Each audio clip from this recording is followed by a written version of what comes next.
Blackstone Audio presents Conversations with Major Dick Winters, Life Lessons from the Commander of the Band of Brothers, by Colonel Cole C. Kingseed. This book is read by Tom Weiner. To the memory of Chief Commissary Man William B. Kingseed, Jr., U.S. Navy, retired, and Lieutenant General Hal Moore, U.S. Army, retired, the finest sailor and the best soldier I have ever known. Now, as I look back, they loom larger than ever. Forward. Aside from an occasional short wrap-up on the national network news stations and an Associated Press release that appeared in the obituary section of Harrisburg, Pennsylvania's Patriot News on January 10, 2011, I suspect few Americans noticed the passing of Major Dick Winters of Hershey, Pennsylvania. Winters was a most remarkable man, whose story was chronicled by historian Stephen E. Ambrose in Band of Brothers. In the wake of the 2001 Emmy Award-winning HBO miniseries of the same title, Winters published his own memoirs in an effort to set the record straight and to record the accomplishments of an airborne company in combat during World War II. Beyond Band of Brothers rapidly climbed on the New York Times bestseller list for nonfiction, peaking at number 10 within 2 months of publication. As for Winters, one reviewer stated that he was too humble for a genre that requires a little bit of conceit. The American public disagreed. I suppose the obituary would have attracted greater attention had it read, "Died January 2nd, 2011, the commanding officer of the Band of Brothers," for it was by that title that Dick Winters was more widely known. I had every reason to know him, for not only had he asked me to co-author his memoirs in November 2003, but our personal and professional association also predated his death by well over a decade. In his declining years, when public access to this aging veteran was extremely limited, I was privileged to visit Winters on a monthly basis. At first, our discussions revolved around his role in the 20th century's bloodiest conflict. Ironically, after I mailed the memoir manuscript to our publisher in April 2005, we never again addressed the war in detail. Winters had finally left it behind him. "It is finished," he stated emphatically when we submitted the manuscript. In his final years, we spoke only of more pleasant issues, nothing more than two old soldiers sharing memories of time long past. What struck me most was his undying loyalty to the soldiers whom he had led in the most cataclysmic war in history. In the twilight of his own memory, his thoughts always returned to easy company, to happier times, when a group of young men joined together to fight for freedom and to liberate a world from tyranny. Especially treasured were the memories of experiences he shared with family, friends, and the men of easy company. None was ever forgotten by the old soldier, who resided in the White House along picturesque Elm Avenue in Hershey, Pennsylvania. I first met Dick Winters on April 6, 1998, when he traveled to the U.S. Military Academy to address the Corps of Cadets on the topic of frontline leadership during World War II. As Chief of Military History in the Department of History at West Point, I routinely encouraged my officers to ask veterans to speak to their respective classes. Few members of the military faculty took me up on my suggestion, for no other reason than that ambitious young officers preferred to teach the cadets themselves, and seemed reluctant to turn over control of their classes to outside teachers. On that particular afternoon, however, Major Matt Dawson entered my office to inform me that he had invited Major Dick Winters to address his class on the Battle of the Bulge. "You know who Dick Winters is, don't you, sir?" I had never heard of Winters, although I had read Ambrose's Band of Brothers 6 years earlier. His name simply did not register. Fortunately, I did not have to reveal my ignorance because Dawson added, "You know, the guy from Band of Brothers." "Yes, Matt, Dick Winters from Band of Brothers. Would you like to join us for dinner tonight?" Seldom did I pull rank on one of my subordinates, but on this occasion I made an exception to my long-standing policy. As with most of the leaders who spoke at West Point on the subject of leadership in combat, I wanted the opportunity to explore how leadership among the ground troops is essentially different from any other situation, even air forces and navies, where the violence is indirect and depersonalized. This reflects the fact that armies are sui generis. Their primary function involves the direct employment and the direct experience of human-generated violence. Consequently, I graciously thanked Major Dawson for the invitation, but added that I preferred to host Winters alone for a quiet dinner at the Hotel Thayer on the grounds of West Point. It was one of the best decisions that I ever made as an Army officer. And so it began. I remember him as if it were yesterday. The old soldier emerged from the elevator in the hotel lobby at the U.S. Military Academy at West Point, dapperly attired in a dark blazer with the crest of the 101st Airborne Division on his pocket. His neatly cropped gray hair reflected a military man far younger than his current 79-plus years. I am not sure what I had expected to see. At the time of our initial encounter, most veterans of World War II were in their late 70s or early 80s. Most veterans who visited West Point to share their reminiscences with the cadets walked with the aid of canes or walkers. In Winters's case, there was a noticeable spring in his step that belied his age.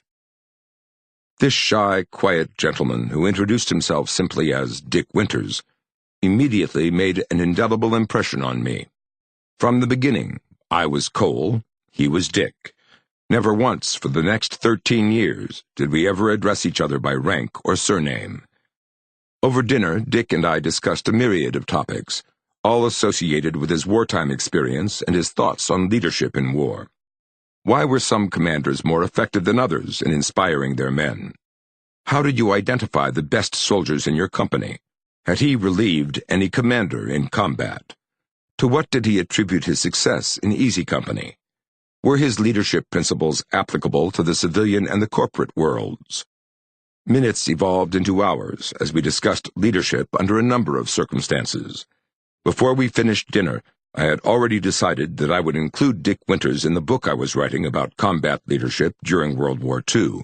To my great satisfaction, he invited me to spend a few days on his farm outside Fredericksburg, Pennsylvania.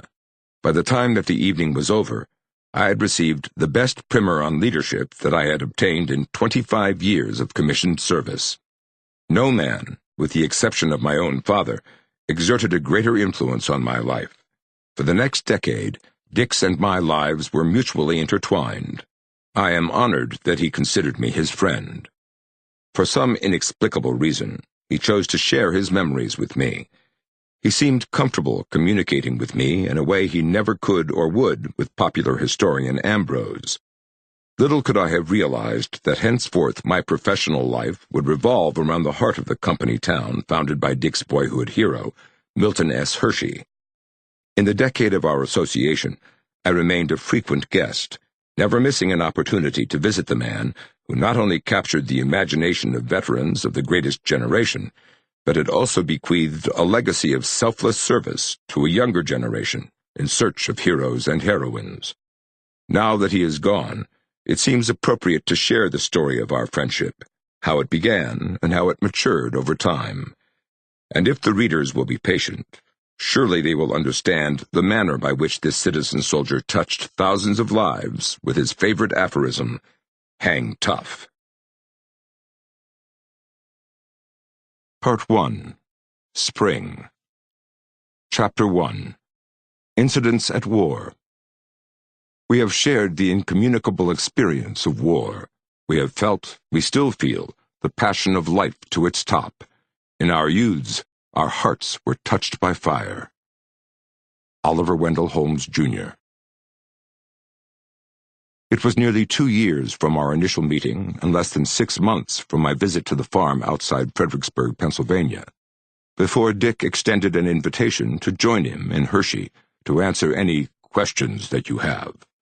We had corresponded regularly during that interval, but a number of things had precluded a visit.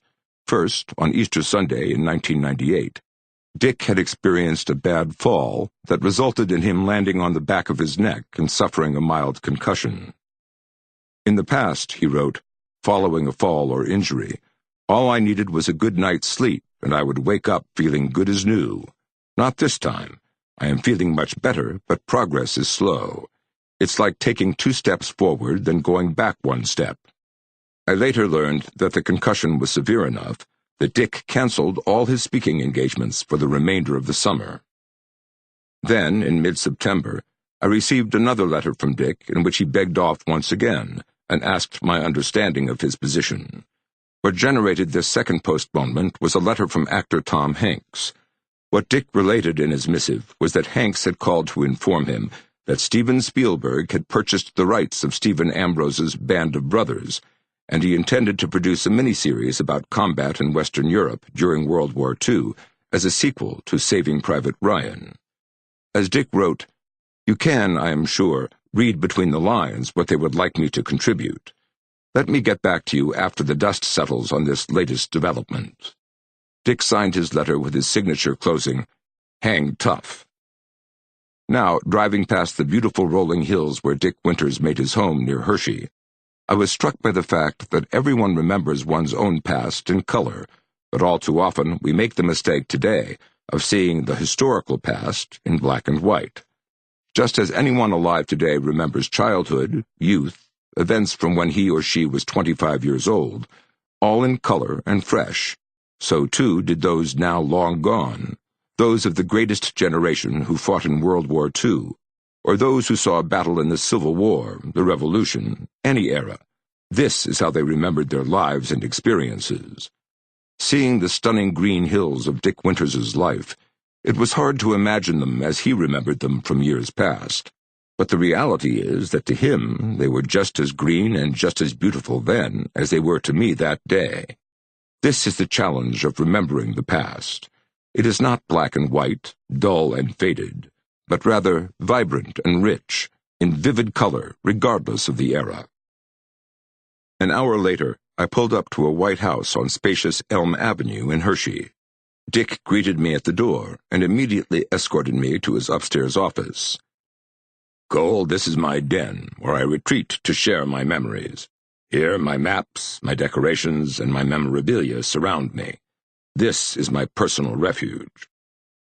On the walls were maps, photographs, the Easy Company guidon or pennant, and the escape map that he carried when he jumped into Normandy on D-Day. Next to his chair were his spit-shined Corcoran jump boots that he wore on that historic day of days. Even in today's U.S. Army, Corcoran jump boots and bloused trousers are the mark of distinction of the airborne soldiers and distinguish paratroopers from the straight-legged infantry. Dick called those boots his good luck charm. The bullet hole in one of the boots dated from Carentan in mid-June 1944. When he returned to England that July, he put new soles on the boots, and he kept them every step of the way through the remainder of the war. Looking at all the memorabilia, I could not help but ask what he considered his most prized possession. I was surprised by his response.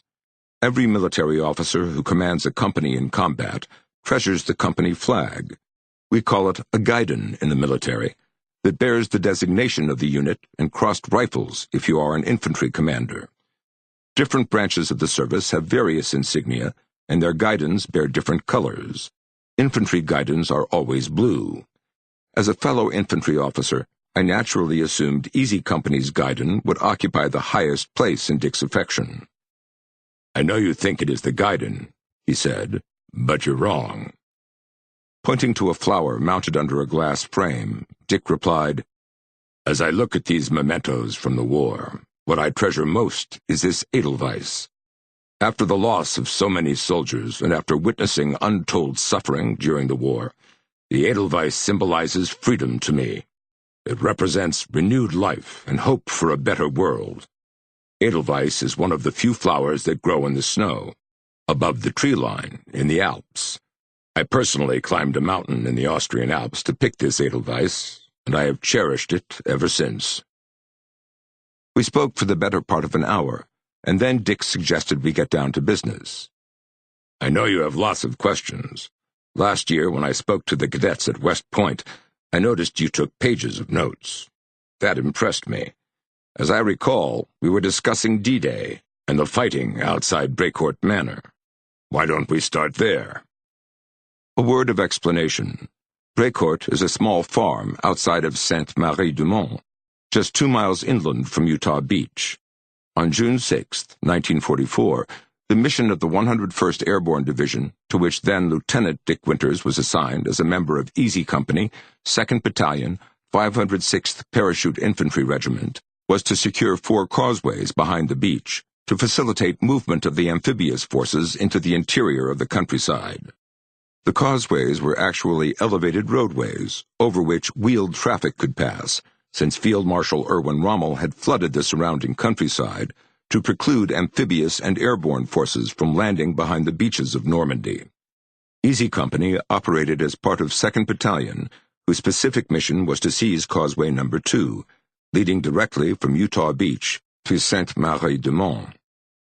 And perhaps here is the place to remind readers that an infantry squad in World War II consisted of 12 soldiers armed with rifles and led by a sergeant.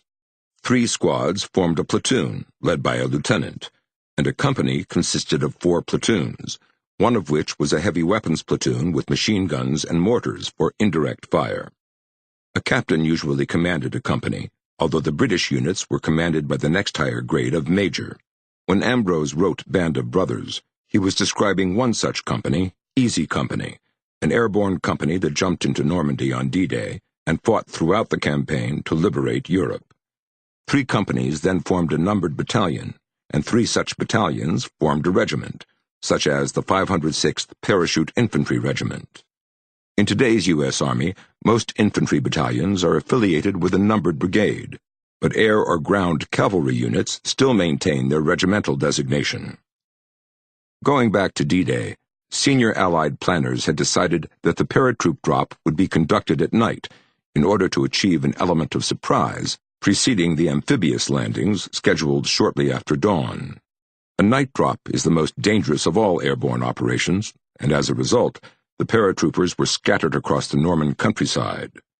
Unbeknownst to Lieutenant Winters at the time, Easy Company's commanding officer, First Lieutenant Thomas Meehan, had perished when his plane was struck by anti-aircraft fire.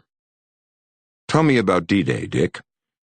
It was a special day for every soldier who participated in what General Eisenhower called the Great Crusade. In one of his first books on D-Day, Stephen Ambrose said, "Sometimes a single day's combat reveals more about the character of a nation than a generation of peace." That's how I feel about June 6, 1944. What was it like that night as you prepared for your first combat jump? I know that you lost your weapon and most of the gear when you jumped into Normandy shortly after midnight. Our division was experimenting with what we called leg bags, cloth bags strapped to your leg. The bags contained our weapons, extra ammunition, and other equipment. Why we decided to use these bags when we had never used them before was beyond me. When you jump from an airplane that is traveling at excessive speed, the propeller blast literally tears away everything not securely tied down. So I jumped around 1 o'clock in the morning and landed in a field outside Sainte-Mère-Église, at the base of the Cotentin Peninsula. When I landed, the only weapon I had in my possession was a trench knife that I had placed in my boot. I stuck the knife in the ground before I went to work cutting the risers from my chute. Here I was, in the middle of enemy country, alone, no weapon, and not exactly aware of where I was. This was a hell of a way to begin a war. What happened next? Fortunately, I encountered a few men from Easy Company, and we were able to identify our exact location. As the ranking officer, I took charge and began the slow trek toward our battalion objective that I reasoned was approximately 7 kilometers away. We later ran into more paratroopers, and around dawn we reached our battalion command post, outside a small village named Le Grand Chemin. When I say village, I am being generous. Le Grand Chemin was a collection of houses, and that was about all. By this time, the amphibious forces were already landing at Utah Beach. H-hour at Utah Beach was 0630 hours. As dawn broke on D-Day, only 10 soldiers from Easy Company were in the vicinity when Winters received orders to destroy 4 German 105mm guns firing on Utah Beach. The Germans had placed a battery of self-propelled guns in the area in February 1944. Around April, they had taken the motorized battery and moved it toward Cherbourg at the tip of the Cotentin Peninsula. They then replaced the self-propelled guns with a battery of horse-drawn artillery guns, but Allied aerial photography failed to detect the concealed gun position. The artillery pieces were located along a shallow ditch in a pasture outside a 14th-century manor house called Brécourt. A former French colonel named Michel de Valavier, who lived in the manor house with his wife and 2 children, owned the farm. Colonel de Valavier was a decorated veteran who had served his country gallantly during the Great War of 1914 to 1918. During the subsequent battle, Lieutenant Winters inflicted 50 casualties and destroyed 3 of the enemy cannons. Lieutenant Ronald Spears from Dog Company destroyed the final gun. Regrettably, Winters lost 2 soldiers killed in action and several wounded. Considering that the Americans were heavily outnumbered and outgunned, Easy Company's battle serves as a classic case of fire and maneuver. Brécourt holds a special place in your heart, doesn't it, Dick? It does indeed. I have returned many times to pay my respects to the family who still farms the land. D-Day was my first time in combat. I was mentally prepared and felt that I had done everything necessary to prepare myself for this precise moment. And yet you never know if you will measure up as a leader until the minute arrives when you face the enemy for the first time.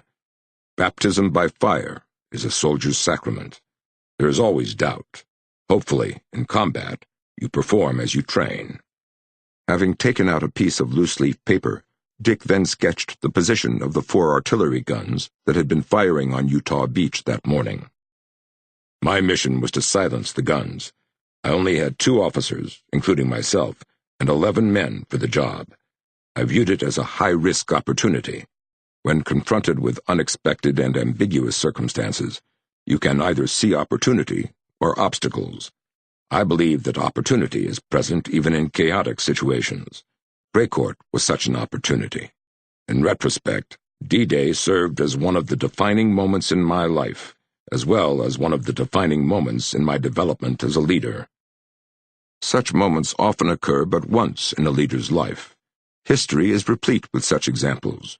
Washington risking the fate of the Continental Army by crossing the Delaware to attack the Hessians at Trenton, Colonel William Barrett Travis accepting only victory or death for the besieged defenders of the Alamo, General Dwight D. Eisenhower selecting June 6, 1944, as D-Day.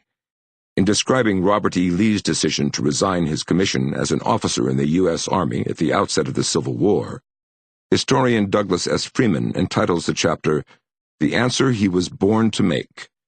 I place Dick's decision in how to employ his force at Brécourt in the same category. I continued, "Last year you mentioned how you divided your soldiers in 2 teams, and how you laid a base of fire to cover your team as you made the assault on the first gun. Tell me again how you selected which men for each team. If you recall, at West Point, I mentioned my killers. On D-Day, I had to work with the team that I had, since most of the company was so widely dispersed after the night jump. Fortunately, several of my non-commissioned officers and key leaders were present. All I had to do was put them into a position where I could use them most effectively. I hate to use the term killers, because I don't want to give the wrong impression. Soldiers are trained to fight. As a leader, you obtain a sense of the better soldiers during training. They have a quiet confidence about them and a swagger that sets them apart. They are people who want to win in combat, just as those who desire to win in sports competition.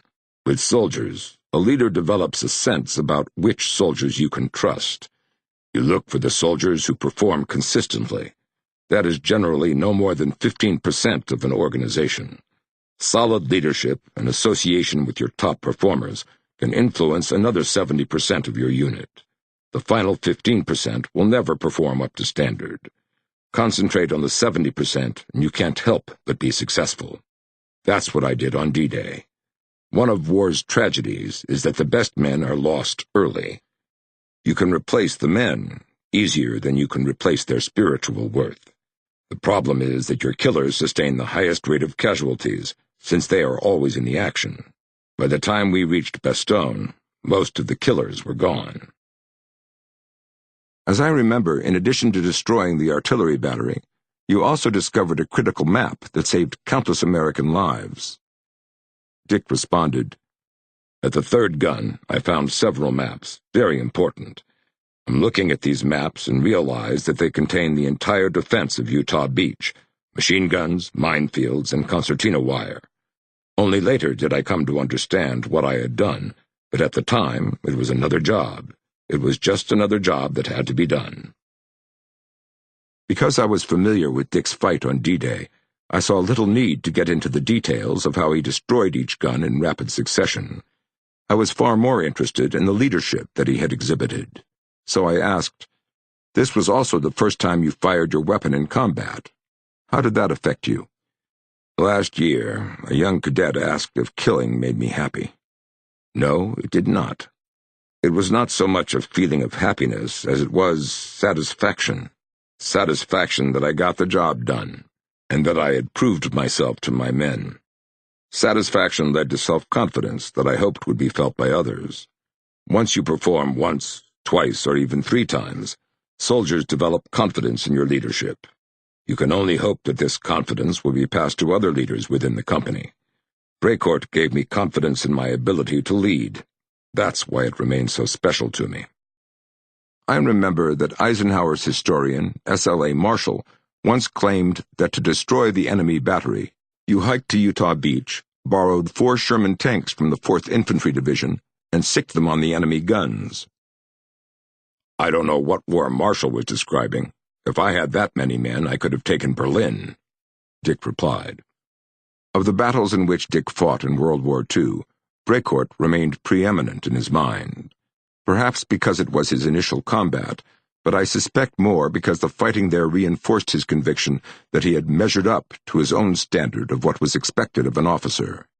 Dick returned to Europe only once more after our initial meeting at West Point in 1998. The occasion was the world premiere of Band of Brothers. Before consenting to participate in the festivities, Dick informed executive producers Steven Spielberg and Tom Hanks that he would forego the activities scheduled for Paris. In lieu of those events, Dick preferred to visit friends in Normandy, but he promised to be present for the actual premiere ceremonies at Utah Beach. While other veterans wined and dined in the City of Light, Dick and his wife Ethel returned to Brecourt Manor, outside Sainte-Marie-de-Mont. Charles de Vallevier, the grandson of the farmer who owned Brecourt on D-Day, hosted Mr. and Mrs. Winters.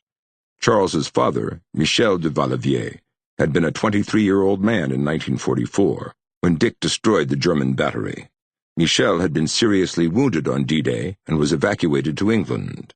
After convalescence there, Michel returned to his home, and he was elected mayor of Sainte-Marie-de-Mont in 1949.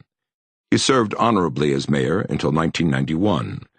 During his tenure, and against tremendous opposition from the local citizens, who preferred to put memories of the war aside, Michel established the Utah Beach Museum as a living expression of the town's appreciation and gratitude toward the Allies and their sacrifices. Michel's son Charles currently serves as city councilman and deputy mayor of the village, and has carried on the work that his father had so nobly initiated.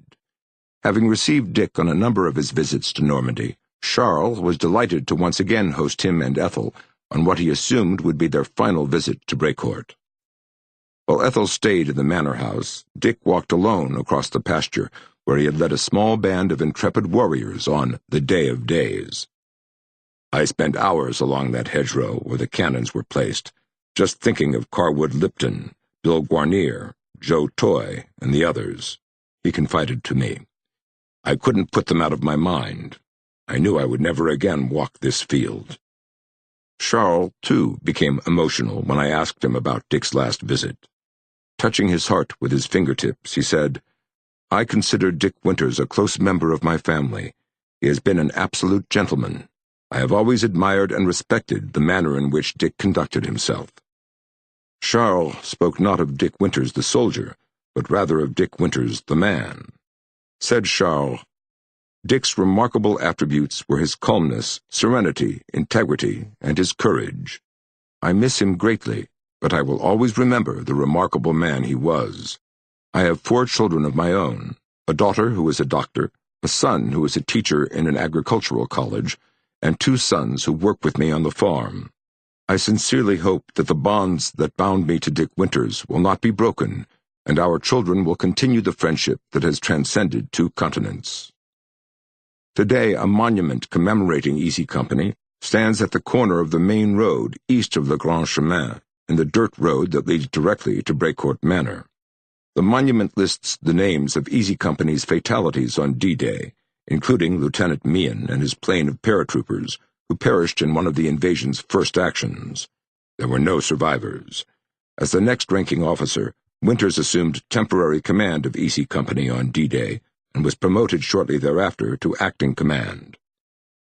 Not far from Brécourt Manor also stands a new statue symbolizing the fighting spirit of the junior leaders who spearheaded the invasion on D-Day. The placement of the statue attracted worldwide attention when it was announced in 2011 that a memorial was being placed near Utah Beach and would be dedicated the following year on the anniversary of D-Day. An 11-year-old South Lebanon elementary school student named Jordan Brown raised much of the money for the statue. When Brown first read a newspaper story about the effort to establish a monument near where Lieutenant Dick Winters parachuted into France, he decided that he would help raise money by selling olive green bracelets embossed with the words, "Hang Tough." Documentary filmmaker Tim Gray oversaw the fundraising effort to raise $400,000 for the project and was present for the dedication on June 6, 2012. At his side was Jordan Brown. The monument stands on the 3-mile-long thoroughfare, Old Causeway No. 2, between Sainte-Marie-du-Mont and Utah Beach. Sculptor Stephen Spears selected Dick Winters as the epitome of the airborne leader and used Dick's likeness to represent the American fighting man. Inscribed on the side of the statue is Dick's personal message to future generations. Wars do not make men great, but wars sometimes bring out the greatness in good men. I wish my friend had been alive long enough to view the unveiling of the statue. I know he would have been very humbled, but also extremely proud. As Dick and I continued our conversation, I asked how combat changed him and what differences he noticed in his men following D-Day. Dick responded, "Now that they had experienced combat firsthand, I could sense a new jubilation that came over the troops. They exhibited a confidence that I had not witnessed before. We felt we were now combat veterans, although we realized the war would go on and that greater adversity lay ahead. Brécourt was merely the initial step in what proved a long road to victory." Before leaving Normandy, on June 12th, Dick led Easy Company in the attack on Carentan, a town of 4,000 inhabitants located at the base of the Cotentin Peninsula.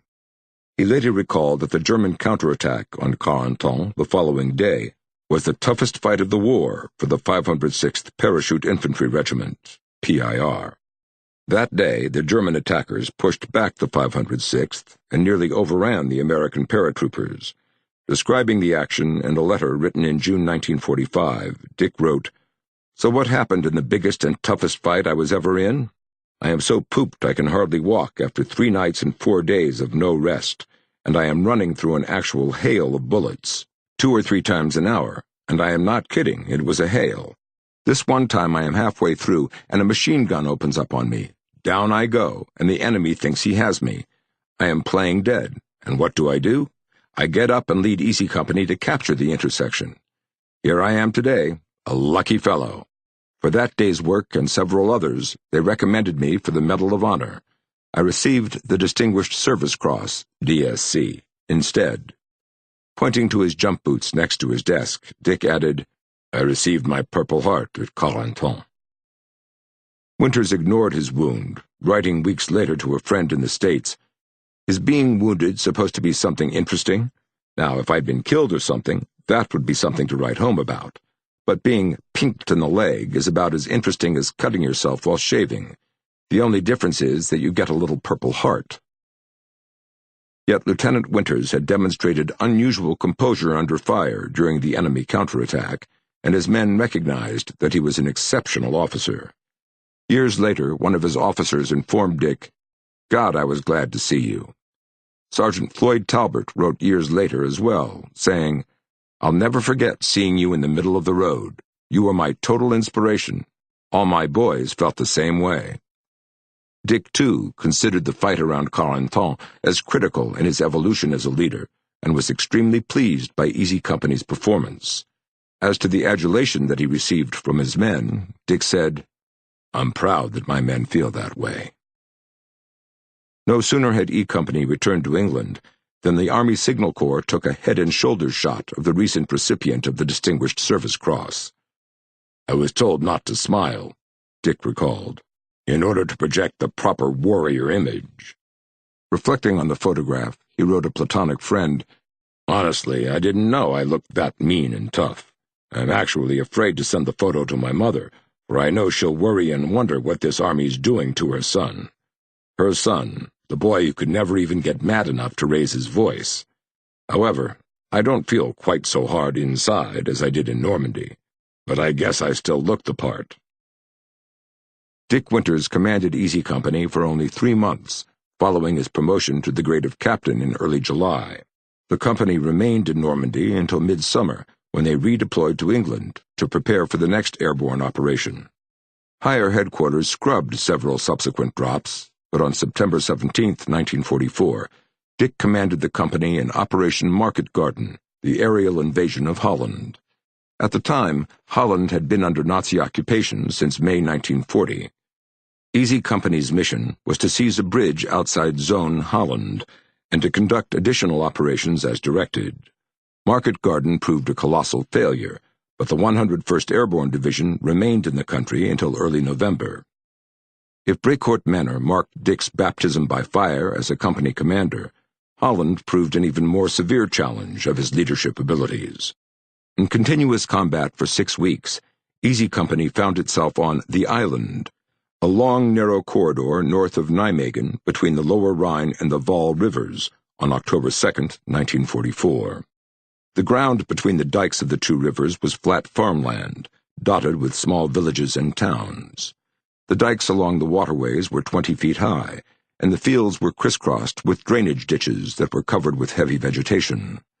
On top of the dikes were narrow roadways that ran through the adjoining fields. It was along one of these dikes that newly promoted Captain Winters faced his toughest challenge as a company commander.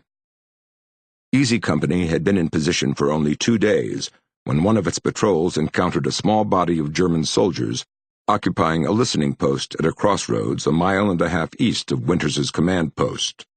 Due to the gravity of the situation, Dick personally assembled a squad of soldiers and quickly eliminated the enemy threat by employing all the weapons at his disposal. By dawn of the following morning, October 5th, he remained concerned that the enemy might conduct another attack and replace the observation post that he had destroyed the previous evening.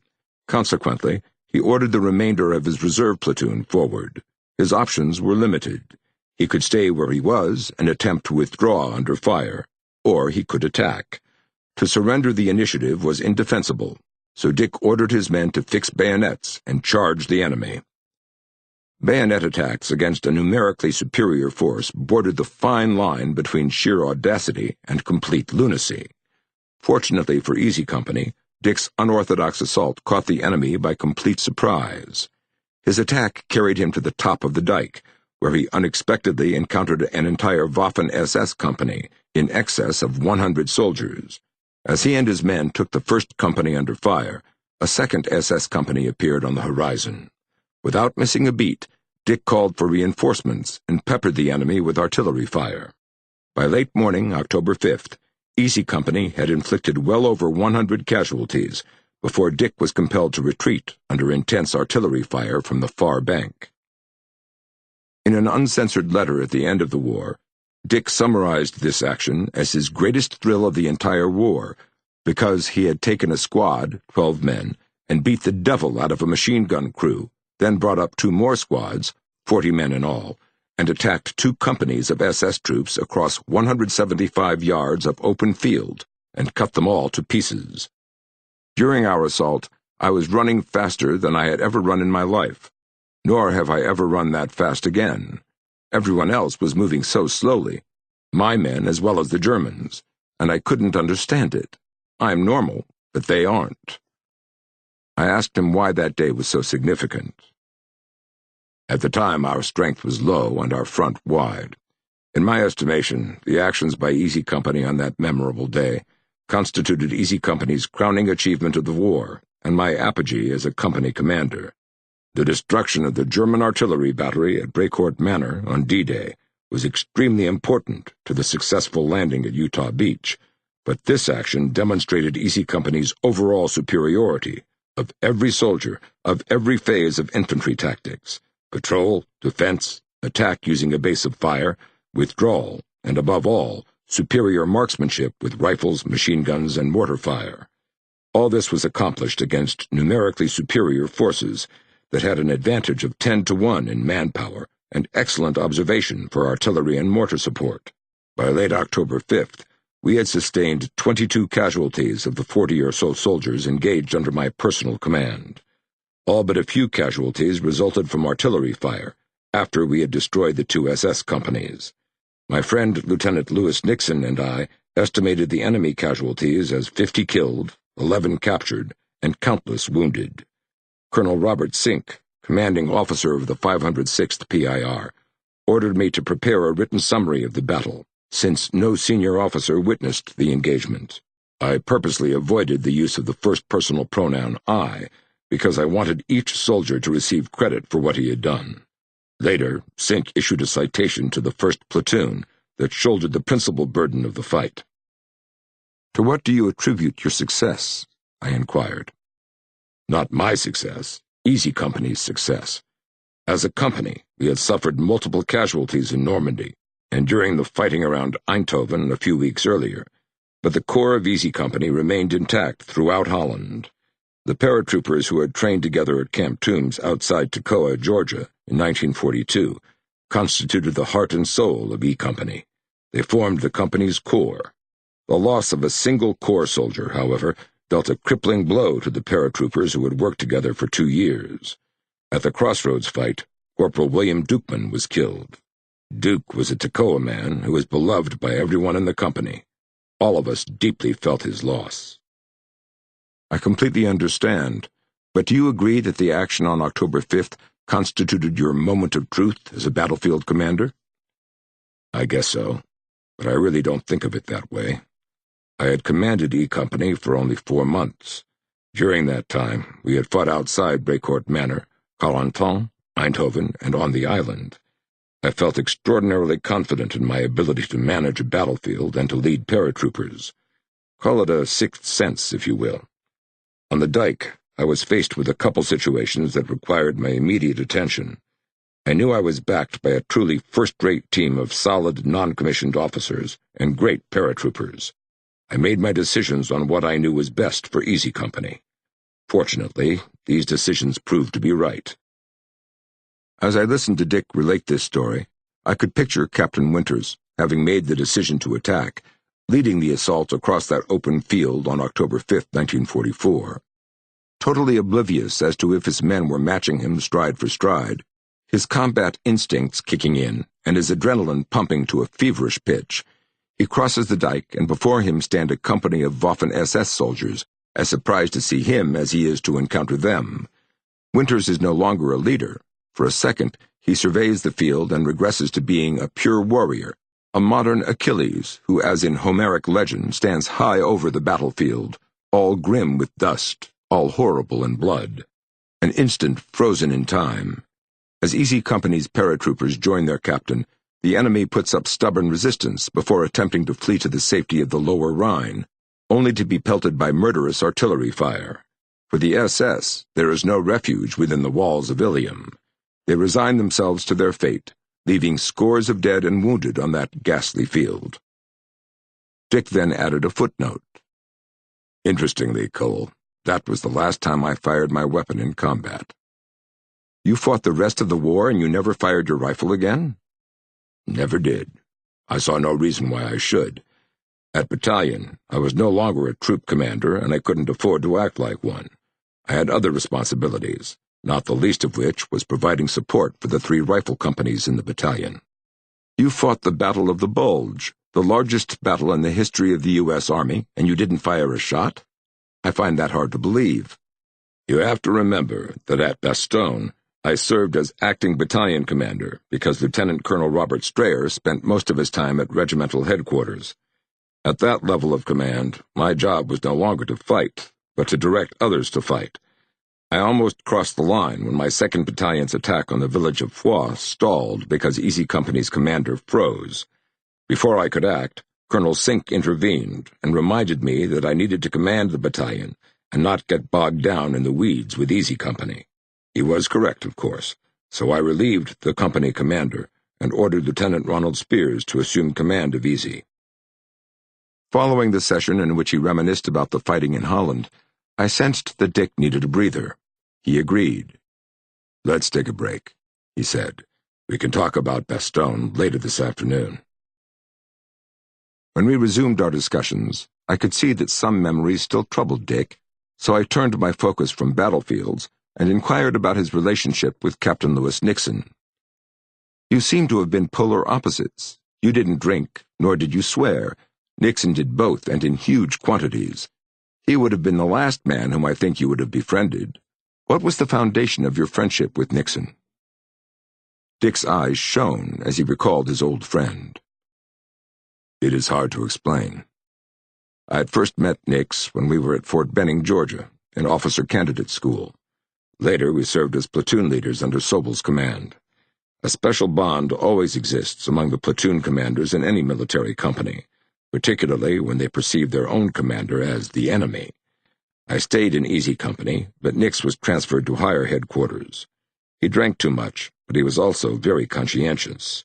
He was conscientious in his own way, on a man-to-man basis, and he always looked at what would best benefit the battalion. His contribution cannot truly be measured. There is no question in my mind that Nixon was the best combat soldier in 2nd Battalion. By the time we jumped into Holland, I was so lonely that I needed someone in whom I could confide my inner thoughts. That someone was Nix. Whenever the bullets began to fly, I could turn, and there stood Nix. He always walked on my left side, 1 or 2 steps behind me. This was his token of respect for me as a commander." Dick continued, "I also had the opportunity to observe how he handled himself under fire. The best way to illustrate this was in Holland, when we encountered a German roadblock. As the 2nd Battalion peeled off to the left, Easy Company was placed on the extreme left flank, crossing a flat field in broad daylight. About 200 yards before we encountered the roadblock, we came under intense machine gun fire. The Germans stopped us dead in our tracks. Nixon and I hit the ground simultaneously. When he did, he took off his helmet and saw that a bullet had pierced it. Nixon had a smile on his face. Here's a guy who came under enemy fire and laughed about it. Of course, that night, Nix got roaring drunk. In hindsight, Nix probably needed me as much as I needed him. He was undoubtedly the coolest man under fire whom I ever encountered in combat." "Any other leaders who struck you as unusually capable?" "Ron Spears, who took command of Easy Company during the Battle of the Bulge, was an incredibly capable commander. I respected him as a commander, but not as a man. He killed for the effect of killing. You probably know the stories about him in Normandy, and what he did with some German prisoners. There was another whose company I enjoyed. I guess aside from Nixon, Harry Welsh was as close of a friend that I had during the war. He joined us shortly after Easy Company left Toccoa, but before we deployed overseas. Like Nixon, he was present on VE Day. Easy Company also had very capable non-commissioned officers." Though it was late in the afternoon, I wanted to address Bastogne, but Dick suggested that we go to dinner. "Enough talk of war. We'll reconvene tomorrow morning. Bastogne is a story in itself." Chapter 2. More War Stories.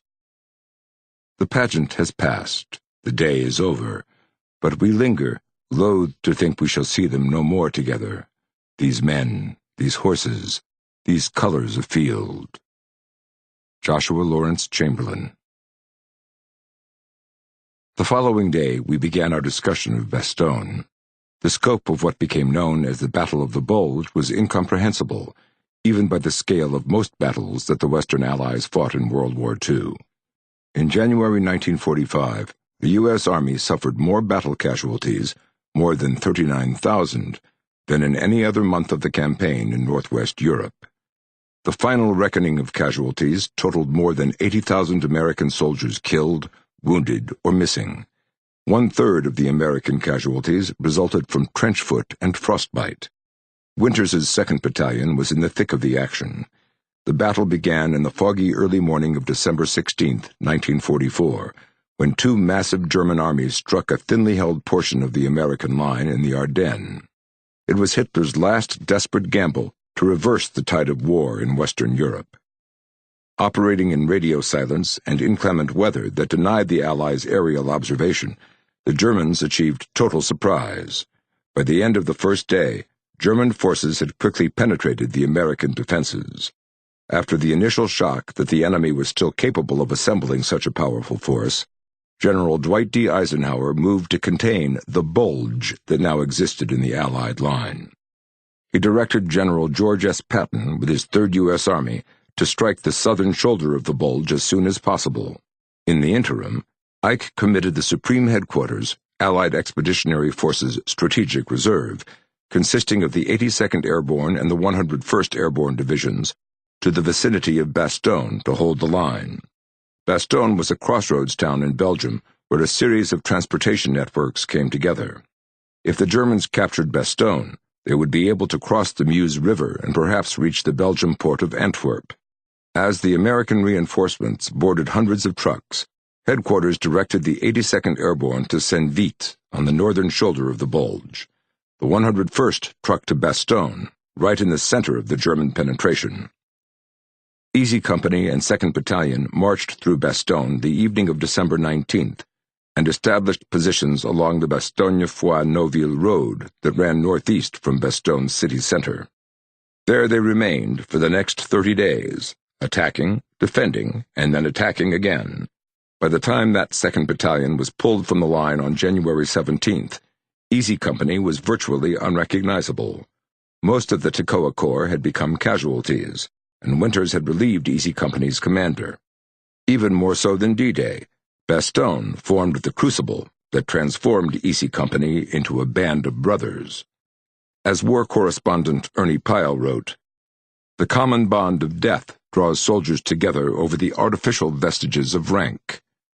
I could not imagine a more difficult leadership challenge, and I was anxious to ask Dick about it. "Okay, let's talk about Bastogne. You are now serving as acting battalion commander, and Easy Company and its sister companies endured a month of excruciating combat in one of the most frigid winters in recent history." Dick paused before responding. "Bastogne was the toughest campaign in which I ever participated. At night, I still think about Bastogne. I've seen death. I've seen my friends, my men, getting killed. It doesn't take many days like this, and you change dramatically. Some died, and others lived, and nobody knows why it is so. As casualties mounted in both Easy Company and the battalion, the rest of us had to go on. At the same time, I was supremely confident that we could endure against anything the Germans threw at us."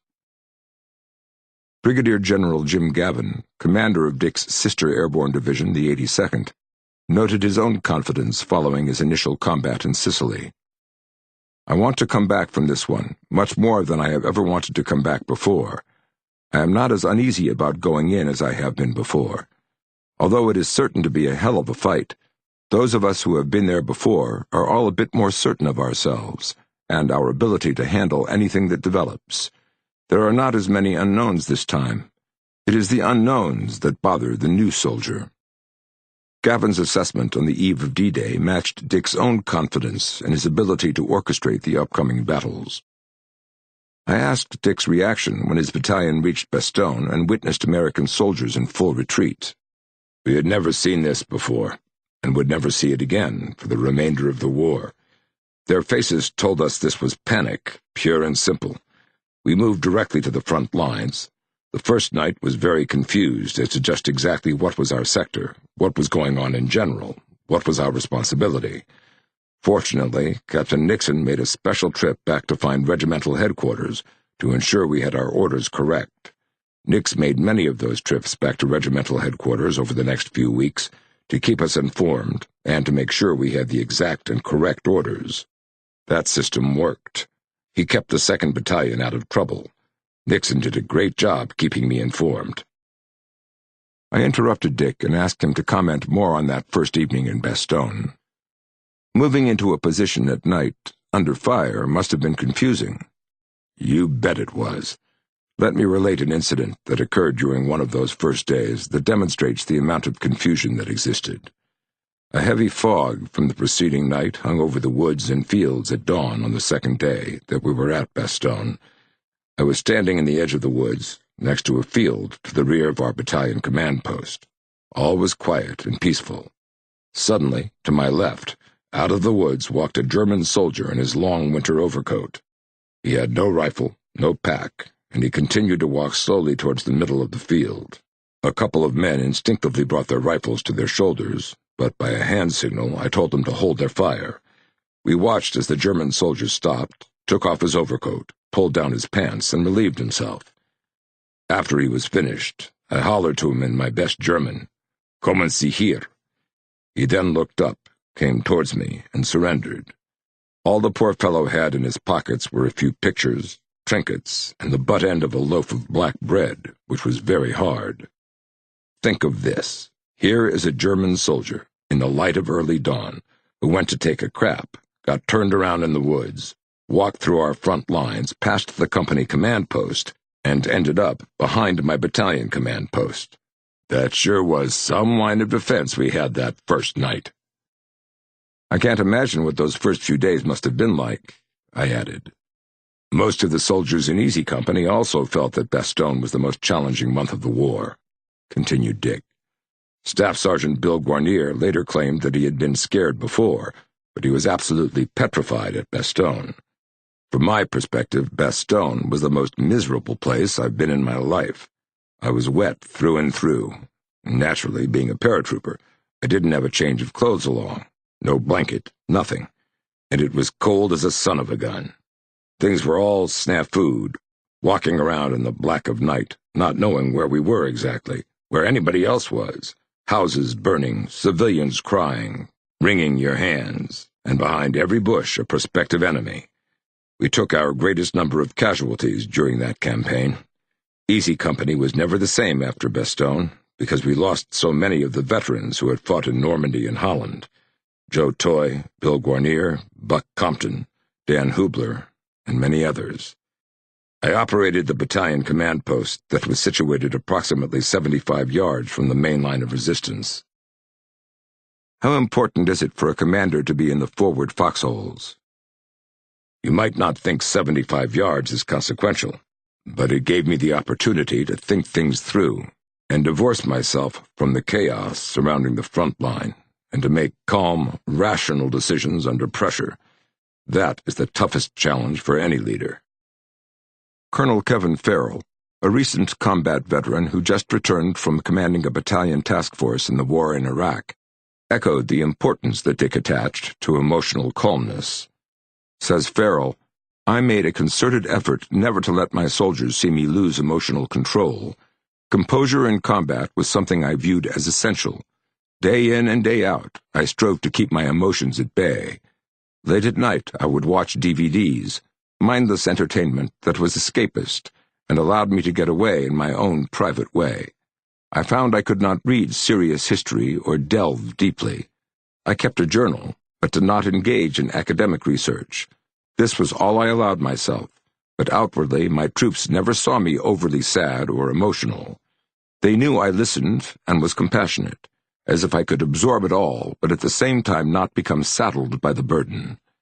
Aloof is not the term I would use, but rather externally tough and walled off, impenetrable on the one hand, but still able to listen, respond, and be flexible."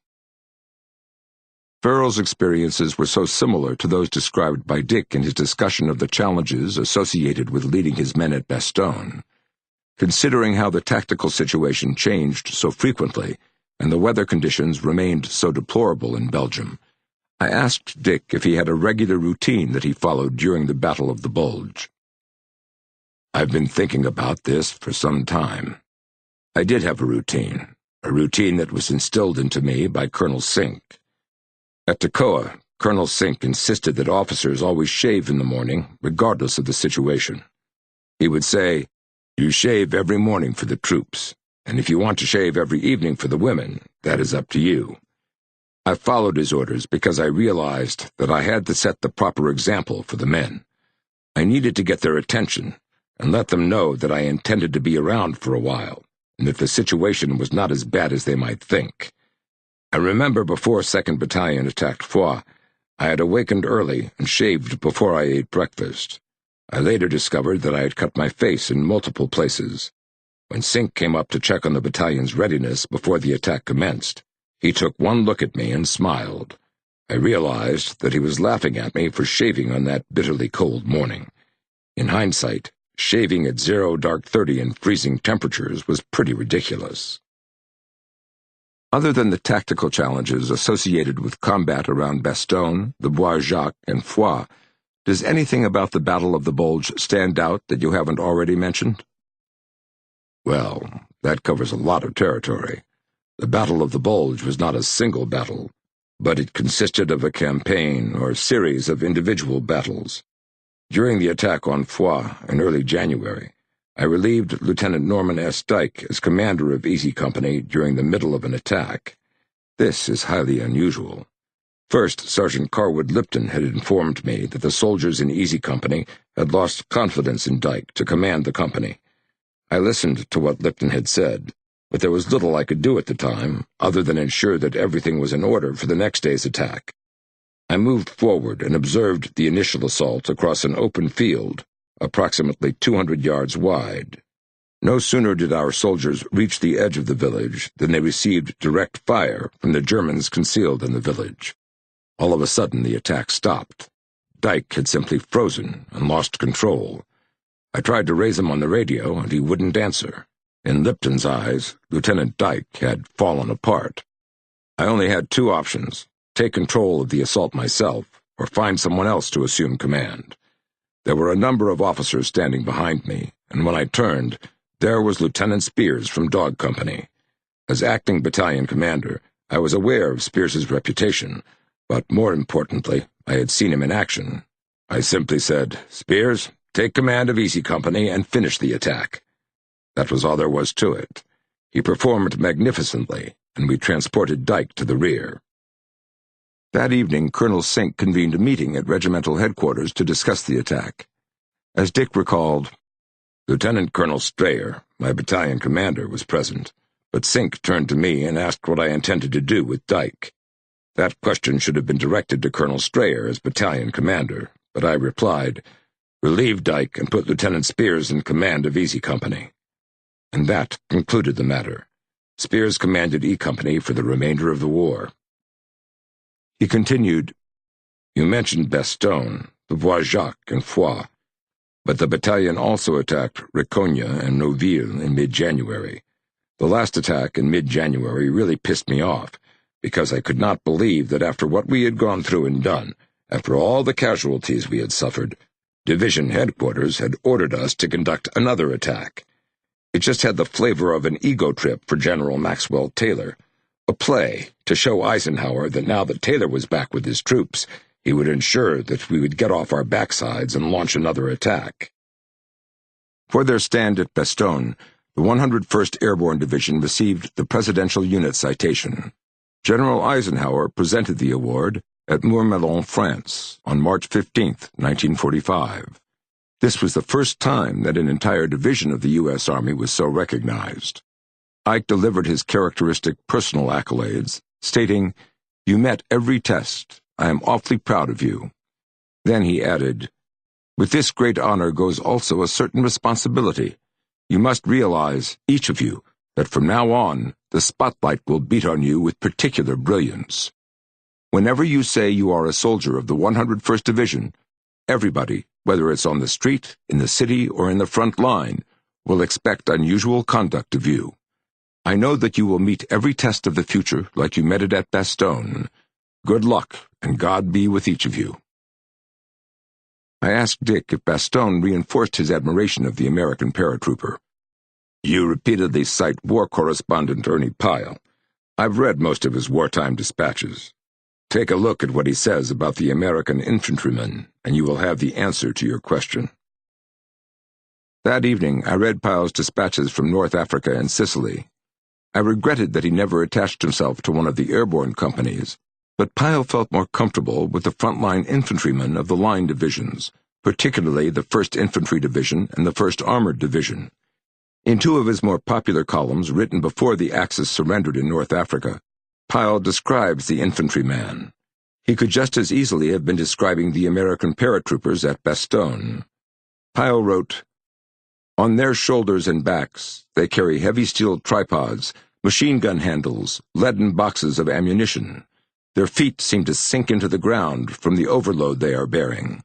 They don't slouch. It is the terrible deliberation of each step that spells out their appalling tiredness.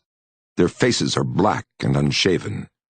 They are young men, but the grime and whiskers and exhaustion make them look middle-aged." Pyle continued, "The goddamn infantry, as they like to call themselves. I love the infantry because they are the underdogs. They are the mud, rain, frost, and wind boys. They have no comforts, and they learn to live without the necessities.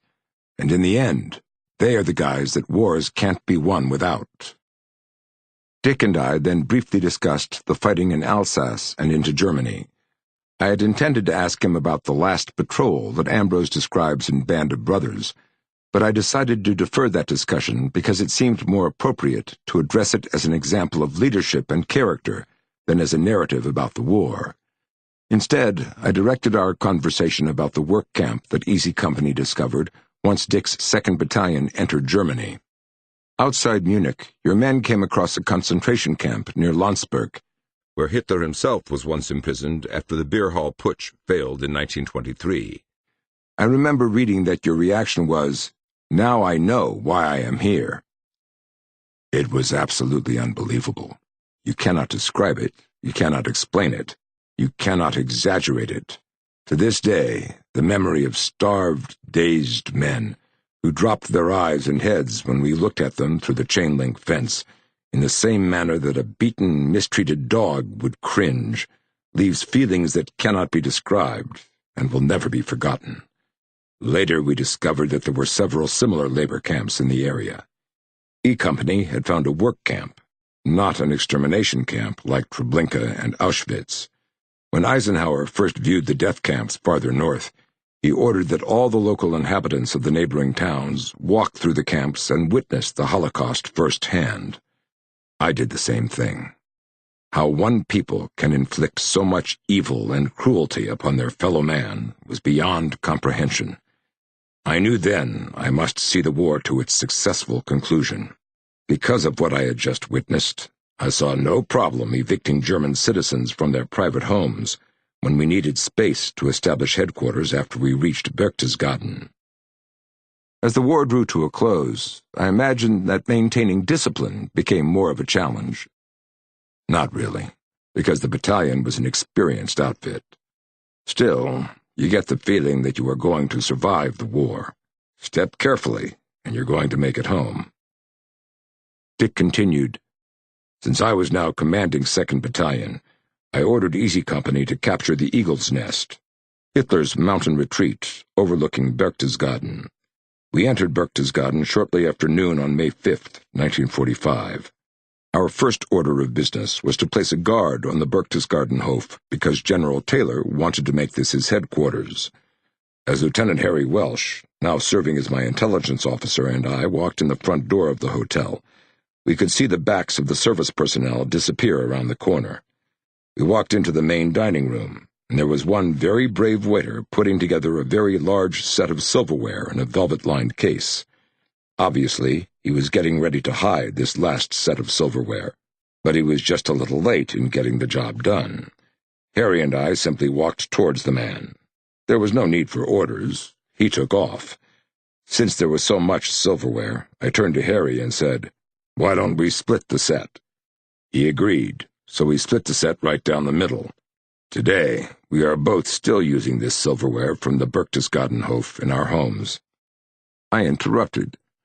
Other divisions claimed that they liberated Berchtesgaden and the Eagle's Nest. Dick wasn't hearing any of it.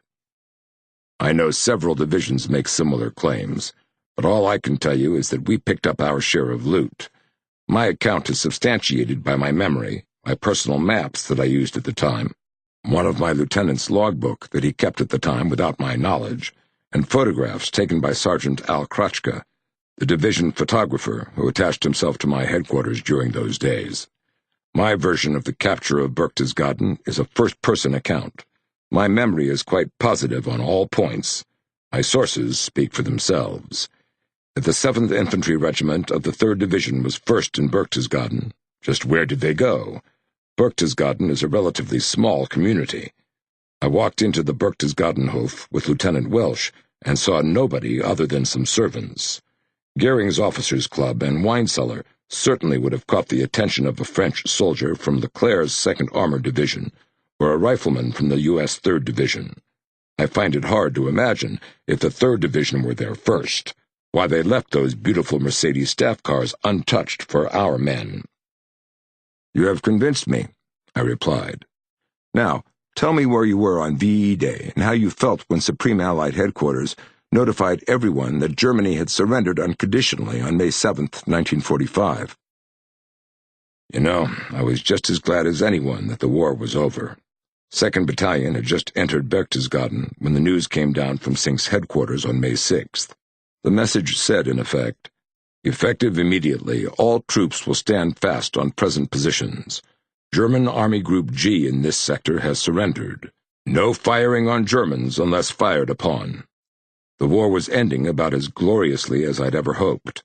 Berchtesgaden was really the heart of Germany, not Berlin, and it was quite an honor to be in on it. Goering, Kesselring, generals by the dozens, and Krauts by the thousands were all there. Never saw anything like it or could imagine it. That was really something. The Germans were backed up right into the mountains and no place to go. Then they threw in the towel and started coming from the hills. As we approached Munich at the end of April, there were more German soldiers with weapons going north than there were paratroopers, 506, going south. We looked at each other with great curiosity. Every road we traveled was lined with German soldiers looking for someone to surrender to. They surrendered to American, French, and British soldiers. Anyone was preferential to the Russians. As you know, the Soviet Union did not release their German captives until the early 1950s. I am sure both armies shared one thought: just let me alone. All I want is to get this war over and go home. Days before the final surrender, the Germans knew it was over. It was not as chaotic as you might think. The German army in defeat remained a disciplined force. I can't imagine what it was like when the final German surrender was announced the next day. Dick smiled and said, "It was an incredible feeling. It was unimaginable the power we had. Whatever we wanted, we just took. As I said, I confiscated Hitler's personal silverware, and Alton Moore, the soldier in Easy Company, claimed the Führer's private scrapbook." Handing me a photograph of 2nd Battalion officers drinking Hermann Goering's finest liquor at the Eagle's Nest, Dick added, "This photograph says it all. This is how we felt on VE Day. It was a holiday atmosphere. No more fighting, no more shooting. We were now at peace with the world. We had survived the war and would be going home." When we moved into Austria the night of VE Day, the convoy moved out with the headlights of all the trucks on, full beam. In the back of the trucks, my paratroopers were still in a party mood. For the past year, the normal mood of the troops when in a night convoy had been to get all the sleep they could because they never knew what the next day was going to demand from them. But this night was a happy night, a night to celebrate, a night to remember. I imagine your final months in Europe following the German surrender brought a new series of challenges. Did they ever, particularly the first 2 months.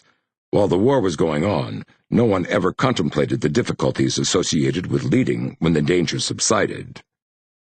Can you describe what your duties consisted of once you entered Austria, and the American army essentially became an army of occupation? Well, the situation was entirely different, of course. Even Private David Webster, who hated officers and hated the U.S. Army, claimed that the only time he enjoyed in the Army was when we were in Germany. Webster liked Germany, but he loved Austria. In his memoirs, Webster called Austria a soldier's dream life. He wrote that although the men were treated to great quantities of mountain rain and plenty of sunshine, the occupation forces had little work. excellent food, and soft beds. Yet even Webster anticipated problems as soon as prisoners returned home, because the German infrastructure had been destroyed. He was definitely right, but right now I had to control the situation at hand. Consequently, the first thing I did was to contact the local German commander. My instructions to him were, first, I want all weapons collected and left at either the airport, the school, or the church. Second, all officers can keep their sidearms, and you can keep weapons for your own military police. And third, tomorrow I will inspect your camps, your troops, and your kitchens. Let me point out that at this time I was 27 years old, a few years out of college, and like all the troops, I was wearing a dirty, well-worn combat fatigue jacket and pants, and had that bucket on my head for a helmet. I felt a little ridiculous giving orders to a professional Prussian colonel, about 20 years my senior, who was dressed in a clean field uniform with his medals all over his chest. And did they comply? Of course they did. I already stated that the German army in defeat remained highly disciplined. The next morning, with Nixon at my side, I took off in my jeep to inspect the sites where I had ordered the weapons to be deposited. I was shocked at the mountain of weapons that had been assembled at each location. Then I realized that I was looking at the result of that famous German reputation for efficiency. I had said yesterday, all weapons. They had not questioned my order. We found hunting rifles, target rifles, hunting knives, antiques, and, of course, all military weapons. I next inspected the camps and kitchens, and I found everything organized. Some of the troops were lined up for review. They were clean, dressed in their best uniforms, and disciplined. The kitchens were in excellent order. Military inspections provide a commander critical information. What did you learn? The inspection of a few camps and troops was nothing more than a means of establishing a line of communications and a relationship between our headquarters and their headquarters. After that, each day, the Germans would send a staff officer who could speak English to my headquarters in the morning. We left the German soldiers alone. They respected us, and there was no trouble. Now that the war was over, did you become friendly with any of the Germans? Friendly is too strong a word. After the German liaison officer got to know me, he told me stories about his tour of duty on the Eastern Front. He told me how in the winter the tanks would be so cold that if your bare skin touched the metal of the tank, the skin would just stick and tear off as you pulled away. He mentioned that he had fought the 101st Airborne Division at Bastogne. He later suggested that our army should join hands and wipe out the Russian army. I can also remember my answer to that invitation. No thanks. All I want to do is get out of the army and go home. I remember you telling the cadets at West Point about the German officer who surrendered his personal weapon to you in Austria. Dick replied, "He was a German major from a panzer unit, a true German and one hell of a good soldier. We talked over tactics, soldiering in general, and were pleased to find that at Bastogne we had fought each other tooth and nail. He had been wounded 6 times during the war. Now that the war was over, I had directed that all enemy soldiers bring their individual weapons to Kaprun's town square, where we would collect them. This German officer appeared in my battalion headquarters and handed me his personal Luger as a formal surrender between the two of us, rather than place the pistol on a desk in some office of some unknown officer. Naturally, I accepted his surrender gracefully.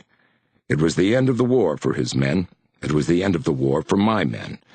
Upon later examination, I noted that the pistol had never been fired, and to this day, the pistol still hasn't been fired. That's the way all wars should end, with no blood on the weapons, and no blood on the surrender document." Going back to occupation duty, how long did you have to contend with the prisoners and displaced persons in your area? Only about 2 weeks. There is a difference between German soldiers and displaced persons, DPs. As soon as possible, in an orderly manner, truck convoys moved German prisoners from our area and to stockades in the Nuremberg area and around Munich. We had no idea how many German soldiers were still in those hillside forests.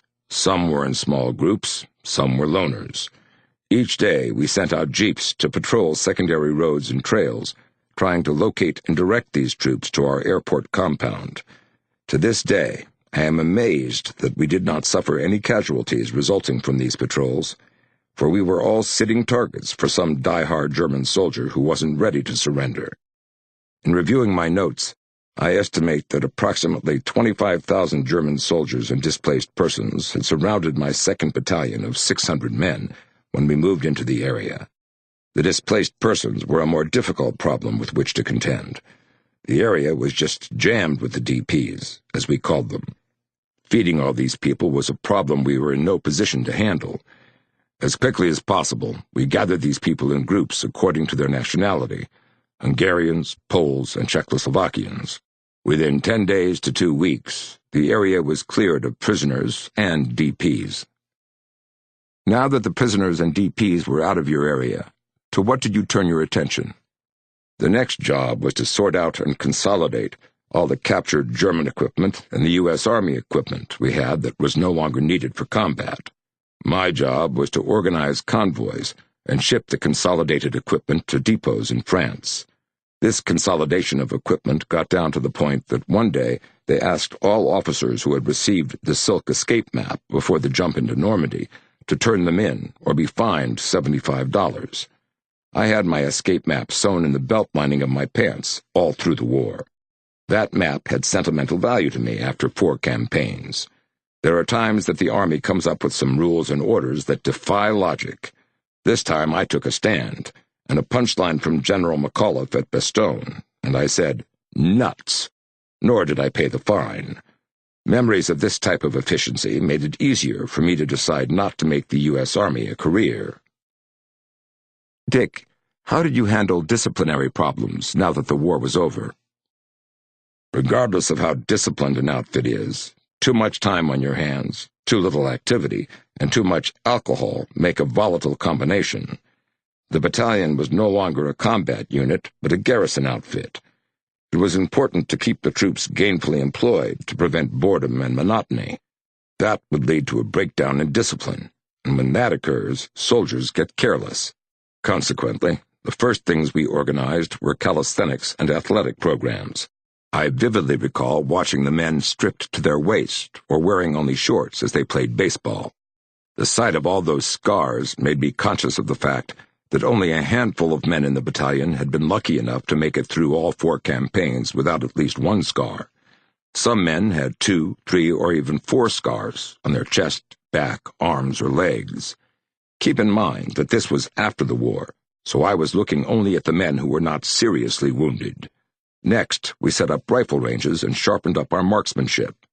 Close-order drills and troop reviews were once again back on the training schedule.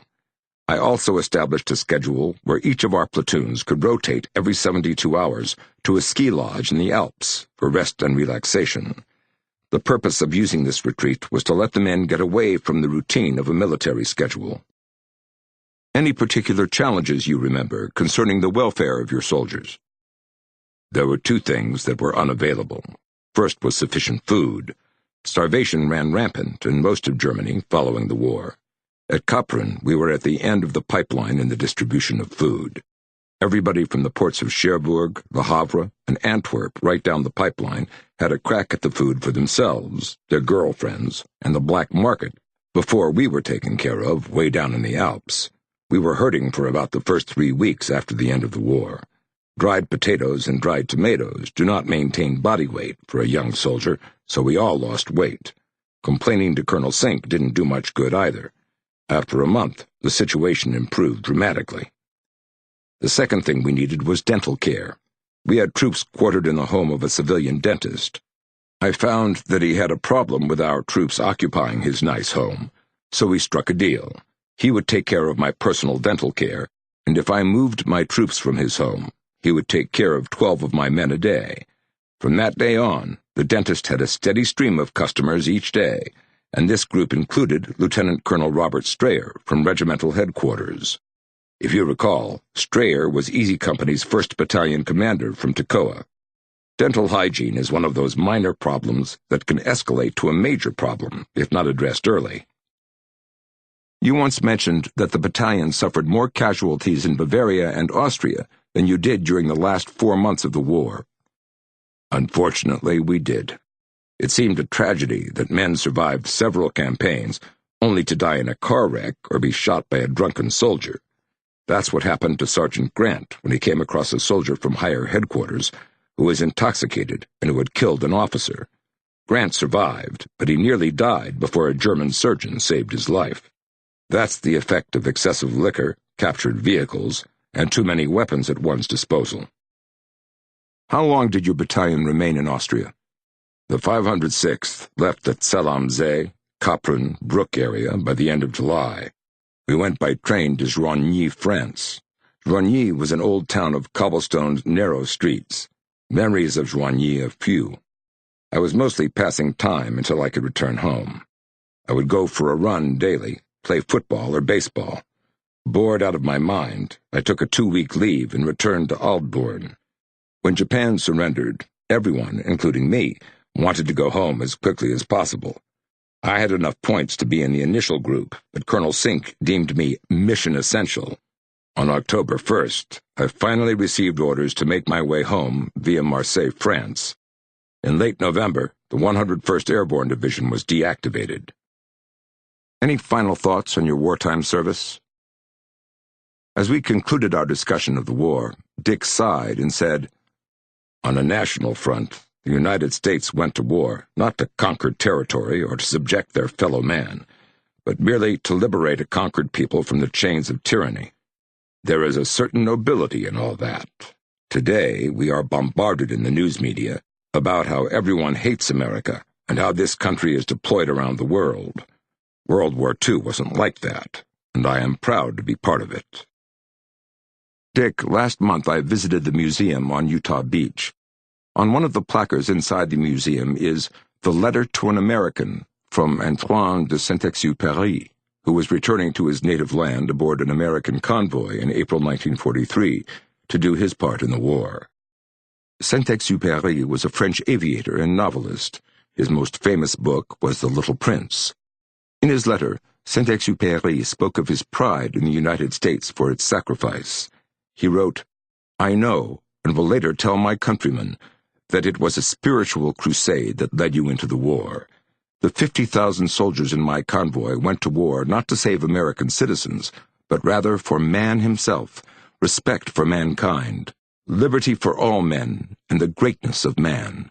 To me, Saint-Exupéry has captured the essence of the American character."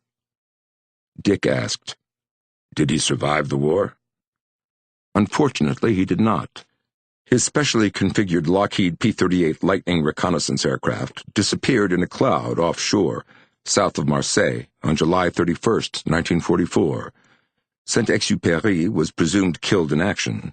The remnants of the plane were later discovered in May 2000 and recovered in October 2003. Sorry for digressing, Dick. I didn't mean to cut you off. Before we adjourn, anything else you want to add? Just this. Leadership's defining quality is honesty. To honesty add fairness and consistency. I was able to develop a sixth sense during the war that allowed me to size up a situation rapidly. I could look at terrain and be able to see opportunities instead of challenges. By leading from the front, I believe I achieved a high degree of success. Chapter 3. Band of Brothers. From this day to the ending of the world, we in it shall be remembered, we band of brothers. Henry V, William Shakespeare. Life in an infantry company at war is difficult to describe to someone who has not experienced the rigors of combat. The associations that characterize soldiers in war form a far more intimate relationship than that between a man and his wife. Survival literally rests on the individual soldier to one's left and to one's right. Soldiers will give the most basic forms of human sustenance to their comrades, rather than see them suffer. A soldier will share the last drops of water from his canteen, or divide his K-ration equally with his foxhole mate. He will risk his own life to pull a wounded soldier to safety. This intimacy of life between soldiers in combat does not exist in any other form of human endeavor. As Pyle wrote, The ties that grow up between men who live savagely and die relentlessly are ties of great strength. There is a sense of fidelity to each other who have endured so long and whose hope in the end can be so small. It is this powerful fraternity in the ghastly brotherhood of war, to use Correspondent Pyle's terminology, that formed the backbone of Easy Company that historian Stephen Ambrose later chronicled in Band of Brothers. When Ambrose wrote Band of Brothers in 1992, he claimed that Easy Company was Dick Winters's company. Over the course of the war, this specific airborne company would have a number of commanders, including Herbert Sobel, Winters, Fred Heiliger, Norman Dyke, and Ron Spears. All made an indelible impact on Easy Company, but Winters was the only officer associated with the company from day 1 to day 1095, when Easy Company and the 101st Airborne Division were inactivated on November 30th, 1945. At war's end, no commander matched Dick Winters in terms of adulation and esteem. He was the type of leader who was not only idolized, but also respected. He was destined for high places. 90% of morale is pride in your outfit and confidence in your leaders and fellow fighters. Dick Winters earned that confidence. In my own military experience that spanned 3 decades, I can truthfully say that I have never known any man prouder of his company than Dick Winters. Easy Company was formed at Camp Toombs outside Toccoa, Georgia, in August 1942. Airborne warfare was a relatively new concept in the American Army in World War II, and Army Chief of Staff General George C. Marshall ordered the formation of several provisional parachute regiments to conduct airborne training. One of those regiments was the 506th Parachute Infantry Regiment, PIR, under the command of West Point graduate Colonel Robert Sink. All paratroopers were volunteers, many of whom had been enamored of Life magazine's May 12, 1941 cover that featured U.S. Army parachutist Hugh Randall. Under Sink's command was Easy Company, 2nd Battalion, whose commander was 1st Lieutenant Herbert Sobel, a National Guard officer from Chicago, Illinois. Most of the platoon leaders were recent graduates from Officer Candidate School, OCS, at Fort Benning, Georgia. OCS was another one of Marshall's innovations designed to supply junior officers to the rapidly expanding land forces. The vast majority of OCS candidates were either college graduates or soldiers selected by their commanding officers for commissions to 2nd lieutenant, the normal rank of an infantry platoon leader. As new soldiers joined Easy Company, Sobel received a promotion from lieutenant to captain, the traditional rank associated with an infantry company commander. It was to Easy Company that 2nd Lieutenant Dick Winters reported for duty in August 1942. Dick, let's start at the beginning. Why did you join the paratroopers? I joined the Army in 1941. As a college graduate, I was not challenged as a private or a corporal, so I applied to OCS. I debated whether I should apply to Armor Candidate School at Fort Knox, Kentucky, or stick with the infantry at Fort Benning, Georgia. I decided to go with infantry since I was already familiar with infantry tactics based on my training at Camp Croft, South Carolina. I first encountered airborne soldiers while I was at Fort Benning, where the paratroopers were going through their pre-jump training. They looked impressive, were physically fit, and demonstrated what I could only call a tolerant scorn for any soldier who was not airborne qualified. I wanted to be with the best, and paratroopers were the cream of the crop. I volunteered immediately to become a paratrooper as soon as I received my commission as 2nd lieutenant. To those who are familiar with Stephen E. Ambrose's Band of Brothers, or the HBO miniseries of the same name, the daily routine at Camp Toombs began with a 6-mile forced march conducted at an airborne shuffle up and down Mount Currahee, a towering peak that overlooked the training camp. 3 miles up and 3 miles down became the badge of honor for the paratroopers who trained at Toccoa. Sobel drove his company hard, always finding fault with Lieutenant Winters and the other platoon leaders and sergeants. Inspections were impossible to pass because Sobel found any excuse to withhold a 3-day pass or to place a soldier on additional duty, often fabricating minor deficiencies to justify his actions. That said, Sobel also imposed iron discipline on Easy Company, trained them to the highest degree of proficiency, and infused an esprit de corps that separated Easy Company from the other companies in Sink's command. Sobel's major shortcoming as a leader was simply that the soldiers lacked confidence in his ability to lead. I wanted to know Dick's opinion of what made this particular airborne company such a tightly knit military organization, so I asked him directly, "What made E Company so special?" "That's easy. I think we were special, but every soldier thinks his outfit is special. I'm sure you can say the same thing about companies Abel, Baker, Charlie, Dog, and Fox that you say about Easy Company, so take what I say with a grain of salt. One thing Easy Company had that the other outfits did not was Herbert Sobel. You know what happened in training. Sobel forced us to run up Currahee every day, and every paratrooper shared this experience equally. That hill was just as tough on each and every man, each and every officer. Currahee showed no favorites. It was a tough assignment. Then officers and men worked together later in the afternoons, conducted long marches, and then participated in countless hours of night training. All the while, Sobel was constantly screaming at the men and trying to force each soldier to stand on his own. The name Currahee itself derives from a Cherokee word that means, "We stand alone, together." No one was allowed to help a comrade. If you attempted to assist a fellow soldier, Sobel had the authority to kick you out of the company. Naturally, the men resented his harsh discipline that served no purpose in their eyes. What struck me, however, was that as time went on, when the men started receiving packages from home, they shared within their squad, within their platoon. And later, of course, when Easy Company engaged the enemy in combat, they shared the good and the bad, the tough and easy times. As I look back from the perspective of 60 years, the shared stress and hardship created a bond that still exists today. Even at our reunions, this bond is still apparent. The original members who trained at Camp Tomb still sit together because we comprise the core element of Easy Company. The replacements sit at a different table. Going back to the training outside Toccoa, what was your first impression when you saw Currahee?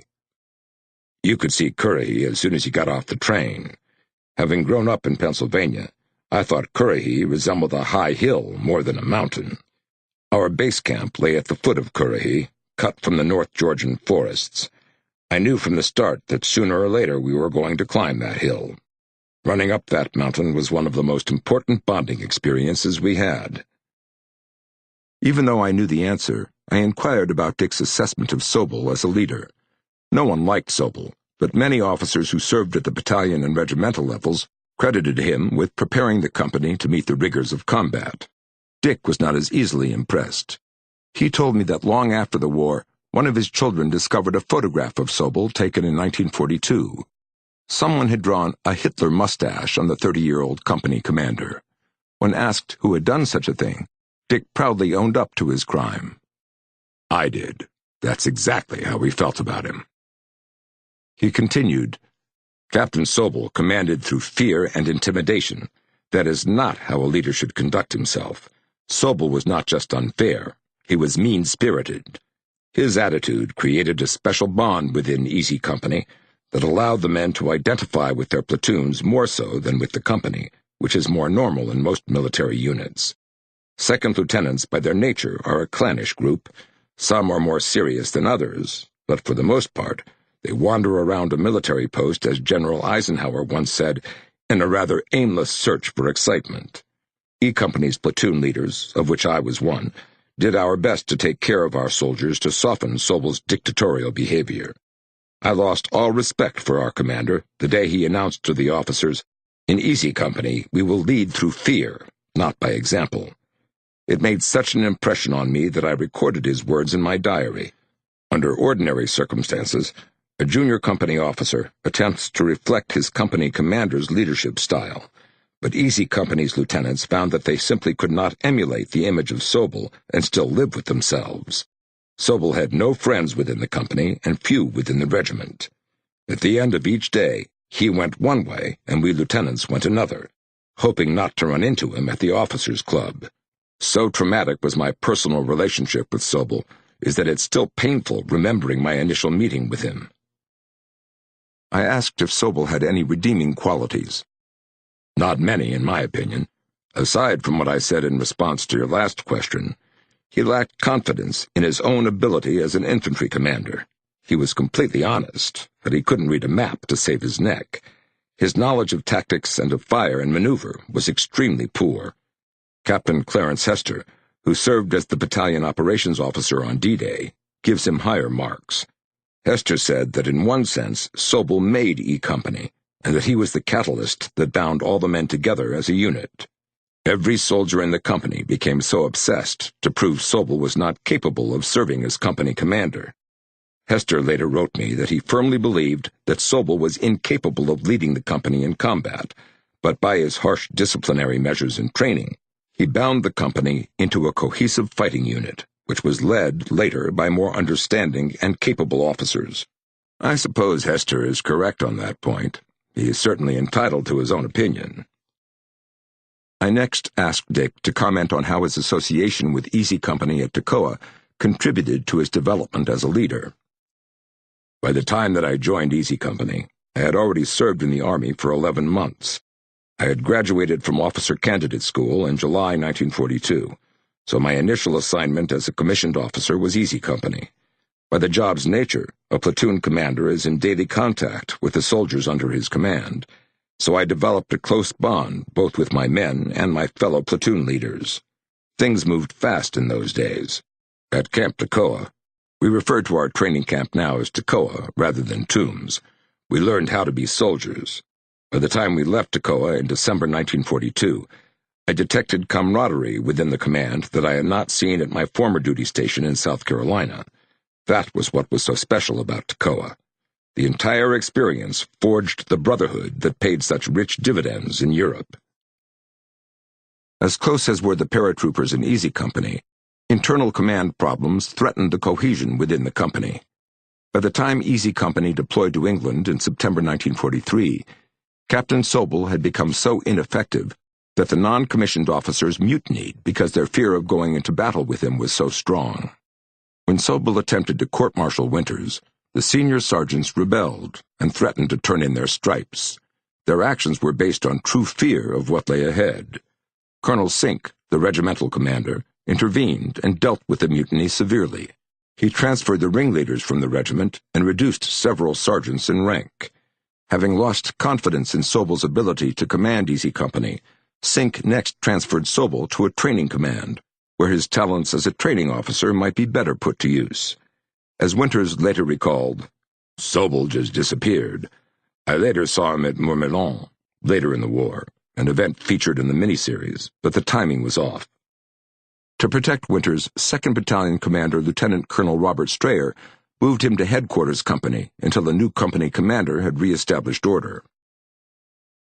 Let's get back to Easy Company, I suggested, and the central core of officers and non-commissioned officers that led the paratroopers from Toccoa to Adolf Hitler's Eagle's Nest. What values did this corps share? Shared hardship and stress. Hardship and stress bring a family together. Easy Company became a family. Officers aren't family. The family belongs to the men, not the officers. Dick served in Easy Company from July 1942 through October 1944, before being transferred to battalion headquarters as battalion executive officer. By this point in the war, Easy Company had already suffered nearly 30 soldiers killed in action and in excess of 75 wounded. As losses mounted with each successive operation, Dick doubled his efforts to improve himself for the task ahead. Reflecting on his time with E Company and his time as battalion executive officer, Dick summarized the combat that he had witnessed since D-Day. We went to Normandy, landing just on the outskirts of a little town called Sainte-Mère-Église, the hottest place in the world at that time. Then we fought on down to the beachheads and our objectives, and later into Carentan. 3 months later, I led Easy to Holland, where we hit near Zoon, and the next day marched into Eindhoven. I led that one personally. There I fought east of the town, and then up to Nuenen and Wegel. Then at Uden, my company was surrounded and cut off after we'd been in Holland for about 4 days. Next, we moved to Nijmegen and the island, where we sat and fought off counterattacks from the north and east, he recalled. Our time in Holland extended to 73 days of continuous war without relief, and in mid-December we received a 12-hour notice at midnight the 17th of December that we were moving out. We did. Our commanding officer caught us on the way to Bastogne. Not all the men had weapons. We had little rifle ammo. Some soldiers had no ammunition at all, and many had no winter clothes to speak of. We drove into Bastogne, got off the trucks, and into one of the most confused fights I've ever been in outside of Normandy. After 3 weeks, we went on the offense and took Neuville and Rachamps. At the time, we were half our authorized strength. Then the prospects of a second bulge took form down around Agneau in Alsace-Lorraine. So what do? Zip, down we go and hold that line. In Dick's words, the entire experience was hell on my nerves. Did you experience problems with desertion or absent without leave, AWOL, in Easy Company? In our outfit, never. Quite the opposite. We had soldiers who had been wounded and had been reassigned to medical holding companies in the rear areas who went AWOL to rejoin E Company, because if you remained in the rear for 90 days, you were subject to reassignment to a different command when you returned to the front lines. No one wanted to leave his buddies in Easy Company. Joe Toy was wounded 3 times prior to Bastogne, and he came back to E Company rather than be transferred from the company after he had recovered from his wounds. 2 days later, he suffered his 4th wound and lost a leg in the Bois Jacques. In late January 1945, just after 2nd Battalion was pulled from the line at Bastogne, Dick addressed the pressure he was under to ensure his men remained safe. Since I am in the Army, I daydream of fights, fighting Jerries, outmaneuvering, outthinking, outshooting, and outfighting them, he wrote. But they're tense, cruel, hard, and bitter. They consist of about 80% of my dreams, but they pay off. You'd be surprised.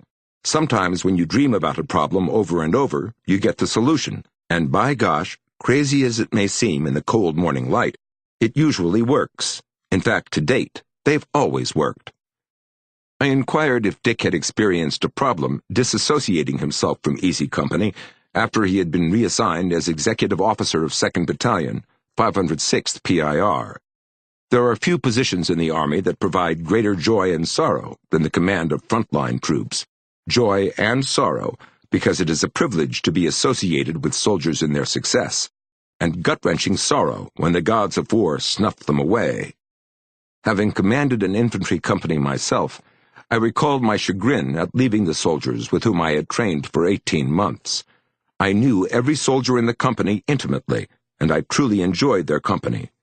On one training exercise, I joined my scout platoon after a hard day's march.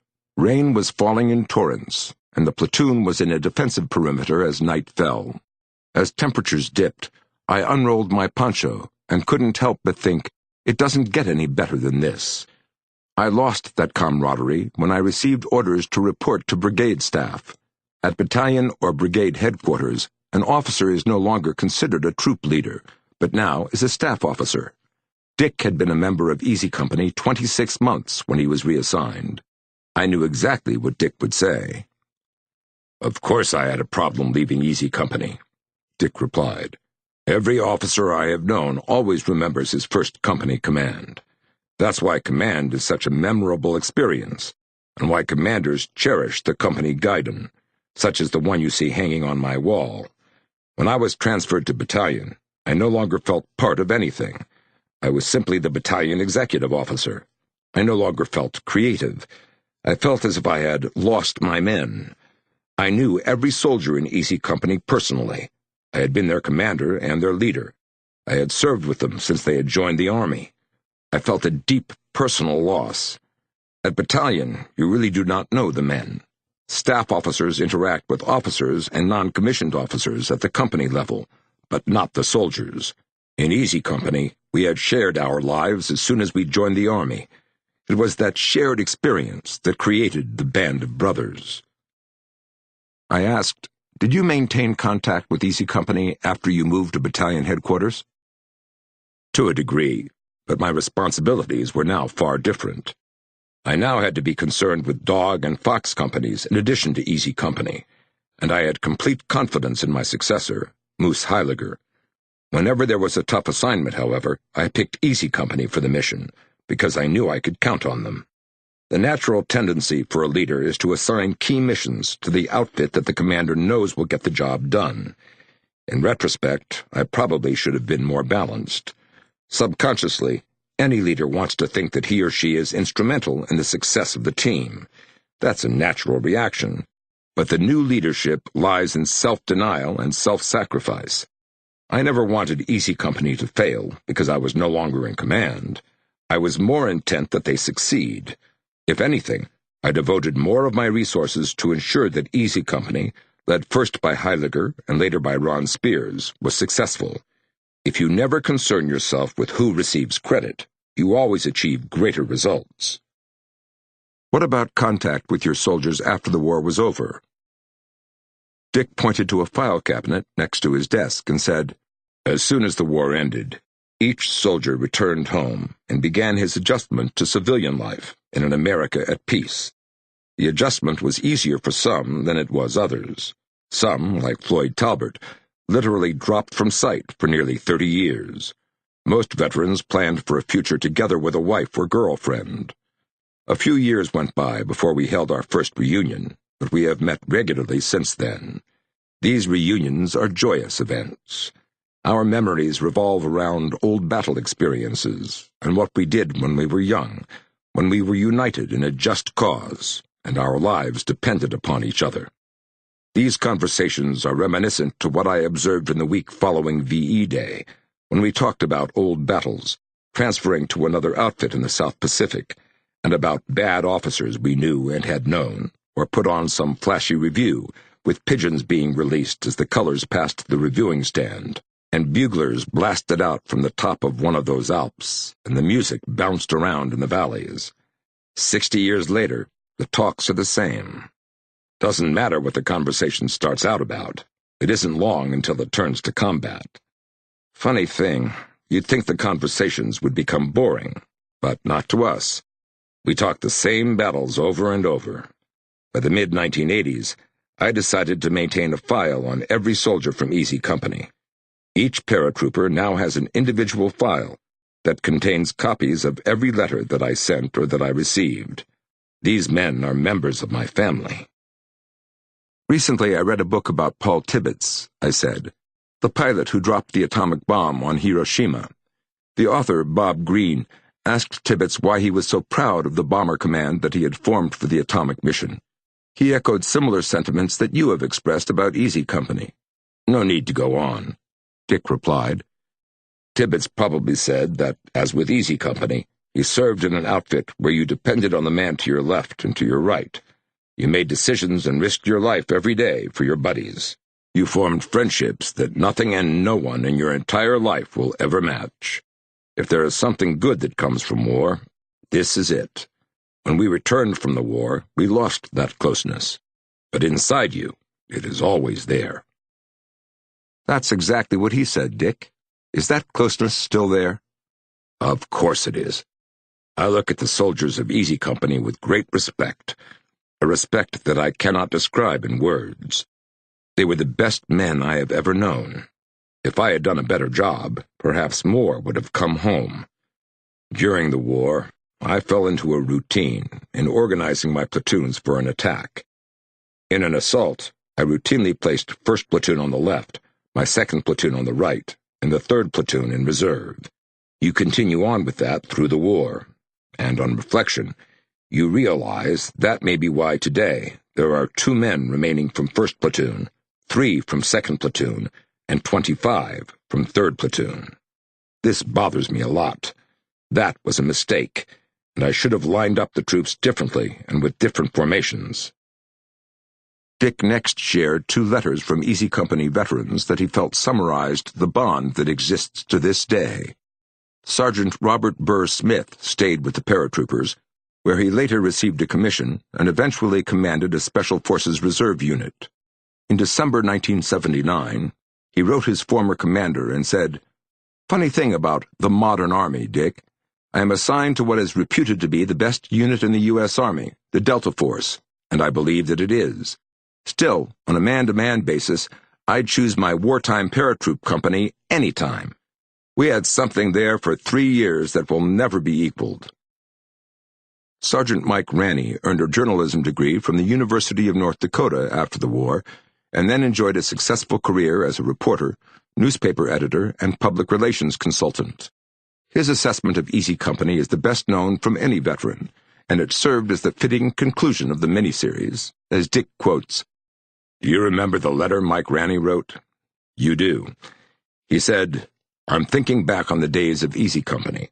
I'm treasuring my remark to my grandson, who asked, 'Grandpa, were you a hero in the war?' 'No,' I answered, 'but I served in a company of heroes.'" When Ambrose finished Band of Brothers, he stated that Easy Company was Dick Winters's company. How does that make you feel? I don't disagree with Steve Ambrose on many points, but I do here. Easy Company didn't belong to me. It belonged to the soldiers. I was privileged to be a small part of its history. Officers, and commanders in particular, are merely caretakers. That the paratroopers respected me is more than enough reward. Well said. Dick, the last question I usually ask veterans from World War II is, how do you want to be remembered? Without hesitation, he replied, "As company commander of Company E." Why? Because I think of Easy Company every day. We sustained 150% casualties between the night that we jumped into Normandy and VE Day. The result of sharing all the stress throughout training and combat has created a bond between the men of Easy Company that will last forever. In a sense, I don't think I ever left Company E. I may never again see the type of men in this outfit, but to me, Easy Company will always be my company, not in the sense that Ambrose claimed, but in that I will always remain part of it. To this day, they remain my second family. I still look at these men with great respect I can't describe in words. That's the reason why I never joined the Veterans of Foreign Wars or the American Legion. I'm a strong supporter of veterans organizations, but the brotherhood that I cherish revolves around Easy Company. My office serves as a testament to my love for these men. My life would have been very different without Company E. I am the man I am today because of Easy Company. Easy Company made me. As I reflect upon my life since the war, I can honestly say that it has been a lifetime search for men like those I knew in Easy Company. I haven't found too many. I don't think I know braver soldiers than Joe Toy, Bill Guarnier, or Floyd Talbert. I live with these guys every day. I mourn when they pass. Carwood Lipton died in December 2001. His death struck me particularly hard. So did Bull Randleman's. Lipton didn't live to see the acclaim Easy Company received when the miniseries was released. I try not to think of the bad times anymore. I think mostly of the good times. The emotion will always be there.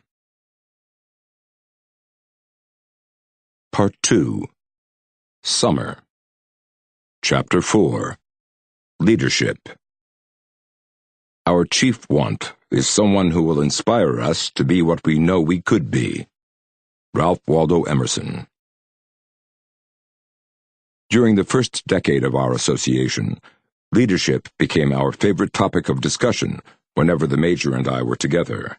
Not surprisingly, Dick maintained strong views on what made a man a strong or a weak leader. One day I asked him for his definition of leadership, and he replied, "Leadership is difficult to define. They talk about leadership at West Point every day. Leadership starts with honesty, dedication, and having a man who is dependable and fair. If you never deviate from the standards that you established, men have faith in you, and you'll be out front to set the example. Sergeant Talbert once told me, 'Sir, I'd follow you into hell.' I take a great deal of pride in his remark."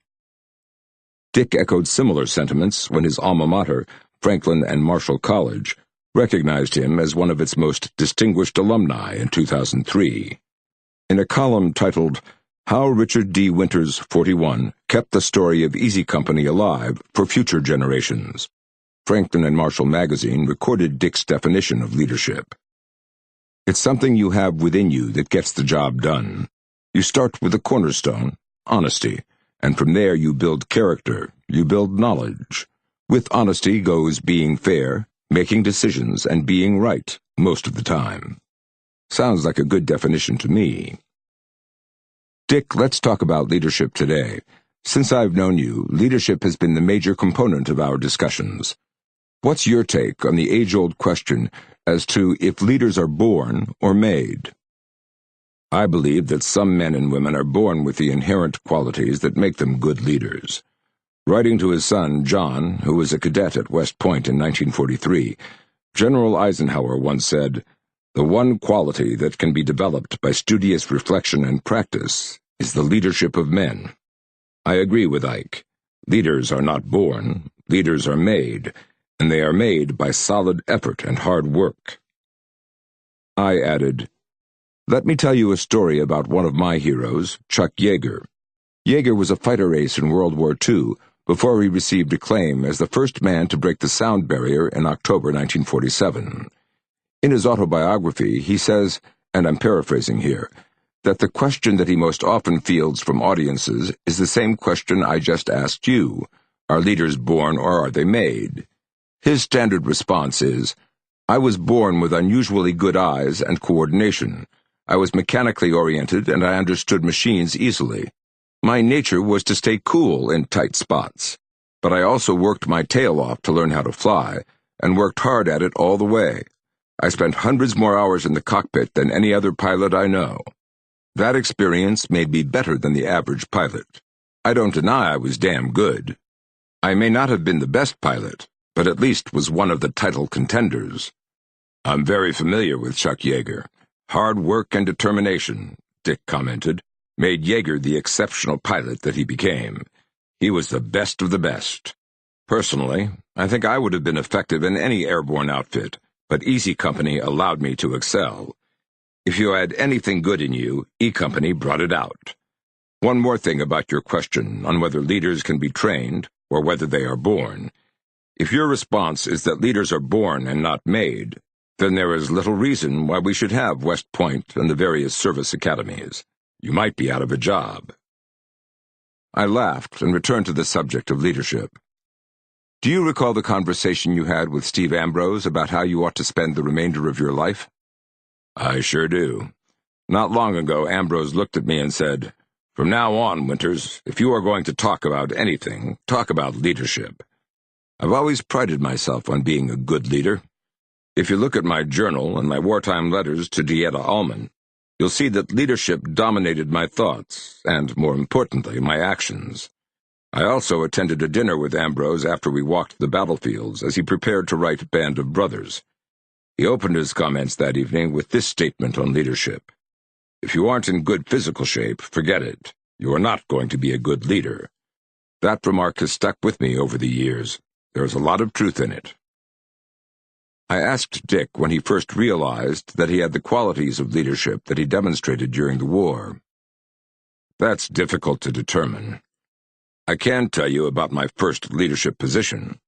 When I was young, I lived for several years with my grandmother in Ephrata, Pennsylvania. I was a shy kid who had no brothers or sisters. I was scared to death to attend school most of the time. When Dad moved the family to Lancaster when I was 8 years old, I changed schools, and once again I was terrified of all these strangers who always seemed to pick a fight with me. Later, the principal, whose name was Elizabeth Martin, took a liking to me, and she appointed me captain of the school safety patrol, which is a fancy title for the school crossing guards. In essence, I was a glorified patrol boy, but I was proud of the title and her trust in my ability. That was my first leadership position, giving orders and directing younger children across the street. This may seem insignificant to you, but it is indelibly imprinted in my mind after all these years."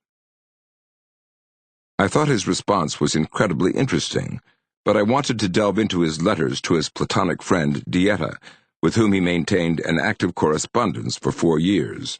There was one particular letter that I felt captured the essence of his leadership style, so I asked him about it. "I read your letters to your friend while you were in England.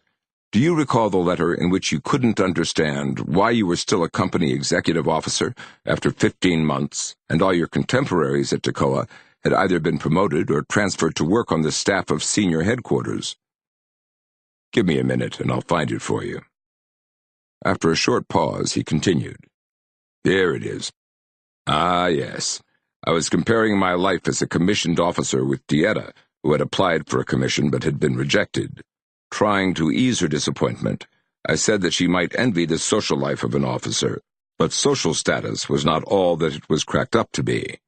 I advised her that the social life of an officer was my only holdback to future advancement. While the other officers spent the majority of their off-duty time at the officers' club, I had no desire to do the same, and I refused to join the parties and social gatherings. Which leaves me, I informed Dieta, with the point to bring out that I am a half-breed, an officer, yes, but at heart an enlisted man.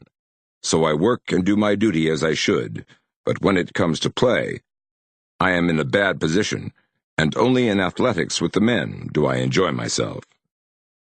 What's that passage tell you about yourself, Dick? What do you mean? Don't you see? This is the key to your success as a troop commander. You never forgot the place you came from. A lot of senior officers in the Army forget what it was like when they were lieutenants and captains. Your focus was never on personal aggrandizement or promotion. Your focus remained on the welfare of the soldiers in your command. It is as evident as the nose on your face. Another one of Dick's letters validated my assessment. 6 weeks before D-Day, Dick mentioned that he had not closed his eyes for more than 42 hours, since the company had been conducting maneuvers in the English countryside. Describing the scene to Dieta, he wrote, "If you want to see a beautiful, pathetic, and touching picture, follow me. There you see a private, next to his machine gun along an English roadside on a cold morning. He's been on the march and fighting for just about 24 hours without stopping. He's tired, dead tired. So tired his mind is almost a blank. He's wet, hungry, and miserable. As his buddies sleep, he keeps watch.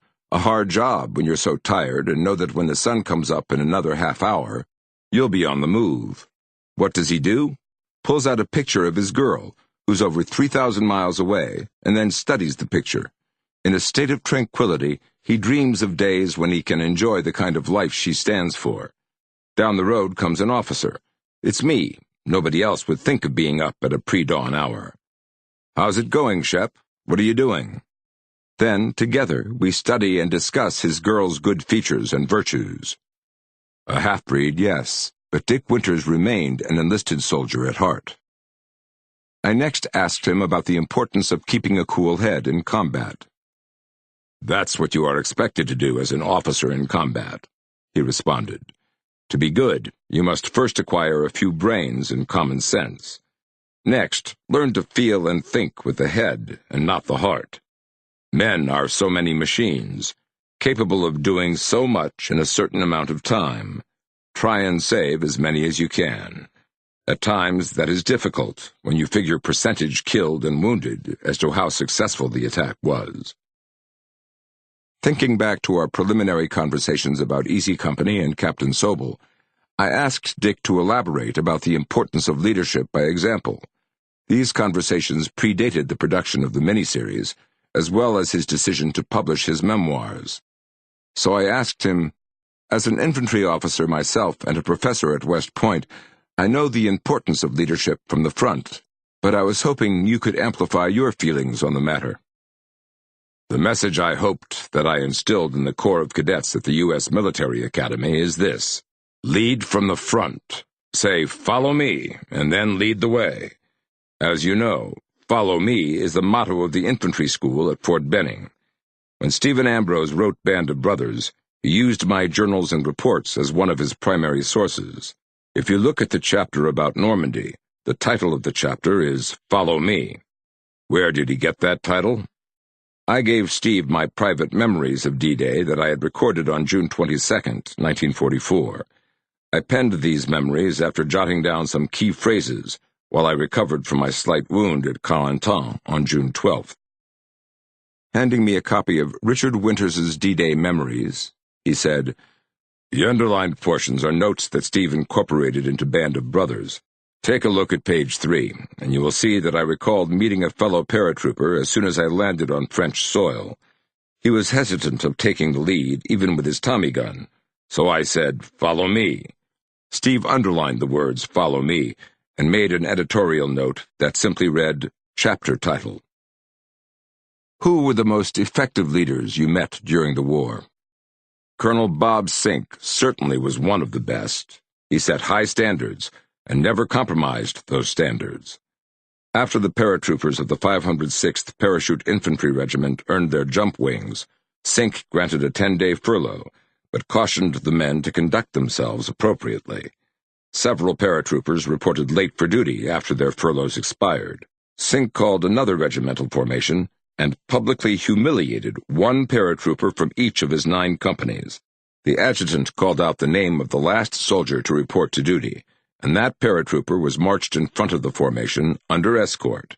An officer stripped him of his unit patch, forced him to unblouse his boots, and then escorted him from the field. What Sink was saying was paratroopers may be elite, but they had to follow the Army's rules and regulations. I liked that. For some reason, Sink liked me, respected me. He was always the man instrumental in getting me my next job. Dick then addressed the non-commissioned officers, NCOs. We also had a solid group of NCOs in the company. Sergeants Carwood Lipton, Bill Guarnier, Bull Randleman, Joe Toy, and Johnny Martin were exceptional leaders who always led from the front. I always felt the best leaders were those who came up from the ranks. We had guys like Pat Christensen and Don Malarkey, who were privates in Normandy, corporals in Holland, and later sergeants at Bastogne. Take Lipton, for example. Carwood Lipton was a squad leader at Toccoa and later a platoon sergeant in Normandy. Prior to our jump into Holland, I promoted him to company first sergeant. Later, he received a battlefield commission to second lieutenant. Dick smiled when he mentioned the next NCO. And then there was Floyd Talbert. He had it all. We developed a personal friendship dating back to Toccoa. He was athletic and dedicated. You knew if your life were on the line, he would come through. At Toccoa, he was in 3rd Platoon, not mine. On the march to Atlanta, Talbert was slugging along with a machine gun. Behind him was Walter Gordon, who was supposed to carry the gun. I can still see the determination on Talbert's face. I promoted him to sergeant in Normandy. During the counterattack at Carentan, he held the right flank along the railroad. After Normandy, I promoted him to platoon sergeant, when Carwood Lipton took over as company first sergeant. When Lipton received a battlefield commission later in the war, Talbert became first sergeant. He couldn't work with Captain Spears. You will have to read his letter to see why he turned in his stripes. Talbert claimed that he was always comparing Spears to me. We simply had different leadership styles, but I guess I should be flattered. I wrote to Dieta about Talbert after the war. I told her that I was going deer hunting with an old sergeant of mine from Easy Company. That sergeant was Talbert. It wasn't the hunt as much as I just enjoyed being around this guy. We didn't have to talk to enjoy each other's company, nor did we have to talk in combat or during a battle. A word or two, or a wave of the hand, and we knew precisely what the other guy was thinking. That makes working just lovely. Of the enlisted soldiers in E Company, Talbert is the only one whom I would classify as a friend. These are the ones you always remember, the men who do their best. You never forget them. Addressing the officers, Dick said, You know how I feel about Harry Welsh and Lewis Nixon. Harry was a good officer, though he had a lot of faults in his makeup. He joined the regiment at Camp McCall, North Carolina, in April 1943. Harry was my roommate at Aldbourne, England. He goofed a number of times later in the war, sometimes with dire consequences, but he was solid. Nixon was undoubtedly my best friend. At Toccoa, he commanded the 1st Platoon and I led the 2nd Platoon. Our friendship evolved naturally. My first recollection of the impact I had on Nixon occurred on the troop carrier taking us back to England after Normandy. Nixon asked me to talk to the battalion officers on leadership. What could I say? That impressed me. Nixon was always there for me. He became a guy I could check with to receive counsel or a suggestion. Nixon kept me from second-guessing myself. As a combat leader, I also respected Ron Spears, who commanded Easy Company longer than any previous commander. All were exceptional leaders. And what about the replacement officers? There were many more non-leaders than leaders as the war progressed. By the time we entered Germany, I was so desperately in need of officers, I was satisfied to have warm bodies filling the leadership positions. Once we reached Germany, the replacements were ill-trained and not ready for combat. A good number were more interested in getting medals than they were in leading soldiers. At the same time, I was grateful that our days in actual contact with the enemy were scarce by the spring of 1945. The replacement officers never would have survived Normandy or Holland. They certainly would not have survived Bastogne. We had some good platoon leaders, but they were few and far between. Very few of them could cut it in combat. Very few. "Tell me about General Maxwell Taylor," I said. "Ambrose thinks I am too hard on General Taylor, our commanding general in the 101st Airborne Division. I don't think so. He was more show than anything else. Once, when my platoon was assigned security detail for Taylor's headquarters, I noticed that his orderlies had stacked 6 or 8 pieces of firewood outside. The first thing that Taylor did when he emerged from his tent was to pick up an axe.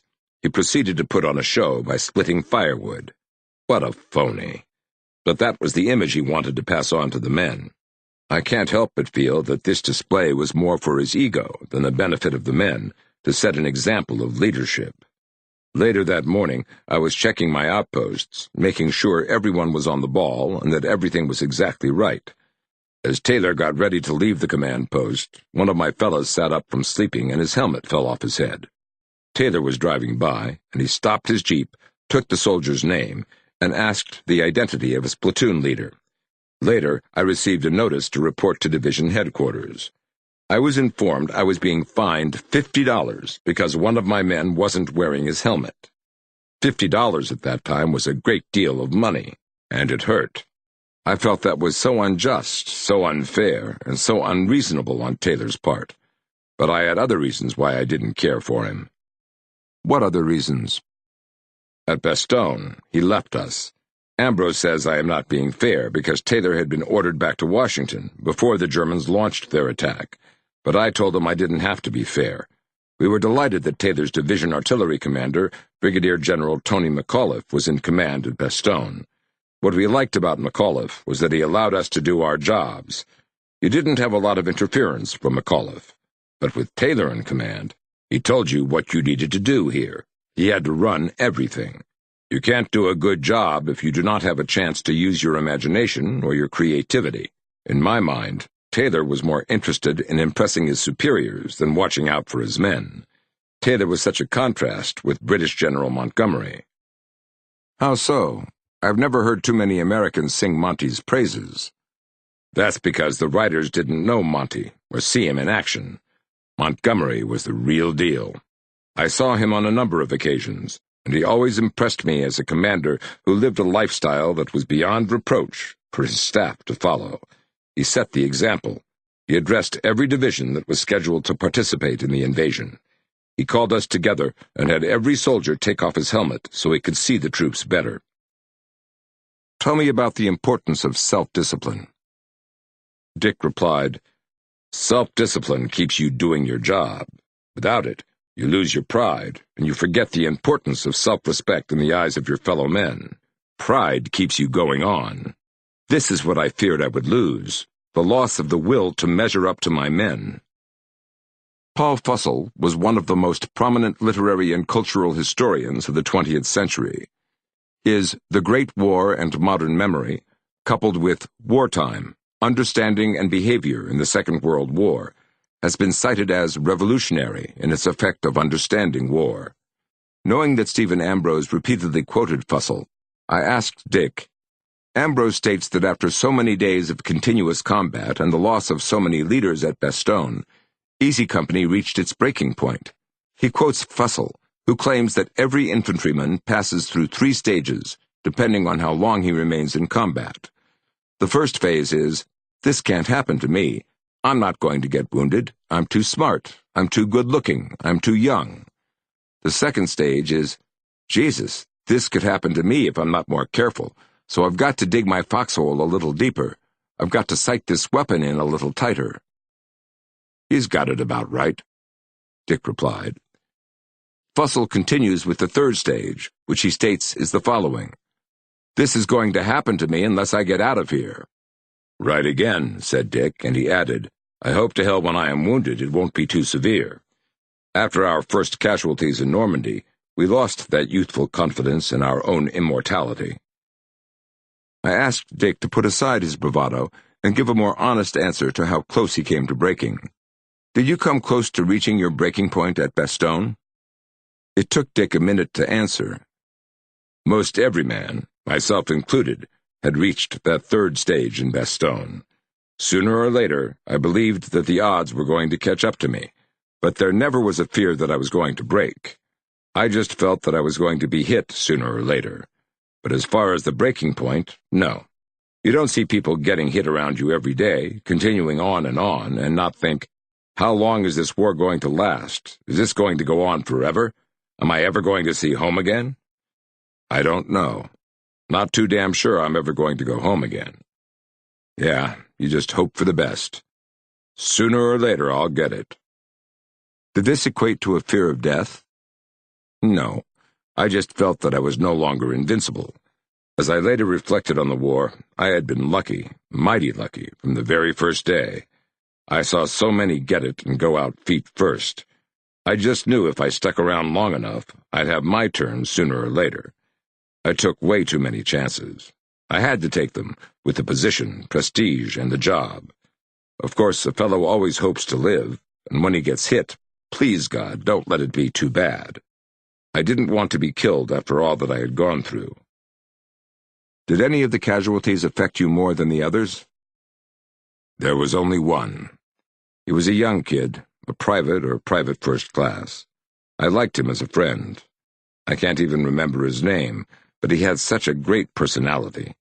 He was in the plane with Lieutenant Meehan when he was shot down over Sainte-Mère-Église on D-Day. I don't know why, but he seemed special to me. I felt worse about his death than I did Meehan's. Well, it must certainly have been lonely in command during Bastogne. Look, we had a job to perform, Dick responded.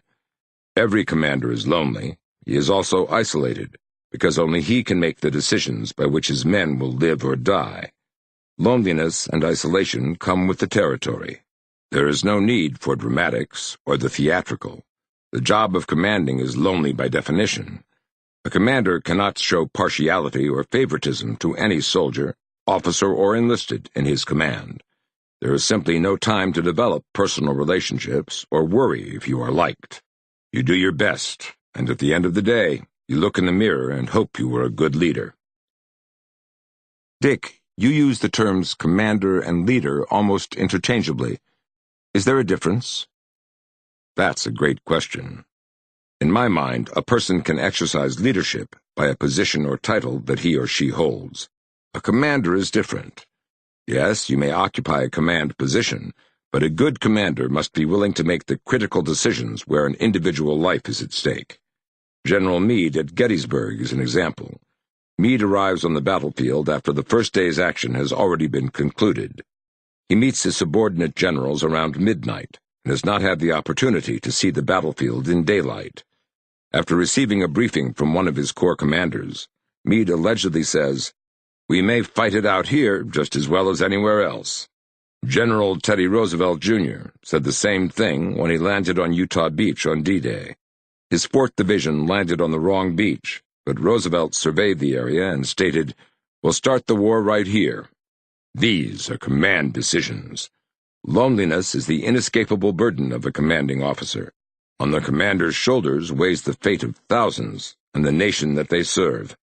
I hope that answers your question. And you were only 26 years old when you fought at Bastogne. 26 didn't seem so young at the time. Many of us were 26, and most were younger than that. The average age of the paratroopers in Easy Company was approximately 21 years old. Things moved fast in those days. I had read that Dick briefly considered making the Army a career, and I was curious why he changed his mind. Why did you leave the Army when you obviously had such a bright future ahead of you? You know I volunteered for the Pacific, but was rejected. We can explore that later. Guess the best way to explain things is to say the excitement was gone when the war ended. Most of my best soldiers had rotated back to the States, or were discharged. A typical day in Austria, where we were stationed, wasn't too bad, but it wasn't fulfilling. Up about 0700 hours, breakfast, paperwork, inspect guards, quarters, kitchens the rest of the morning. After a little lunch, fool around for a while, and then take a sunbath for a few hours while I read or just lie and think. That's what I really enjoy, just drifting around thinking of nothing in particular. In the evening, we play a volleyball game, after which I take a run, some calisthenics, and we shoot the bull, maybe try and write a letter or read, but it's really just a lot of foolish talk. There is a limit to how much garrison life a fella can handle. In 2 separate letters, Dick went on to describe life in Kaprun, where he was responsible for overseeing the demobilization of 25,000 German soldiers and displaced persons. "What a hell of a mess this whole place is," Dick wrote. "You have thousands and thousands of Allied prisoners of war, millions of displaced persons, who are really slaves, brought here to work from other countries, and now thousands of German soldiers. They all want something. They need help, food, medical care, everything. Ye gods, I look at these people and think how they are lucky to be alive, really, for so many have died and others are crippled. Here they are, all wanting to go home, yet when they get there, millions won't have a home, food, or any families." Later he said, "It's so quiet here, and despite the fact that I have 25,000 Krauts under my charge, there seems like nothing to do, no reason to work. With demobilization, everything that sustains morale in a military command, danger to the country, the potential for combat, and the fear of the unknown, virtually disappears overnight. Maintaining discipline and morale become a major leadership challenge." As a commander, what did you feel was the indispensable quality to ensure battlefield success? I think Dick was ready for the question because he answered almost before I had completed asking it. I could talk a long time about this one, but I'll try to get directly to the point. I go back to your previous question. The big thing that I derived from combat was the necessity of maintaining discipline. Discipline in our troops, and getting the job done in combat. And, with that in mind, as we were coming home from France after D-Day, we were ordered to leave our weapons and anything that we had taken to France. We were supposed to leave it there.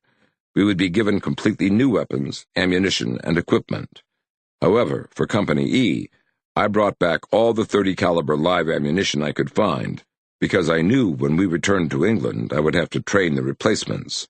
I wanted live ammunition for training purposes. I wanted to put those replacements under live ammunition in order for them to experience what it felt like conducting an attack. The only way to gain experience from overhead fire is by actually fighting through it. So we got back to England, and I conducted company field problems by using live ammunition for good purposes. It was dangerous. I was sticking my neck out. If anybody would have been hurt or we had lost anybody, I would have been a dead duck. But I lucked out, and it worked out okay. That training paid huge dividends when we jumped into Holland. As a leader, what aspect of your military service provided you the greatest satisfaction? Knowing that I got the job done. Knowing that I maintained the respect of my paratroopers. Soldiers looked at me in a different manner than they had before the battles on D-Day and on the island. The greatest reward you have as a leader is the look of respect. After the experience at Bastogne, the men knew me better than they had ever known me. If you are a leader, you lead the way, not just in the easy ones, but on the tough ones too. The key to being a successful combat leader is to earn respect, not because of rank, but because you are a man. There was only one question that Dick refused to answer. He cut me off immediately when I asked what made him so different from the other officers in Easy Company and in 2nd Battalion. I'm going to skip that one, Cole. I don't want to share my ego. As I reflected on Dick's answer, I returned to my initial question as if to leaders are born or if they are made. When he read Dick's thoughts on the subject, a fellow historian named Dennis Showalter helped me refine my personal thoughts and made an analogy with a bullseye target. Dick was too humble to assign any relevance to his innate leadership talents, and he attributed his success solely to hard work and dedication. In essence, he denies the dichotomy between the born leader and the self-made commander, said Showalter. He clearly demonstrates that the only way leaders can be produced in a republic is by cultivation. In other societies, birth and position within society may position a man or woman to leadership positions, but not in a democracy. In a democracy, leadership depends on self-awareness and self-referencing. The self is at the center. The next ring is spouse/partner. Then comes the ring of children, then family, then brethren, then colleagues, and so on. When the order of the rings is disturbed, and even more when the bullseye fails to hold, the result is disintegration. Dick Winters knows himself. From that, the rest develops. It is Dick's constant verifying his leadership attributes, not navel-gazing, certainly not strengths and shortcomings, but rather who and what he is, that defines his leadership. Chapter 5. Friendship. I came to love the way he lit up when I entered the room. "Ah, it's my buddy," he would say. Mitch Albom, Tuesdays with Maury. Several years ago, Dick and I reminisced about the relationships that we had formed during our lives. Dick took the opportunity to venture into an area in which I was particularly interested, friendship. By this time I had only known Dick about 5 years, but I struggled to recall him ever mentioning a single individual whom he considered a lifelong friend. He said that he had many acquaintances, but few close friends. That was the way he wanted it. "I like to count my close friends on one hand," he would say. I decided to pursue the matter, and asked if we could talk about friendships and friends. I was very much a loner in elementary and high school. I spent the summer working for Edison Electric, where my father was one of 3 general foremen in the area surrounding Lancaster, Pennsylvania. Prior to enlisting in the U.S. Army in 1941, I had had only a handful of dates, he said. In high school, I was more interested in studying and athletics. That didn't change when I entered Franklin and Marshall College. As I put myself through college, I lived at home. As a result, I missed out, perhaps by choice, on the socialization that normally is associated with dormitory life and the college scene. My first date in college was compulsory by direction of my fraternity brothers. As it turned out, the date was a nightmare because of a combination of circumstances. The party was a dance, and I couldn't dance. I didn't even know how to hold the girl. They told me to just go out there and walk to the music. So I did, but most of the time I walked on the poor girl's feet. That was my first and last dance, for shortly afterward, I dropped out of the fraternity. Too much money for a guy working his way through college. I'm chuckling, Dick, because I dated a lot in high school, but once I got to college, I was more focused on the Reserve Officer Training Corps, ROTC, and earning my commission in the U.S. Army. I just wasn't interested in the social aspect of college life, I said. Neither was I. Had a few dates my sophomore and junior years, but in my senior year, I didn't even take the time to look at a girl. Following graduation, I traveled to Vermont to work on a professor's farm in the mountains. After that, I went home to volunteer for the Army, instead of waiting for them to take me. He added, "Guess neither one of us set the world on fire in that department." What intrigued me so much about Dick's attitude toward friendship was a letter that he had written to his pen pal, Dieta Allman, just 4 days prior to D-Day. He began his treatise by remarking what a thrill it was to read in the Stars and Stripes, the soldiers' overseas newspaper, that on D-Day, all theaters, ball games, and non-essential business establishments planned to close, and people would be asked to go to church and pray. He went on to write, "The size and magnitude of a united feeling like that just sends the chills right up and down a fellow's spine. When we're at home, a fellow doesn't usually think beyond his local acquaintances. Go to another part of the country and it's your home state, and anybody from your hometown is a buddy. Go overseas, and anybody from the United States is your buddy. So when you feel that way and think that all those people are sending their best wishes and prayers to you, a fellow can't help but feel good." Friendships during the war were rare occurrences to Dick, for no other reason than an officer must remain above the fray and not be encumbered by close attachment to any individual in his outfit.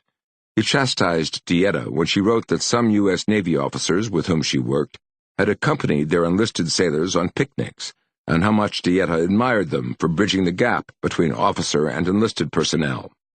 Her letter prompted Dick to write his analysis of why such relationships were self-defeating and detrimental to the efficiency of a military command. He wrote, "God Almighty, I'd hate to be an officer in that outfit.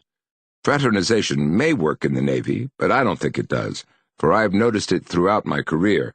You lack military discipline and respect for rank. I've been a buck private, and when I was an enlisted soldier, I didn't want to fool around with the officers. All I wanted from them was good leadership. Now I am a captain, and I find that buddy stuff is out. I am all in favor of knowing each and every man, getting in bull sessions with them, etc., knowing their background, likes, dislikes, capabilities, and weak points. I want to be their friend and the guy they go to when they want a favor or they're in trouble. But I am not their buddy. I am their captain. When I say something, that's it. You jump. If you're going to have things like that, then you can't go around on picnics with them and so forth. Of course, I know those officers are well liked who do things like that, but in the end, their ideas and principles break down. I've only been around 3 years in the Army, but I can see that the old Army is the right Army, and the longer I am around and the more I see of it, the more I am convinced. You can't make a decision as quickly and thoroughly if your buddies are concerned in a life-and-death situation." Not surprisingly, Dick never allowed himself to get too close to anyone, including Dieta. As a matter of fact, he told her, I wouldn't even kiss a girl's hand, for as a soldier, I don't want any more people than necessary to even know me. It's no good. If a soldier lives, okay, get out of the Army and forget it. If he doesn't, okay, there are just that fewer people who will feel the toll of the war. Of those who worked with him in the Army, Dick said, "There are only a few of them who really know and understand how I feel and think about life in general. I guess there's really only one, Lieutenant Harry Welsh, who is as bull-headed as you'd expect an Irishman to be. At home there are my folks, and that's it. I don't think I have another soul who knows me." I would add Lewis Nixon to that mix because I never heard Dick mention him in less than flattering terms. In the immediate aftermath of the war, Dick once classified Nixon as absolutely the most unreliable man I've ever known in peacetime, but by far the best combat soldier in easy company. Dick paid Nixon the ultimate compliment by saying, "Nix is okay in the fight." As I listened to Dick's comments about maintaining a degree of distance from his fellow officers and his men, I recalled my close friend Colonel Farrell, a fellow battalion commander who recently retired from the U.S. Army. In Iraq, he said, I generally kept my own counsel. I became very close with my command sergeant major. We functioned very well, and in the course of my command, we only had one disagreement. I do not remember the reason, I have blocked it out, but it lasted only a day or two. Other than that, we were very close and effective. However, as close as we were, I never shared the burden of command. He knew and accepted without reservation that that burden was mine. Similarly, with my 2 executive officers and operations officers, I became close, but only to a degree. I developed especially strong relationships with my company commanders, but again, I kept my distance to a large degree, and I never shared my innermost thoughts. Though separated by 60-plus years, my friend's experiences were similar to those that Dick had expressed so eloquently to Dieta. At my request, Dick returned to the subject of friendship in one of his final interviews, conducted by magazine editor Christopher Anderson. Dick said, I think about the people I worked with. They don't know me. Nobody knows me. The neighbors, people whom I've lived with and worked for over the years, they have never known me. I have always made an effort not to talk about myself. I talk about the war, but not about myself. I would like to keep it that way. We next discussed Steve Ambrose's latest book, which Steve had written just prior to his death in 2002. Ambrose titled the book Comrades, Brothers, Fathers, Heroes, Sons, Pals. Although the book was not nearly as well received as Ambrose's standard biographies and histories, Dick was struck by the audio version, which he felt conveyed Steve's emotions about not only the men and women who had made an impression on his own life, but also friendships that illustrated a special bond on the subjects he had studied over 5 decades of research. Ambrose writes, "One of the joys of my adult life has been discovering male friendships.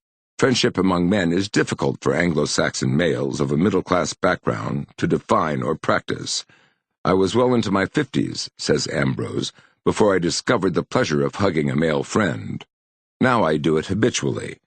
General Dwight Eisenhower wrote at the end of his life that he regretted his inability to give hugs to his fellows." Ambrose continues, "The 4 best words in the English language are love, wife, home, and work. The 5th one is friend." I'm not sure I concur with Ambrose's order of merit, but the topic gets me thinking of Dick Winters's friends. If I were asked to name Dick's closest friend, without hesitation I would say it was Bob Hoffman. Hoffman is a local architect from Lebanon, Pennsylvania. His association with Dick, which eventually blossomed into a loving friendship, dated to 1994, when Hoffman saw Dick's photo in the local paper on the recognition of the 50th anniversary of D-Day. Dick was pictured with another World War II veteran whom Hoffman knew well. Because Bob had an abiding interest in the 101st Airborne Division, he took his friend's suggestion and wrote a letter to Dick, requesting an opportunity to meet him. A month later, Hoffman received a call from Dick, who said he had received his letter, but he wanted to check out what kind of person Bob was. Because Bob was a chief executive officer of a hospital, Dick asked his physician to comment on Hoffman's character. Receiving a favorable report, Dick called. In 2005, I asked Hoffman to share some of his memories of his initial meeting with Dick Winters. The rest of the story is told in Bob's own words. Winters asked if I had read Band of Brothers, but I had not. He told me to read it, and only then will we get together. I did, and we did. It was one of those very rare times in life when we both had a feeling of comfort and sincerity. Our meetings became more frequent, and my understanding and admiration for Dick Winters increased geometrically. In the beginning, we spoke a lot about the war, but long ago our relationship became more personal, revolving about the events in our daily lives.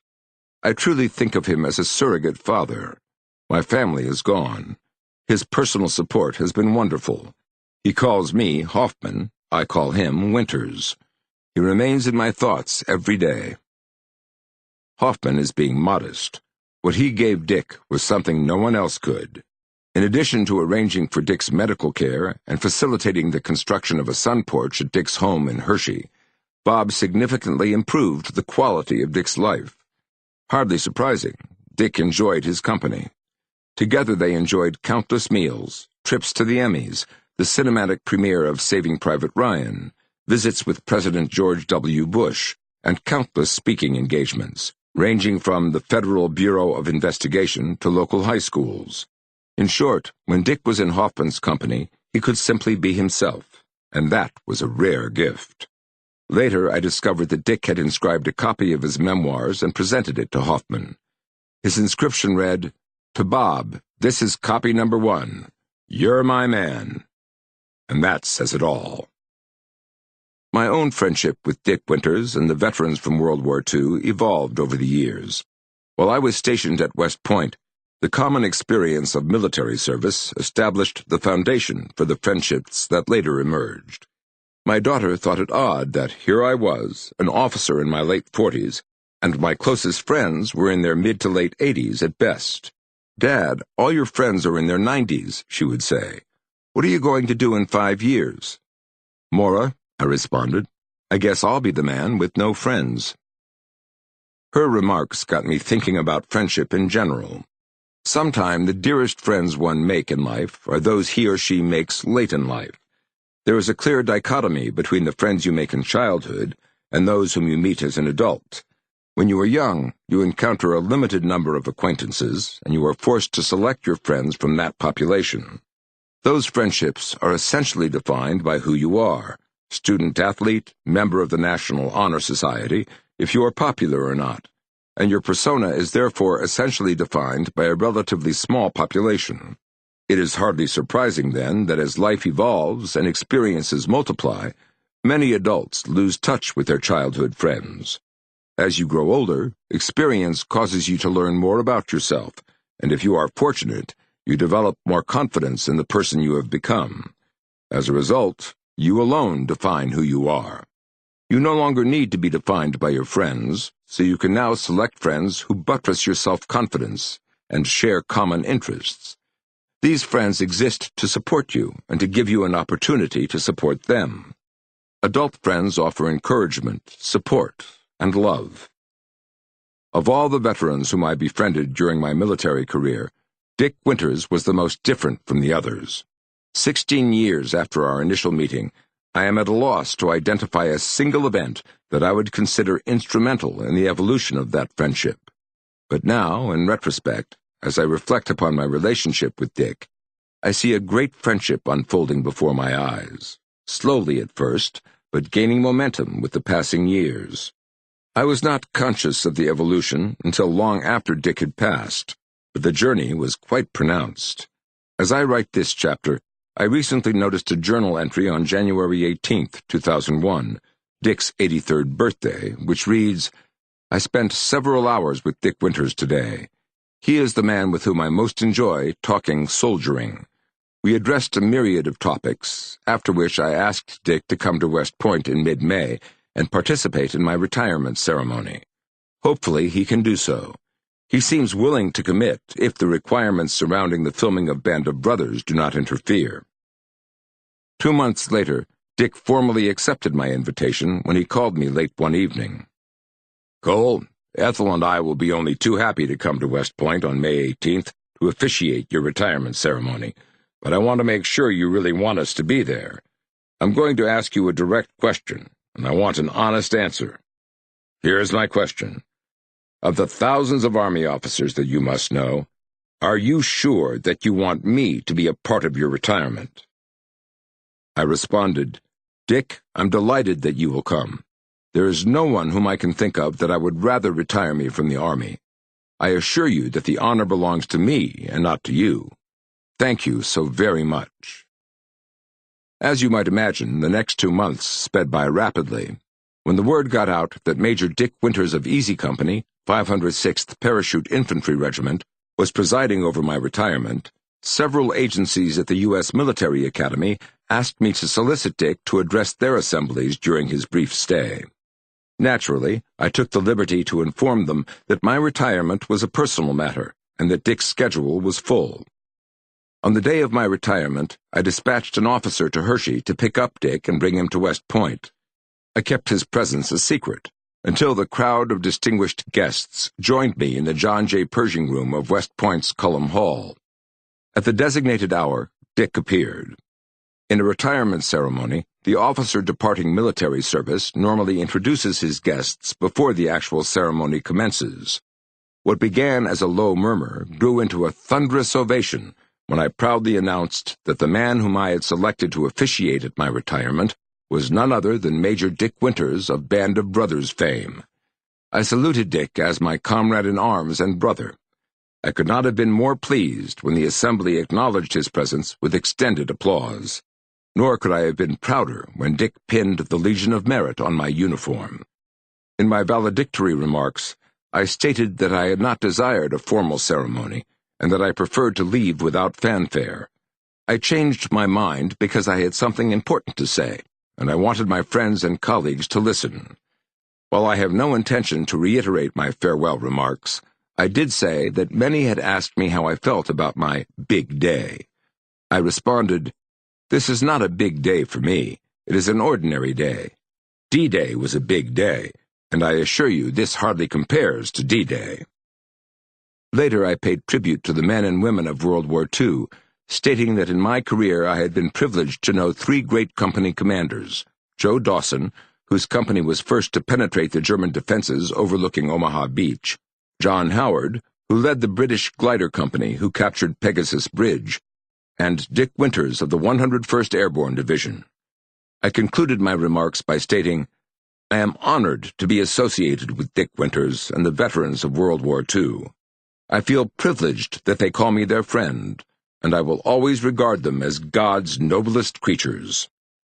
At the conclusion of the ceremony, as the people flowed through the receiving line, I must confess that they seemed happier to shake Major Winters's hand than mine. Dick was the center of attention, and that's the way it should have been. Later that evening, I hosted a small reception at the Hotel Thayer on the grounds of West Point. I asked Dick to sit next to me. My two children sat to my right, while Dick sat to my left. My daughter picks up the story from here. As a 13-year-old girl straight from the 8th grade, I knew close to nothing of Easy Company, Brecourt, or Currahee. I did know, however, that whoever this guy was that my father had asked to retire him was probably a big deal. During our dinner, I, after bickering with my older brother because he wanted to sit with his girlfriend and not me, was lucky enough to find a seat next to the Major. "Sit next to me, Maura," he said, as I exchanged seats with my father. Conversation came easily.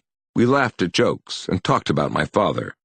At one point in the dinner, the Major looked over to my brother, who was engaged in a private conversation with his date and paying little attention to the rest of the dinner party, and said, "John, would you like to include the rest of us in your conversation?" Yes, poetic justice for our earlier argument. This was my first encounter with Major Winters. It was a short, delightful glimpse into a friendship that would develop over the years.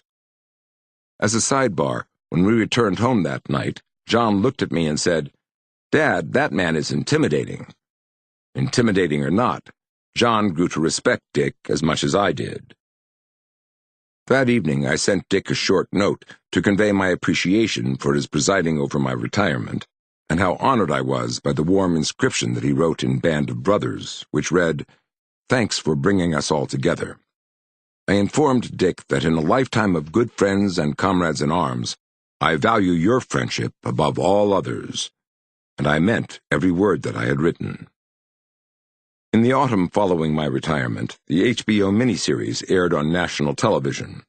Dick was justifiably proud of the production, and he had every reason to be so. Much of the series was based on his private journal that had formed the basis of Stephen Ambrose's Band of Brothers. The achievements of Easy Company were now in the public domain, and the veterans were celebrities in their own right.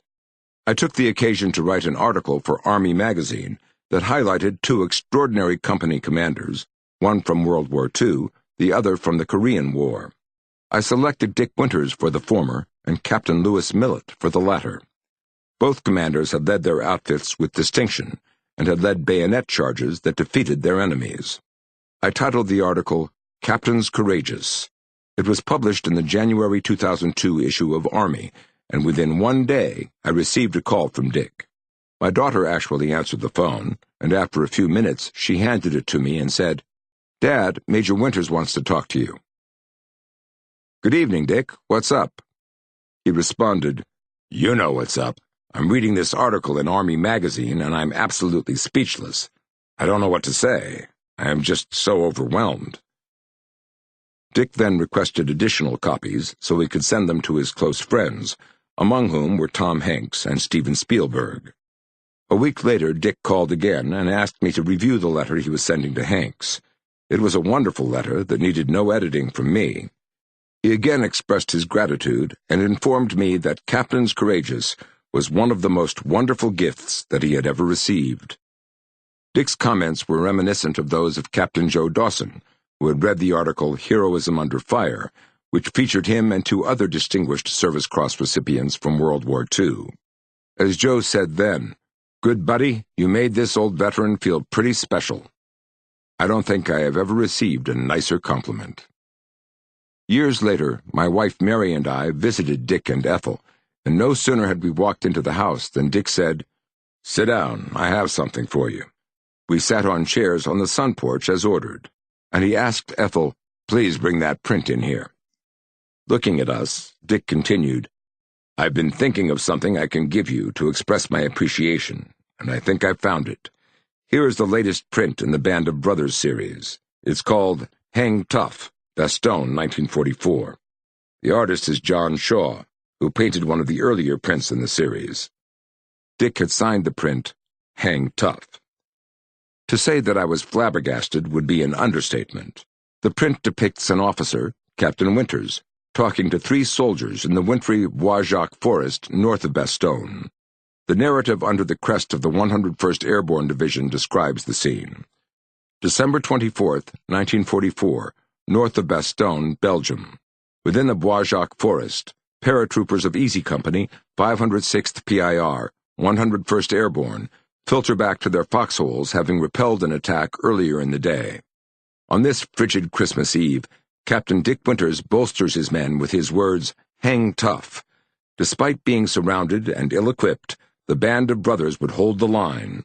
Ultimately, the 101st Airborne would help turn the tide in the Battle of the Bulge. "Dick, I'm speechless. This is the most beautiful print I've ever seen. This captures the essence of me as a leader. He's got me exactly how I want to be portrayed. Just as Easy Company was my company, Hang Tough Bastogne 1944 is my print, since it encapsulates how I feel a company or battalion commander ought to lead from the front. Can you pick me out from the print?"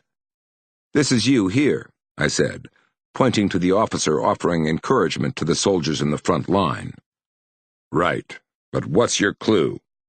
"Well, it certainly looks like you, and this scene depicts an officer inspecting the forward line." "That's true, but if you look closely, I am the only one who is cleanly shaven. That's your tip-off." Later, I watched a YouTube video of the presentation of the initial print to Dick. As the gentleman who delivered Hang Tough, Bastogne 1944, explained to Dick, the artist examined a number of photographs recently taken in the Bois Jacques to capture the surrounding countryside in mid-December. While the team was actually photographing the forest, accompanied by some veterans from Easy Company, German veterans from the Wehrmacht were visiting the same area. When one of the Americans asked them why they did not attack in greater strength that Christmas Eve, the German veteran laughed and said, "You don't understand. You were the Eagleheads," describing the 101st Airborne Division's patch, depicting a screaming eagle. "My men did not want to come over here." No finer tribute can be paid to a combat soldier. Dick particularly seemed pleased to hear that remark. Dick himself had expressed similar sentiments concerning the value of paratroopers in a letter that he had written 2 weeks before the European War ended. "The story of paratroopers can never be told as to the full significance of the role they played in this war," he said with obvious pride. "They have been proven beyond all doubt to be practicable, which was the only doubt I had in my mind a year ago. But even the ever-present threat of our employment is of no little importance in the general picture. And when we do drop, it's been proven that the Germans actually just take off, plain scared." Dick respected his adversaries as well, as he remembered the fighting after D-Day. Of course, in Normandy that wasn't the case, and as a result we had one hell of a good fight. Even when we bump into Waffen-SS or Panzer tank units on the line, they don't concern us as much as the knowledge that we've got paratroopers to shoot at. It's actually noticeable that the shooting and fierceness of the fight is much sharper against German paratroopers. When it came time for Mary and me to leave, Ethel thanked me for coming, and Dick made a special point of shaking my hand more vigorously than normal, saying, "Cole, I can never thank you for what you've done for me." I often wonder how Steve Ambrose would have characterized my friendship with Dick Winters. He had written on brothers, peers, a lifetime of friends, his dearest friend, veterans, and combat friends. I suppose that Dick and I could have fallen into a number of these categories, but I like to believe Steve would have placed us in the chapter he titled Faithful Friends, in which he described Meriwether Lewis and William Clark. Lewis and Clark became friends as adults, just as Dick and I did. Unlike us, their lives were entwined for 3 years as they led the 30-man Corps of Discovery across North America. Lewis was the commander of the expedition by rank, but he made Clark an extraordinary offer and named his friend co-commander. Lewis then offered Clark a captain's commission, equal to his own, but the War Department did not have a vacancy for that grade.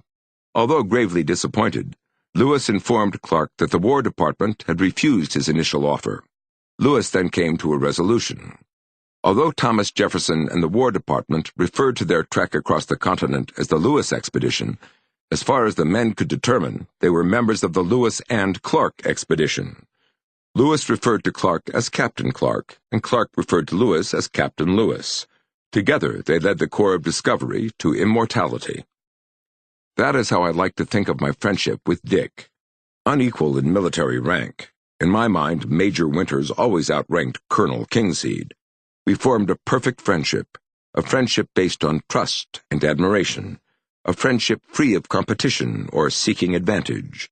We gloried in each other's success and shared each other's bereavement when family members perished and old soldiers passed from the scene.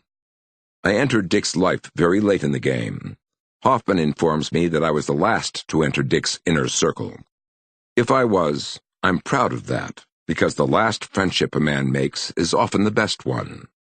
Ambrose, with whom Dick and I shared a highly personal relationship, likened the last friendship to being a grandparent. It is God's reward for having done your best. To this day, Dick Winters remains the best friend I ever had. I was privileged that he called me friend as well. Chapter 6. Character. Humility must always be the portion of any man who receives acclaim earned in the blood of his followers and sacrifices of his friends. General Dwight D. Eisenhower. The U.S. Military Academy's mission is to educate, train, and inspire the Corps of Cadets so that each graduate is a commissioned leader of character, committed to the values of duty, honor, and country, and prepared for a career of professional excellence and service to the nation as an officer in the United States Army.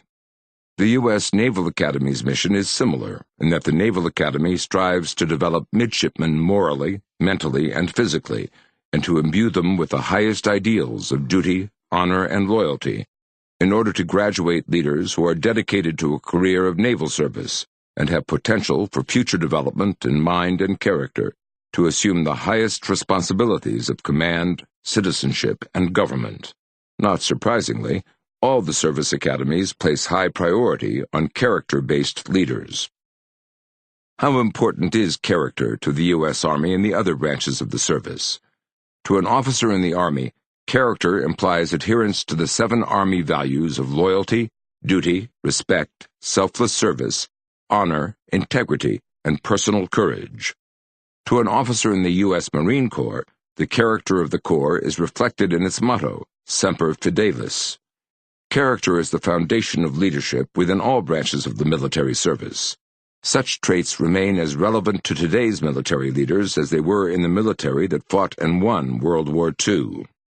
When Dick Winters selected the 10 leadership principles with which he closed Beyond Band of Brothers, he listed character as the sine qua non of leadership. Strive to be a leader of character, competence, and courage, he often said. For Dick, character had its roots in his upbringing in southern Pennsylvania. He cherished traditional family values, a Protestant work ethic, and a commitment of selfless service. He neither drank nor swore. Such behavior ran counter to his moral composition. He tolerated those who did, but never once did he cross that moral threshold himself. The Major Winters whom I knew viewed himself as a leader 100% of the time. To compromise his honor and his integrity would have proven anathema to Dick Winters. I asked him one afternoon, "To what do you attribute your character?" "Without hesitation," Dick replied. "I owe my character to my mother. A mother takes a child, she nurtures him, instills discipline, and teaches respect to others and how to live. She is first up in the morning and ensures the welfare of her family. She taught me to be respectful to women." I just watched 60 Minutes last night, and they interviewed Derek Jeter, the captain of the New York Yankees, and they asked him where he learned to be a leader. Do you want to know what he said? What did he say? Jeter attributed his leadership ability to his mother. I'm not a Yankee fan, but I'm glad to hear Jeter say that. He must be a pretty smart guy, Dick said, with a smile on his face. Let me ask you another question. Why didn't you ever drink alcohol? Dick responded, I don't like to talk about it much, but my grandfather was a confirmed alcoholic. I saw what it did to his family, so I never took a drink. It wasn't hard. I didn't want what happened to him to happen to me. It's as simple as that. Very interesting, Dick. I'm wondering how you define character. Character revolves around doing the right thing all the time. Character implies daily choices of right over wrong. I remember you once cited the cadet prayer at West Point, in which you said cadets strive to choose the harder right instead of the easier wrong, and never to be content with a half-truth when the whole can be won. That gets to the heart of character. I would add that it is easier to do the right thing when everyone is looking. It is more difficult to do what you should do when you are alone. I like to think of character as every other virtue, at the breaking point. Does war disrupt or reinforce character? I can speak only from personal experience. War doesn't alter character. War merely brings out the best that an individual has to offer. Unfortunately, it also brings forth the worst in some men. If anything, war exposes the best and worst of those who are called to fight. I know of no man who lacked character in peace and then discovered his character in combat. But, back to your question, I believe that war reinforces character, for better or worse. To understand the importance of character in Dick's life, one only has to read a sampling of his wartime correspondence. Following the Battle of the Bulge, Dick responded to a letter in which Dieta Allman asked if it was true that soldiers routinely raise hell when they are off duty. Dick replied, "It doesn't mean that everybody raises hell. Take it or leave it. I didn't, never have, never will raise hell while I am in the U.S. Army. Why? First and most important, I've got my own conscience to answer to. Next, my parents. And then I am an officer in the U.S. Army. I am damn proud of it, and with the rank and position I hold. I wouldn't think of doing anything to bring discredit to my outfit, my paratrooper boots, wings, the airborne patch, or the U.S. Army. Good morale within an outfit is usually reflected by good conduct away from it. That sounds like an idealistic high school kid, I know, but that's it. That's how I feel." Dick's friend Bob Hoffman shares a memory of Winters and the importance of character. States Bob, "I can tell you that he was the same man when the journey of Band of Brothers began as he was when his life's journey ended." When Dick initially viewed the transcript of the miniseries Band of Brothers, he was offended that Damian Lewis, who portrayed him on film, used excessive profanity throughout the series. Dick immediately wrote a letter to Tom Hanks, resigning from the project because, "I don't want these boys and girls thinking it is acceptable using profanity. You know that is not who I am." Hanks issued a tepid apology, but he claimed it was too late in the production cycle to edit the offensive language. Dick held firm and steadfastly countered each of Hanks' points of rebuttal. Winters won again, and you won't hear a single word of profanity from Lewis. So important was this indication of Dick's character that Hanks brought it up to me following the memorial service. Sergeant Darrell Shifty Powers, one of the best soldiers in Easy Company, also objected to the profanity in the miniseries. As Powers told a close friend, "We would never have talked that way, knowing that we might meet our maker in the next moment." Then he qualified his remarks by stating, "At least us Southern boys, those Yankees may have been different." Doing the right thing was extremely important to Dick. Hoffman shares another vignette that further illustrates Dick's character. During the 2004 presidential campaign, Dick called Hoffman on a Sunday evening and said that the White House had called, asking him to introduce President George W. Bush at a Hershey Stadium rally. Dick declined, concerned that his Parkinson's disease had advanced to the stage that it would be hazardous to his own health to attend the rally. "Did I do the right thing?" he asked Bob. Hoffman said, "No. The old adage is that when the President of the United States asks you to do something, you do it."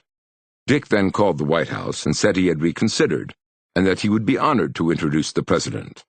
An estimated 33,000 people attended the rally.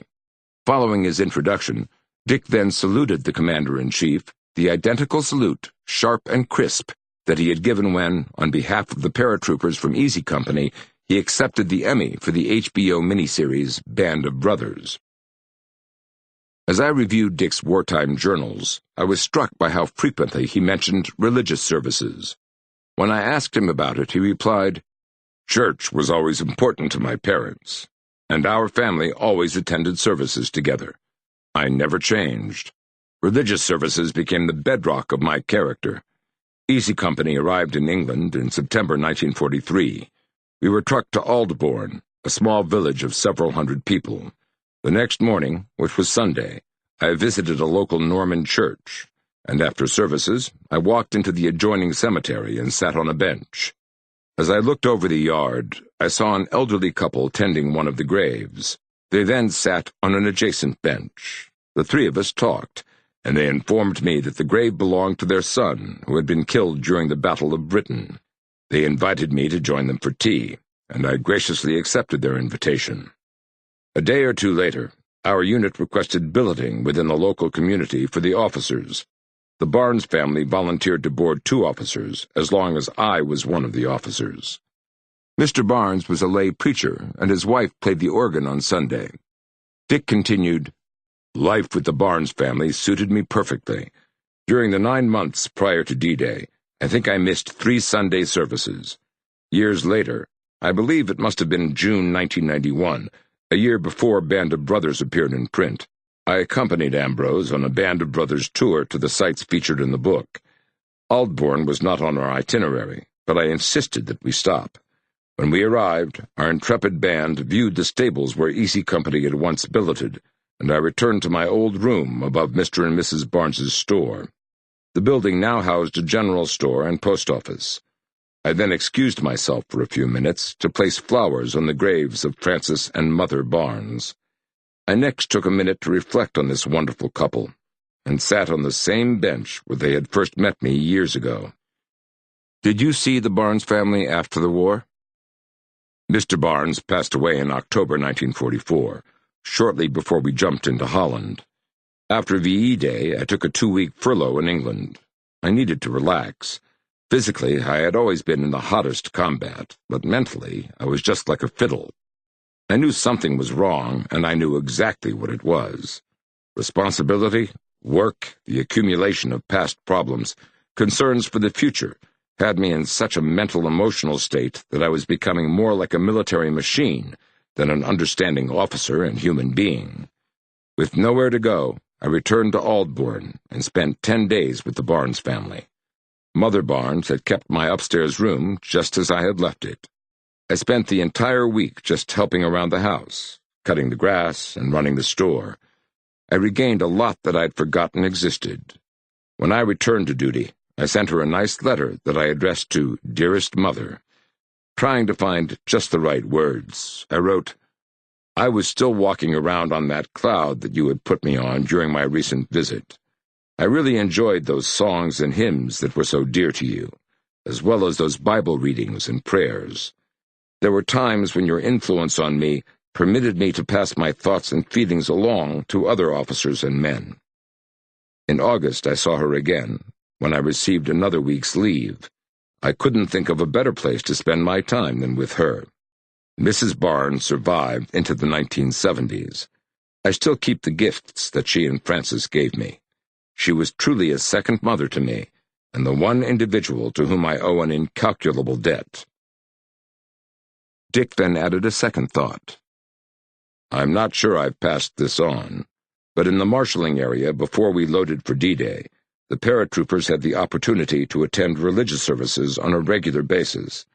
What amazed me was the fact that with D-Day and a night jump into Nazi-occupied Europe staring us right in our faces, only a few extra men showed up for the services. I thought everyone would go, but only a few attended. That surprised me. To what extent were religious convictions expressed in your unit? Dick responded, "We had a good Catholic chaplain, Father Maloney. He took care of everybody who wanted to pray. He received the Distinguished Service Cross in Normandy. Religious services were an important factor in maintaining morale in a military outfit, but attendance was never strong. Each man made his personal peace within himself. Your religion was obviously important to you." "Yes, but I never really considered myself a member of any specific religious affiliation. My mother grew up in a Mennonite community, but she never converted to the faith. What she did do was pass the message of self-discipline to me, as well as the values of honesty, hard work, and respect for others. I go to church, read the Bible, pray, and do what I think is right, but I have never had any assurance that I was going to heaven, and I'm not sure if I am saved. The way I feel about it, going to church is a privilege, an honor, and should be recognized as such. I didn't want to miss a chance to go. While in England, I attended a Methodist church. Didn't miss but 3 Sundays in over 8 months. The longest I was away from church was after jumping into Holland. I wrote Dieta in mid-November that I attended services for the first time in 2 months. Of course, it wasn't exactly fancy, but it was a church. We held the services in a barn with some cows and horses crunching some hay and adding a delightful aroma to the setting. Later, I attended a Roman Catholic wedding in a church in France. I enjoyed it. I feel the same way about attending Mass, Dick. By the way, I love your description of your personal cathedral that you found amid the mountains of Austria after the war. Looking at one of his letters, Dick read, "While in the mountains, I found a church of my own. The Isle is 2 mountain ranges down which you can see for 10 miles at least. At the end, there's just a series of mountain peaks. A storm came up, and the dark clouds covered everything but the far end, where the sun shone through on those magnificent peaks. The color was all shades of rose, a light, soft rose, nothing hard or bright, but just rays of light coming through the clouds.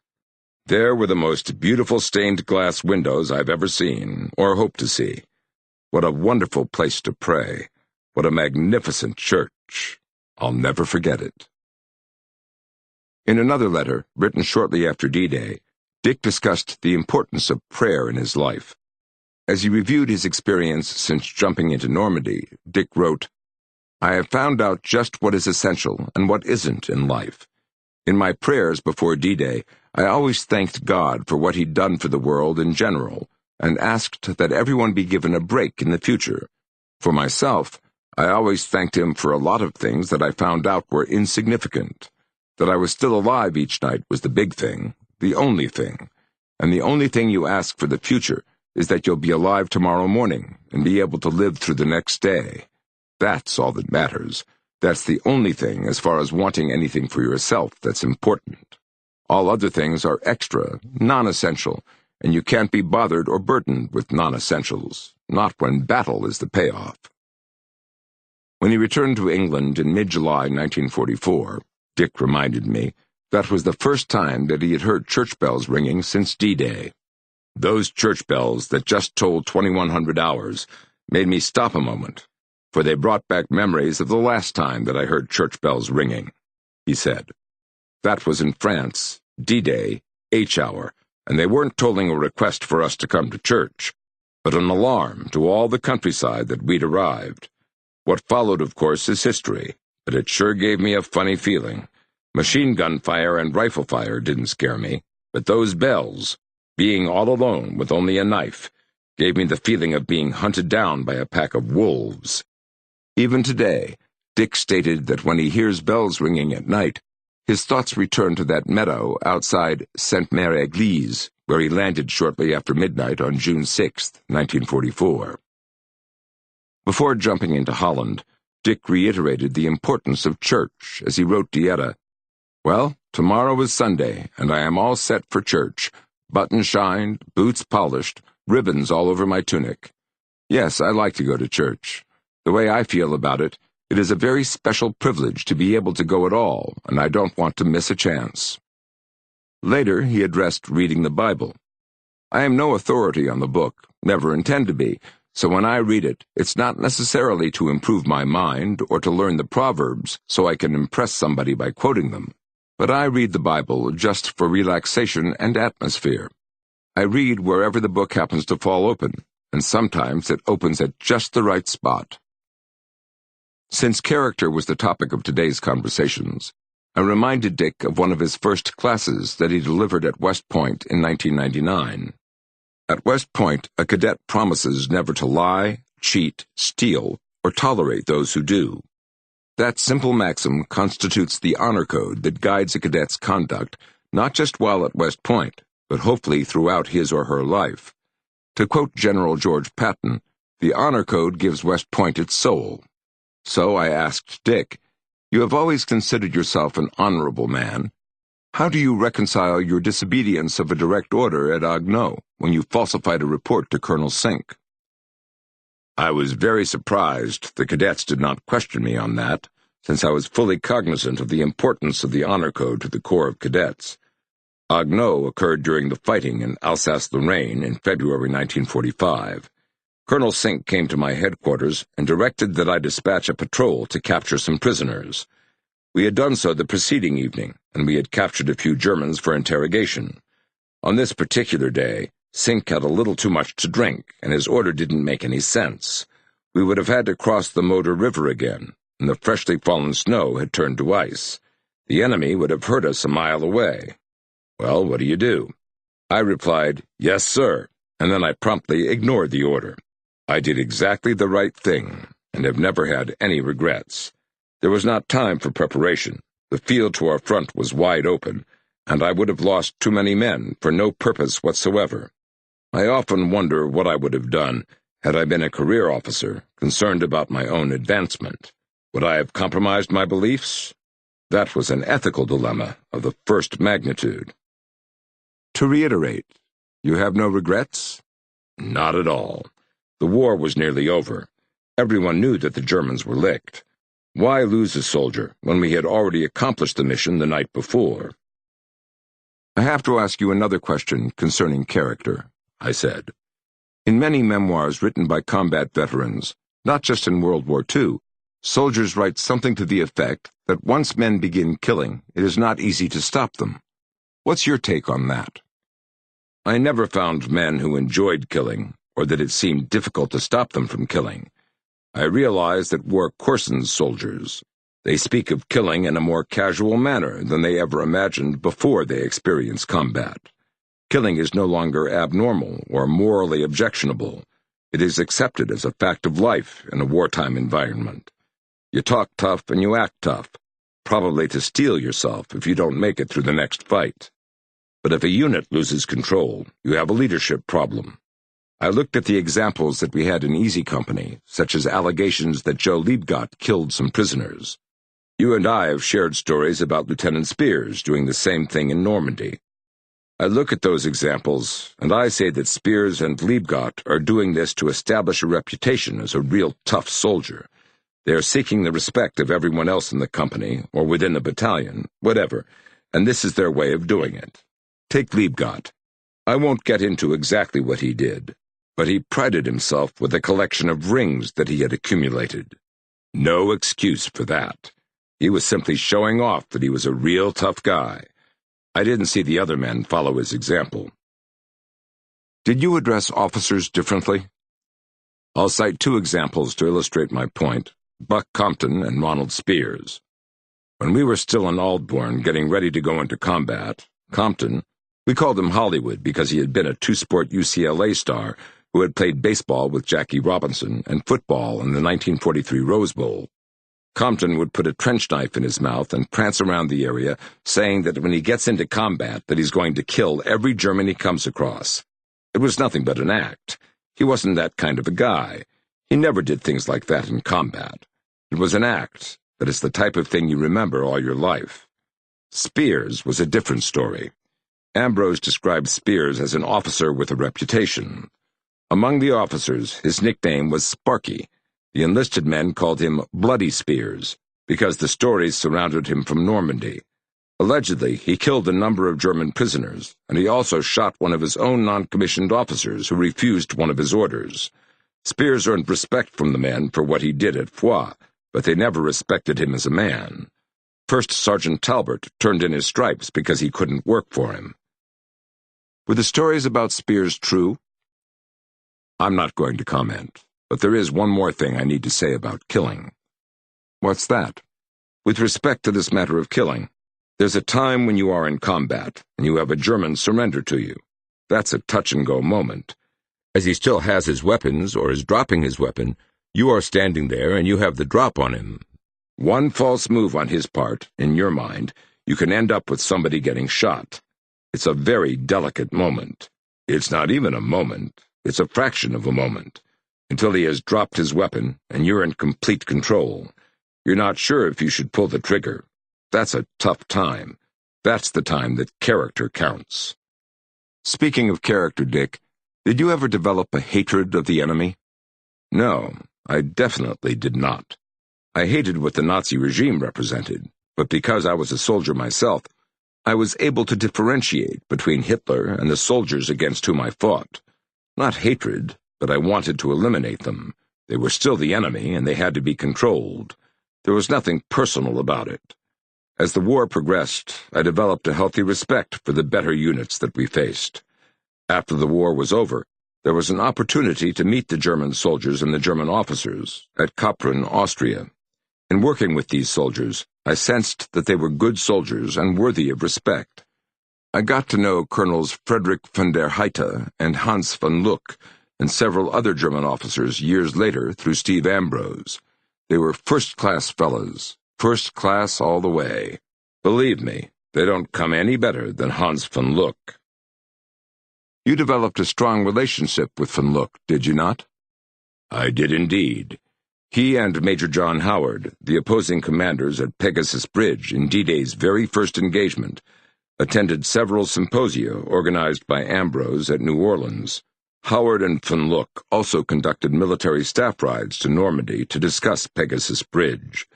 While visiting Ambrose at the University of New Orleans, they frequently lectured to his classes on World War II. One energetic student demanded to know how Colonel von Luck could have fought for Hitler. Hans von Luck protested the student's insinuations, but he willingly answered the question, telling the student that he had been a regular army officer since 1927 and had never been a Nazi or member of the Waffen-SS. Howard leapt to von Luck's defense, and so did I. The bond that links those who have served their country transcends generations, and after a certain amount of time has expired, it also transcends nationalities. Character. The subject fascinated Dick. One day, while we were talking about leadership and character, he received a package that he opened in front of me. The package contained an autographed copy of Senator John McCain's latest book, Faith of My Fathers. The family memoir was based on what McCain learned from his father and his grandfather, both four-star admirals in the U.S. Navy, and how their stellar example encouraged McCain to survive during his incarceration in the infamous Hanoi Hilton after the North Vietnamese had shot him down over North Vietnam. Senator McCain wrote a personal inscription inside the front cover that read, "To Dick Winters, thank you for your brave service to our nation." Dick looked at me and said, "I have no idea who sparked this very special gift, but I am honored. John McCain not only possesses solid character, but he is also a man of honor.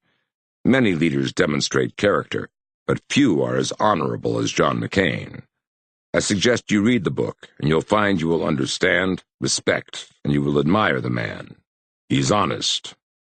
"Yes, he is, Dick. Before we go on, I'd like to go back to your decision to apply for a transfer to the Pacific Theater after Germany surrendered unconditionally on May 7, 1945. I'm more interested in the reasons you sought a transfer than I am in why your request was disapproved." Dick responded immediately. "Within 3 weeks of VE Day, I was bored, and I'm thinking that I would like to transfer to the China-Burma-India Theater of Operations. I know this may come across as unduly harsh, but I found war invigorating. I'd never seen that part of the world, so I requested an interview with the commanding general of the 13th Airborne Division that was scheduled for deployment to the Pacific. The commanding general was courteous, thanked me for my interest, but declined my request, stating that, 'Major Winters, you've done enough.' He basically echoed the same thing that my mother had written, telling me, 'Do not go to the South Pacific. You've done your part. Be smart and come home.' Turning to his pen pal, Dick informed Dieta, 'But Mother doesn't understand. I am not going down there for the trip or any personal gain. I feel that God has been good enough to let me go through this war. As a result, I am combat-wise and in a position to do some good to help a lot of men. I know I can do the job better than or as well as any of the rest. How can I sit back and see others take men out and get them killed because they don't know? They don't have it. Maybe I'll get hurt or killed for my trouble, but so what if I can make it possible for many others to go home? Their mothers want them too, the same as Mother wants me. So what else can I do and still hold my own self-respect as an officer and a man?" I find it interesting that Dick couched his remarks not only from the perspective of a soldier, but also, and more importantly, from his perspective of a man with honor. I told him after this exchange that I always had tremendous respect for him as a soldier, but I attached greater significance to him exemplifying the highest qualities of an honorable man. There was one post-war incident that in my opinion gave an indication of the true extent of Dick's character. Having witnessed such intense combat and having been away from home for 3 years, Dick made a point of fulfilling his obligations as a citizen as soon as he returned to Pennsylvania. "When I returned from the service," he said, "one of the first things I did was to go to the Internal Revenue Office and insist that I pay my income tax on my income as an officer. The IRS man said, 'Son, you don't have to do this, even though the regulations say you must. We will waive this return.' My answer was, 'Sir, I want to pay my part of the bill. I am proud to be an American.' He bowed his head, and we figured out my bill, which I paid in full immediately." There was one final component of character that I wanted to explore with Dick, even though I suspected that it might make him uncomfortable. That topic was love. I knew that Dick had grown up in a loving family, but his journal and his letters seemed to reflect an absence of love, other than that directed toward Easy Company as an entity. I decided to tackle these issues one at a time. "Dick, I'm going to ask you a personal question. You don't have to answer it if you are not so inclined, but I'm incredibly interested in exploring a prevailing theme from your wartime correspondence with Dieta, whom I know was your pen pal and confidant.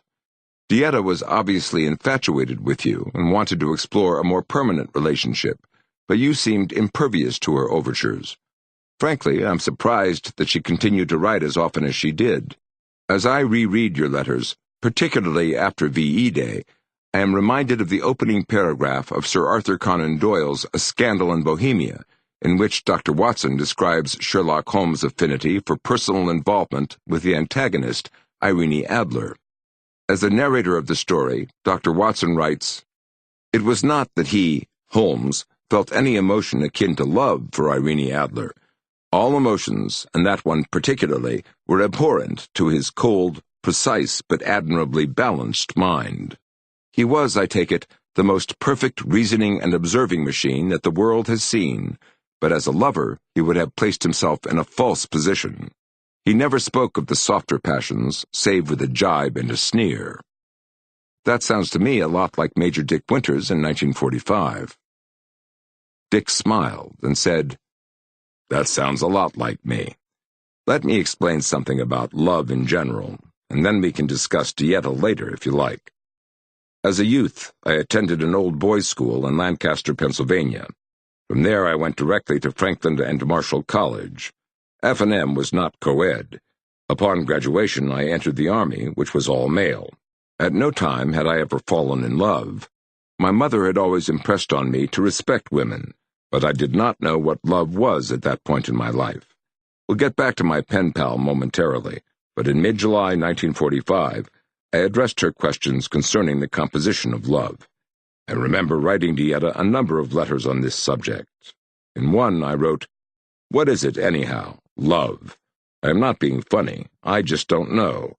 Everybody talks about it, like you would a beautiful church, or a sunset, or a painting. It seems to be something holy.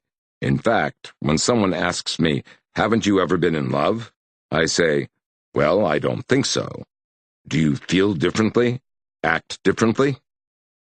In the same letter, Dick digressed to what he had learned in ethics class while he attended Franklin and Marshall. In college, they told us the Greeks were first to recognize 3 kinds of love. First, and evidently most important when you look at all the advertisements in newspapers, is physical. Second, mental and mutual understanding and fondness from man to woman, or any way you want. Everybody just likes the other guy for what he is. And third, just a little of both, and when both parties are normal human beings, it's generally between a man and woman. Now, that's about the extent of my knowledge of love, for I honestly don't know what it is, and what's more, I don't really give a damn until the war's over. I found that last sentence incredibly revealing. As my friend Colonel Farrell noted when I asked what similarities he found between his own experience and that of Major Winters, when I sent my family off 3 days prior to deploying my battalion to Iraq, when they departed remains one of the saddest days in my life, because I thought it very well might be the last time I see my children and dear wife. I grieved in private, however, because I did not want anyone to see me that way. My wife was somewhat upset with me because to her, it seemed as if I pushed her and the children away, literally and figuratively. In fact, she was right, because I needed to wall myself off, to steel myself against selfish emotions and concerns for my family, and instead transitioned to focusing entirely on the unit and the mission. I knew the coming months would be physically and emotionally draining, which they were, because on the average week I was on duty 120 to 130 hours, and the battalion would require every ounce of energy I had. Farrell's experiences are reminiscent of Dick's. Not until the war was concluded was Dick finally able to describe his inability to answer Dietta's letters in the same tone as she had written them in. 2 weeks before the war ended, he wrote, "I guess women are a bit different. Seems such a waste of time to me, wasting tender thoughts on a soldier. For tender thoughts are to me something I took off and left behind in the marshalling area prior to starting this war. There's no room for them. There's little thought about death. So how can one waste thoughts that are simply tender? Death? Yes, I think earnestly about the dead, but there is no time to mourn for them." As soon as the war was over, Dick no longer worried about keeping his soldiers combat ready and prepared to fight the enemy. So he took time to write and inform Dietta, "You know, I am beginning to understand why I like to receive and read your letters so much, and why I enjoy your friendship. During the past year, I didn't stop to dream about abstract and beautiful thoughts, so writing to you was just like writing to a sister, no more, no less. I didn't feel one way or the other. Now I realize a little why I've enjoyed your line. You're so damn understanding. When I went overseas, you seemed to know and feel homesickness as I did. You felt the change in weather, customs of the English, the pinch of ice cream and candy. And then, before D-Day, you felt the tightness of nerves that comes from waiting, which was something I didn't fully realize existed. I'll never forget your one letter saying, 'And when you're in a tight spot, remember you've got to come back.' Not exactly the type of letter a woman wants to receive from someone with whom she wished to establish a more permanent relationship." Dick's letter continued, "This isn't what you want to hear or have me write. Actually, I should write all about love and how sweet you are and all that stuff. I could if I wanted to. I know all those words from movies and magazines, but that wouldn't be right. I don't feel that way, and I don't want you to think that way. What I want is for you to get married to some good guy who comes along. There are always a couple of good guys around. You need a husband and a family to be really happy.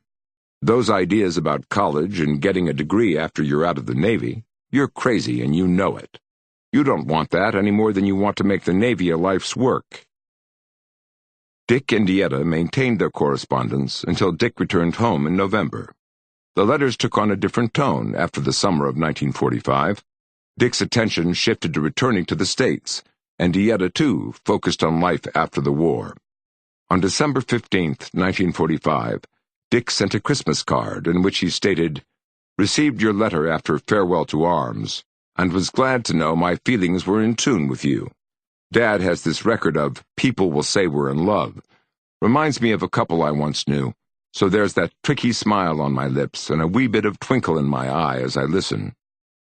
They would meet once more after Christmas when Dick traveled to Washington, D.C., as Dietta was discharged from the service. There was little chance to rekindle the feelings that they had once shared. By now, Dick had withdrawn from even his closest friends as he attempted to readjust to civilian life. It was not an easy transition.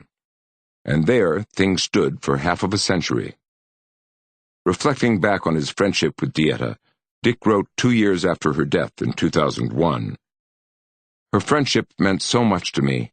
If I'd had a job and was making a living on my own, established, it could very well have been different. At night, when I say my prayers, she's one of the people I remember." Any final thoughts on character from your war experience?"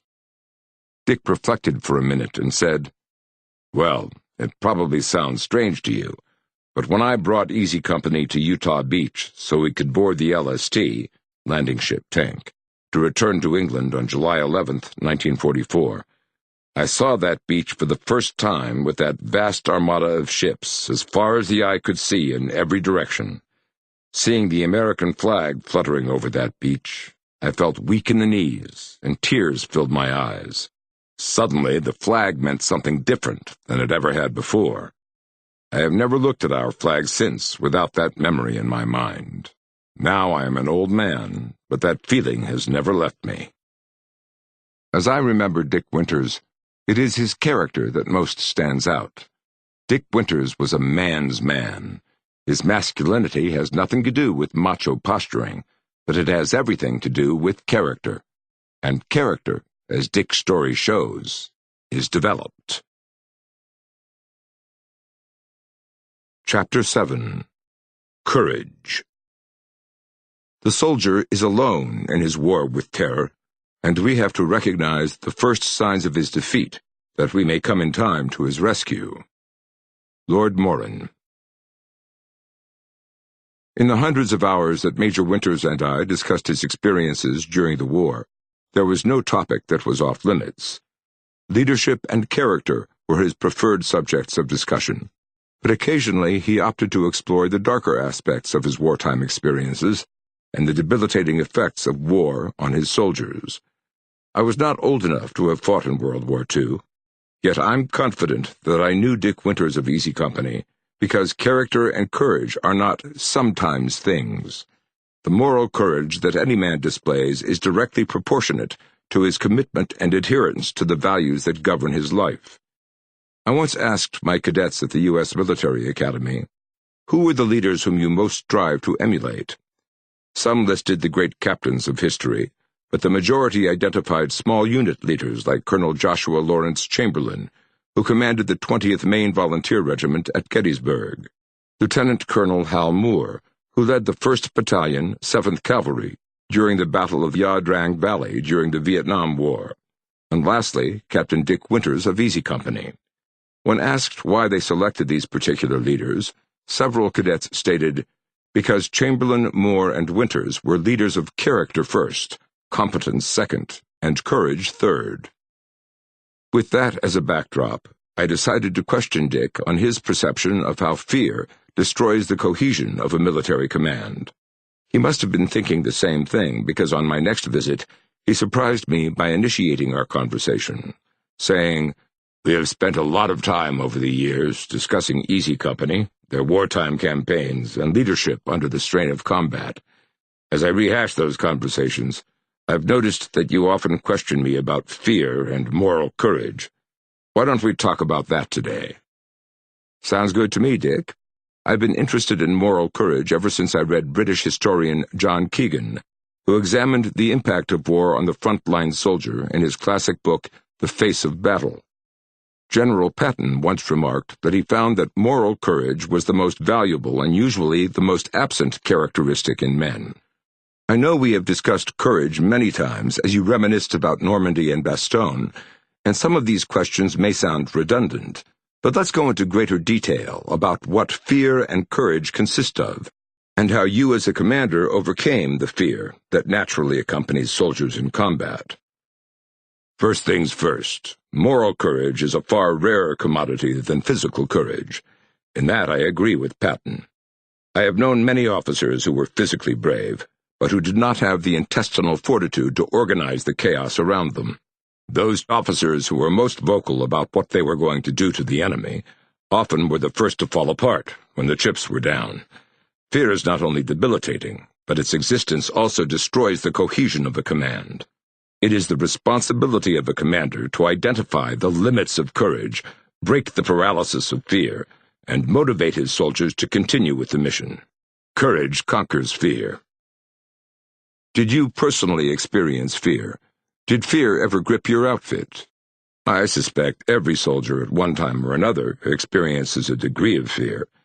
Courage is not the absence of fear, but rather the willingness to rise above fear and do the things that you know need to be accomplished. All soldiers hope that they will measure up the first time that they get into a fight. I certainly was no exception, but I believe I had prepared myself very well, that once I came under fire, I instinctively knew what needed to be done. I think I was more apprehensive, particularly before D-Day, than I was afraid. Maybe apprehension is the first stage of fear. I'm not really sure. You have to remember that Easy Company was an elite unit, as were all the paratroopers. We had trained for nearly 2 years before we jumped into Normandy. I think I saw far more excitement in the eyes of my men than I did fear. After Brecourt, we felt as if we were seasoned veterans, even though we knew worse days were ahead. That leads me to my next question, Dick. In Easy Company, did you see much cowardice? Absolutely not. As the war went on, the bonds among the men actually strengthened. No one wanted to let his buddy down. I think we discussed that some soldiers, like Joe Toy, went AWOL in order to return to Easy Company, because if he had remained in a hospital, he would have been transferred from the paratroopers. Unit cohesion and the fear of abandoning your friend are powerful incentives. Even at Bastogne, Bill Guarnier risked his life to save Joe Toy. Cowardice in Easy Company? Never. Does courage have limits? I suppose so. Again, Steve Ambrose says that heavy artillery bombardment will make even the most seasoned veteran eventually break. I disagree. A leader has to overcome fear, convince himself that every enemy shell or bullet is not targeting him. The same is true in a company or a battalion. Leaders must ensure that strength in cohesion is a stronger force than fear. This is especially true in men who have been scarred by prolonged combat. Ambrose was correct when he titled the chapter in Band of Brothers Breaking Point, as he described the horrendous artillery barrage that inflicted so many casualties on Easy Company and the Bois Jacques. Company's strength was below 50%, and many of the non-commissioned officers were killed or wounded. Without direct supervision by leaders, Easy Company, as well as the remainder of the battalion, could have easily been debilitated by an increased sense of mortality and fear. That is precisely why I made it a point to visit the front lines as often as possible. Soldiers need a sense that their commanders are in the game with them. Leadership by example is even more important in these situations. What signs appear when a soldier is reaching his limits? I notice that when men are at the edge of their physical endurance, they tend to develop that 1,000-yard stare that you always read about. Tired soldiers will often take off their helmet and run their fingers through their hair. At times, they literally drop their helmets to the ground. This soldier is already losing his self-respect. The battle is half lost. That's a sign for a commander to take immediate action. I didn't wait for the trooper to reach that stage. I proactively looked for these signs. Every soldier wants to do the right thing. You always know the proper thing to do, but doing it is sometimes more difficult. I never wanted a man to lose his self-respect. You once told me that married soldiers often hesitated before taking decisive action. Were married soldiers more prone to reach their breaking point? I'm glad you asked that question, because I was going to say that there is an additional point that I'd like to share that perhaps goes off on a tangent, but I think you'll realize that I have a point. When I observed Easy Company, I found that under fire in combat, whether it's rifle fire or artillery, the men who seemed to have their eyes glazed over quickest and put their heads down and kept their heads down were those who were married. Either they were married or in love or had a fiancé back home. They were the first to show fear. Those who hadn't fallen in love or who weren't engaged seemed to be able to hold on longer. That's perfectly understandable, in my opinion. My friend Nixon is a perfect example of what I'm trying to say. How so? Not in the way you may think. Nixon and I were polar opposites, but I sensed that we shared mutual feelings and ways of looking at life. I could understand him and help him understand me and understand himself. Nixon had been married, but he had no love at home.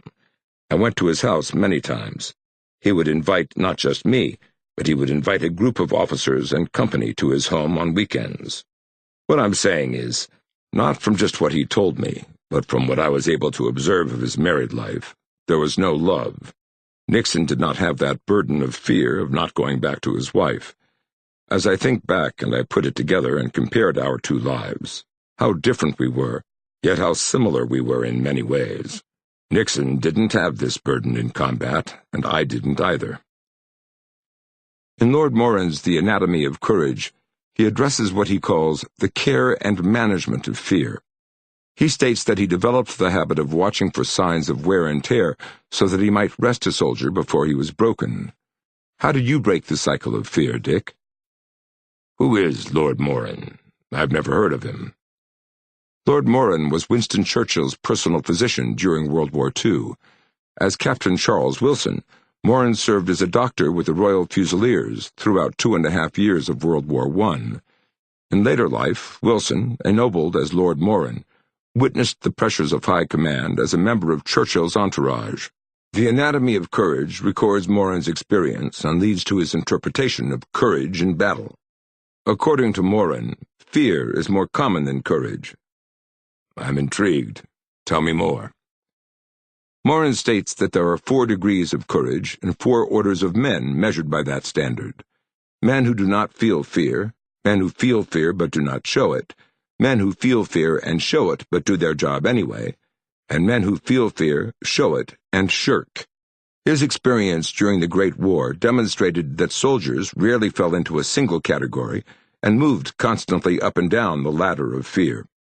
Moran goes on to say that modern war is concerned with the striving of men, eroded by fear, to maintain a precarious footing on the upper rungs of this ladder. Very interesting. Sorry to interrupt. Now, what's your question? I asked how you broke the cycle of fear. That's right.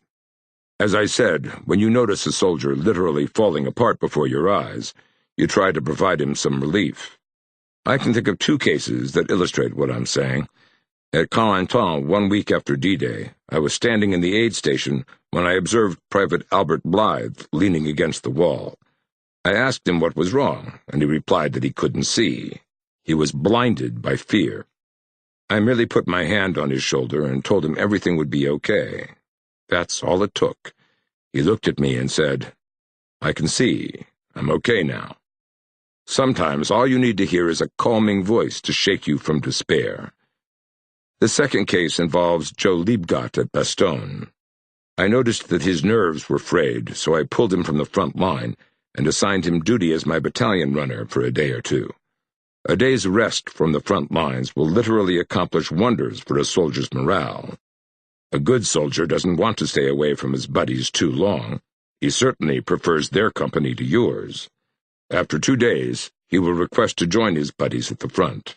As with Blythe and Liebgott, they were very anxious to return to the front. Dick went on. Sometimes you have to take more drastic action if a leader is involved. I already told you the circumstances surrounding Lieutenant Dyke during the attack of Foix outside of Bastogne. What I had just witnessed was a classic case of combat fatigue at a very bad time. We had seen indications of this earlier, but Dyke was sent to us as a favorite protege of somebody from regimental headquarters, and our hands were tied. Fortunately, Colonel Sink approved my action of replacing Dyke with Captain Spears. Wishing to explore combat exhaustion, I redirected our conversation back to the Battle of the Bulge. Speaking of Bastogne, I'm thinking about January 9th, 1945, when many of your leaders succumbed to pressure as the battalion broke out from its encirclement. One of your lieutenants literally walked off the line, and then you relieved a company commander during the attack on Foix in January. The strain must have been enormous. Before you go on, I know you think I'm too hard on Lieutenant Compton for walking off the line at Bastogne. Let me explain myself. Buck was a great combat leader. He was a superb platoon leader in Normandy and Holland. In fact, I would say he was one of the best. At Bastogne, he broke after some of his friends were seriously wounded in the constant artillery barrages. There is a danger of getting too close to the men, and Buck crossed that line. When you see your friends getting maimed, it makes it more difficult to go on. That's why I always maintained a certain detachment from the paratroopers in Easy Company. Am I too harsh on Buck? Maybe, but a leader needs to rise above fear. The easiest thing to do is quit. Why didn't you crack? I'm Pennsylvania Dutch. I don't quit. I made a commitment. Moral courage is based on physical fitness. Courage is a combination of willpower and determination. Surely there must be more than that. While others were breaking around you, how did Captain Winters maintain his sanity? I was in excellent physical shape. I don't think there was a man in that outfit who was in better shape than I was, and it showed. I had trained hard. In England, after we finished training, I would run at night. Blackout conditions, but I would run. Then I'd come in and go to bed. I was in maximum shape. That was the physical side of things, but there was a mental aspect of stamina as well. I have always prided myself that I do my own thinking. I have my own philosophy. I have my own answers to the reasons things have turned out in my life. By taking full accountability for my life, I have been able to meet the standards that I set for myself. I don't know any other way of saying it. I view character and accountability as the twin components of leadership, I responded. It's interesting that you cited accountability. Every commander must take full accountability for his actions. Stand up and be counted. As a commander, you are accountable for everything that your outfit does or fails to do. Don't worry about who receives credit when things go well. Don't play the blame game. In my case, the mantle of command provided me with the courage to succeed. I next asked, did you see a lot of combat fatigue? Not really, in the beginning. In Normandy, I witnessed lots of stress, some in Holland, much more in Bastogne, due to the intense cold, lack of sleep, and inadequate clothing. In Belgium, combat fatigue reached astronomical proportions. We had spent 70 days in the front lines in Holland and didn't have time to recover before we boarded the trucks to take us to Bastogne. On reflection, I realized what happened by the time the command arrived at Bastogne. The men had been on the front lines since Normandy. Men were exhausted. No hot food, little sleep, no rest, constant tension, and intense pressure from combat. They were physically exhausted. Inclement weather and constant rain and snow made matters even worse. Physical exhaustion leads to mental exhaustion, which in turn causes men to lose discipline. The loss of self-discipline produces combat fatigue. Because I knew that many combat historians attempt to set a limit on how long a soldier can stand on the front line, I asked Dick, you once mentioned that Bastogne was so memorable because 2nd Battalion and Easy Company were under such intense artillery fire for a prolonged period of time. Will you say something about that? That brings a smile to my face, because I feel it is impossible to know unless you experience that type of combat. How can you possibly compare a man who has been under just one concentrated artillery bombardment for 5 minutes to a place like Bastogne, where he could be on the line for weeks and months? In one of Ambrose's books, he states that prolonged artillery bombardment will break any soldier. In civilian life, of course, we refer to combat fatigue as a mental breakdown. That is exactly the way it is in combat. It's a mental breakdown. The intensity, it becomes a problem for me to express my feelings here, but I'd like to share it with you. The intensity of a fire, or a heavy concentration, to be a leader, you have to be able to concentrate on that fire and move just as soon as it stops or the last round hits. Move, get up, start circulating among your men. Is everybody okay? Let's get up, let's move. Keep your eye open for an attack. Get their attention. Move among your men as quickly as possible. And moving among them, the fact that they see you and they're talking to you, they know that you are there and you are talking to them, and it makes all the difference in the world to know that you are not in this thing by yourself. That's what officers must do. Break the cycle of fear. If a soldier is concentrating on his own feelings and on his own fear, and he sees you moving around, he realizes that you're sharing the burden with him. That's why he can then move. Well, that's about the best exposition of a leader's role in combat, Dick, that I've ever heard. Dick continued. Courage will be spent if you relax your standards. An undisciplined soldier feels isolated and alone. Maintain the standards. Don't compromise your integrity. Never give up. Don't ever give up. There is always one more thing that a leader can do to improve his situation and that of his command. I always felt that a leader's physical presence was indispensable to unit cohesion and morale. This is why Captain Sobel failed so miserably. Leadership by example always trumps leadership by fear. I then asked Dick to reiterate what he had once told me about how he viewed casualties. Tell me again how you coped, as casualties mounted as the war progressed. Most commanders whom I have known experience a shame when their soldiers are killed and wounded, and they are not. Well, it's hard to explain. When your men are dying and you do not, you feel ashamed. I don't know any other way of saying it. Soldiers in war, certainly in World War II, and I suspect in every war, are generally young men in their prime. They meet death daily and in every form.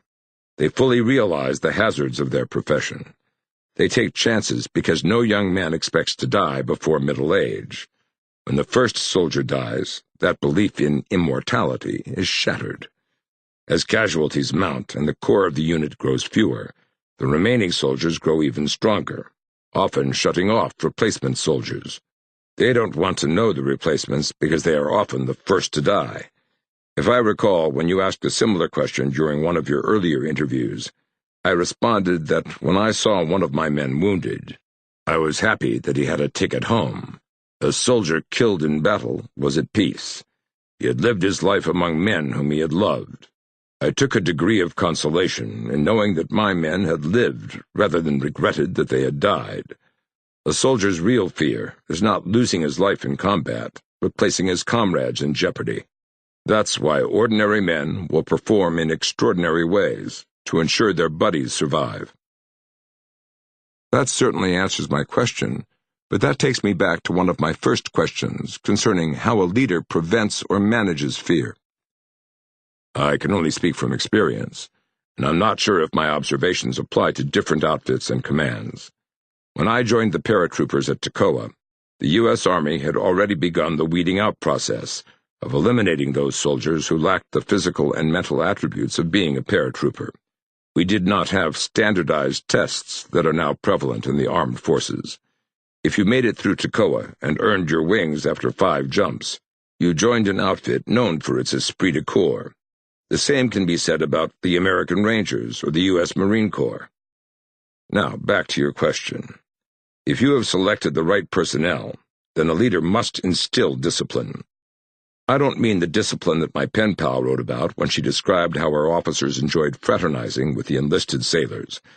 I mean perfect discipline. You often quote General Patton. As Patton once said, discipline is the soul of the Army. George Washington said the same thing when he described the Continental Army in 1776. Discipline is manifested in how well a soldier keeps his uniform, how frequently he cleans his weapon, and the pride he has in his unit. I heard more times than I care to remember how a sailor would get into a fight as soon as another sailor would say something against his ship. I recall the story told of Private First Class Joe Hogan of Easy Company, while he was on furlough, that speaks for all of us on the subject of pride in Company E. During an argument with a soldier from another company about whose company was the better, Joe said, "My Company E will lick your company in 15 minutes, and if you wait until the guys who are AWOL come back, we'll do it in 5 minutes." Unit pride leads to unit discipline. Dick, Eisenhower repeatedly said that moral is at one and the same time the strongest and the most delicate of growths. It withstands shocks, even disasters of the battlefield, but can be destroyed utterly by favoritism, neglect, or injustice. Do you agree? Chalk another one up for the Supreme Commander. Leaders in war often view morale as one of their greatest problems, but as Ike also said, morale is one problem about which a leader can and must do something. I was fortunate in that I had the knack for maintaining morale within my command. Frankly, it wasn't difficult, because I was consistent in the way I conducted myself and consistent in the manner in which I treated my soldiers. They always knew where I stood on any issue, and on what I would and wouldn't tolerate. How then do you explain why you didn't personally intervene while Easy Company was in England prior to the invasion? when the non-commissioned officers mutinied against Captain Sobel. Well, I certainly heard the rumors about what the NCOs were planning, but they purposely kept me out of the loop. Whenever they met, one of the non-coms was charged with ensuring I was nowhere around. Should I have reported my suspicions to Colonel Strayer, my battalion commander? Probably. But following Sobel's attempt to court-martial me, I must confess I was not too inclined to give him the benefit of the doubt. In retrospect, what you tolerate, you condone. Perhaps I should have done something because, deep down, I realized what they were doing was wrong. Luckily, Colonel Sink transferred Sobel from the regiment, and the problem was solved. Anything else? Just this. I know we have talked at length about leadership, but it is important to summarize a few things as they apply to morale. Leading in battle is the art of dealing with human nature and the human condition. I can't speak of higher command, but I know a few things about leadership at the small unit level. Leadership at all levels wins wars, but soldiers at the platoon, company, and battalion levels win battles. I think this is particularly true in a national army, where soldiers need to understand the reasons behind an officer's orders. Would I have succeeded had I been promoted beyond a battalion? I don't know. I do know that I felt comfortable at the small unit level. This is one reason why Easy Company holds such a tender place in my heart. I knew the strengths and weaknesses of every paratrooper. I could rapidly ascertain what I wanted to do, and I felt confident that I could convince the men to do it. After commanding Easy Company in Normandy and Holland, I know the men felt comfortable entrusting their lives to my care. I'm not bragging, because it is not my nature to do so. I'm stating fact. Knowing that I would never ask them to do anything that I wouldn't do myself led to Easy Company's confidence in me as a leader. They knew that I would never quit, and that I would do everything within my power to bring them home after the war. I'm proud when I hear a paratrooper from Easy Company or 2nd Battalion remark about my courage under fire and my willingness to share their hardships. I told you once that wars do not make men great, but war sometimes brings out the greatness in good men. If I could choose my personal epitaph, that would be it. Chapter 8. Major Winters at Ease. The heart he kept a secret to the end from all the picklocks of biographers. Stephen Vincent Benet, John Brown's Body. As I reflect upon these vignettes, I am reminded that these are the stories that Dick enjoyed telling when he was most at ease. These are the tales that produced a twinkle in his eye and a smile across his face. These are the memories that he shared when he was in the company of his friends. To truly understand Dick Winters, one merely needs to examine his personal letters from the time he entered the U.S. Army in the summer of 1941 until his return to the United States in November 1945. As with many soldiers, he began keeping a diary to record his military experience. At the same time, he developed a platonic relationship with Dieta Allman of Asheville, North Carolina. Dick had met Dieta in November 1941 when he accepted an invitation to join a Mr. Hazard, the director of the local YMCA, to attend religious services. After church, one of the good families demonstrated the truth and goodness of the fabled phrase, Southern hospitality. They invited the director and young Private Winters to their home for a Sunday dinner. The following week, 2 Asheville girls approached Hazard for the names and addresses of some soldiers who might be appreciative of a package of brownies and fudge. According to Dick, his friend Trent and I became the 2 lucky soldiers who received the benefit of the girls' goodwill toward the soldiers in the armed services. Dick immediately sent a letter of thanks to the girls and mentioned that he would like to return to that lovely city in the sky and thank them personally. What evolved from that exchange was a wonderful friendship with Dieta. In Dick's own words, "Between November 1941 and January 1946, when I was discharged from the Army, she was my best friend and pen pal. She replied to every letter I wrote, and if I did not write, she continued to send letters. She kept me on the ball and helped me keep my head up." They would meet once after the war ended to say goodbye. Both went their separate ways, their previous relationship a victim of time and circumstances that had passed them by. As Dick described it to me, there things lay until December 1995, 50 years after the war, when he received a telephone call one evening. The voice on the other end of the line was one of a young lady. "Mr. Winters?" "Yes." "Band of Brothers?" "Yes." "Do you remember a girl by the name of Dieta Allman from Asheville, North Carolina?" "Oh, my goodness, yes. I have many good memories of Dieta." "I am her daughter Hazel." That telephone call led Dick to re-establish contact with someone from his past, whom he had held very dear. They exchanged several calls and letters, and in January 1996, Dieta sent Dick 2 large scrapbooks that contained 117 letters that he, his father, and his sister Anne had written to Dieta over the course of World War II. Dick and Ethel read each letter, and later joined Hazel and Dieta for a joyous reunion on May 14th, 1996, Dieta's birthday. There was nothing improper in the letters. Our friendship was strictly platonic. I had nothing to hide from my wife, he told me. Dick and Ethel found the letters not only interesting, but also fascinating because the early correspondence revealed a period piece, a tableau of that innocent time before the war immeasurably altered Dick's life and that of the nation that he served. As Dick read the letters for the first time in 50 years, he remembered why the correspondence had been so important to him during the war. "For the biggest value a letter holds for me," he wrote Dieta, "is that it takes my mind off my work and back to the land we dream of all the time. I like to hear how tough it is to get along back home. It makes me feel good to think of returning to that type of life someday." Dieta died in February 2001. Dick reminded me several times how much he regretted that she did not live to watch HBO's Band of Brothers. When my own father passed on Memorial Day 2009, my mother asked me to clean out his desk in the back room of their home.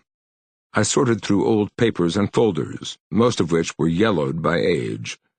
As I tossed one folder into the garbage, several sheets of carbon paper fell to the floor. Taking a closer look, I discovered the papers were actually copies of letters that Dad had sent to his mother during his first year in the Navy.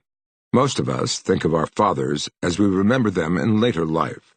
Seldom does one have the opportunity to gain an insight into a father's past, when he was a young man with the entire world at his feet. As with Dad's 34 letters from 1938 through 1939, Dick's letters to Dieta reveal a young man in his early 20s, coping with the realities of military service during the time of the greatest war of the 20th century. As Dick informed me when he provided me a copy of Letters to Dieta, "These letters remind me of an innocent time, when I was young and carefree, before the war changed me, and how I became the man I am today." Shortly before my marriage in 2003, I brought a visitor to meet Dick Winters, my fiancée Mary.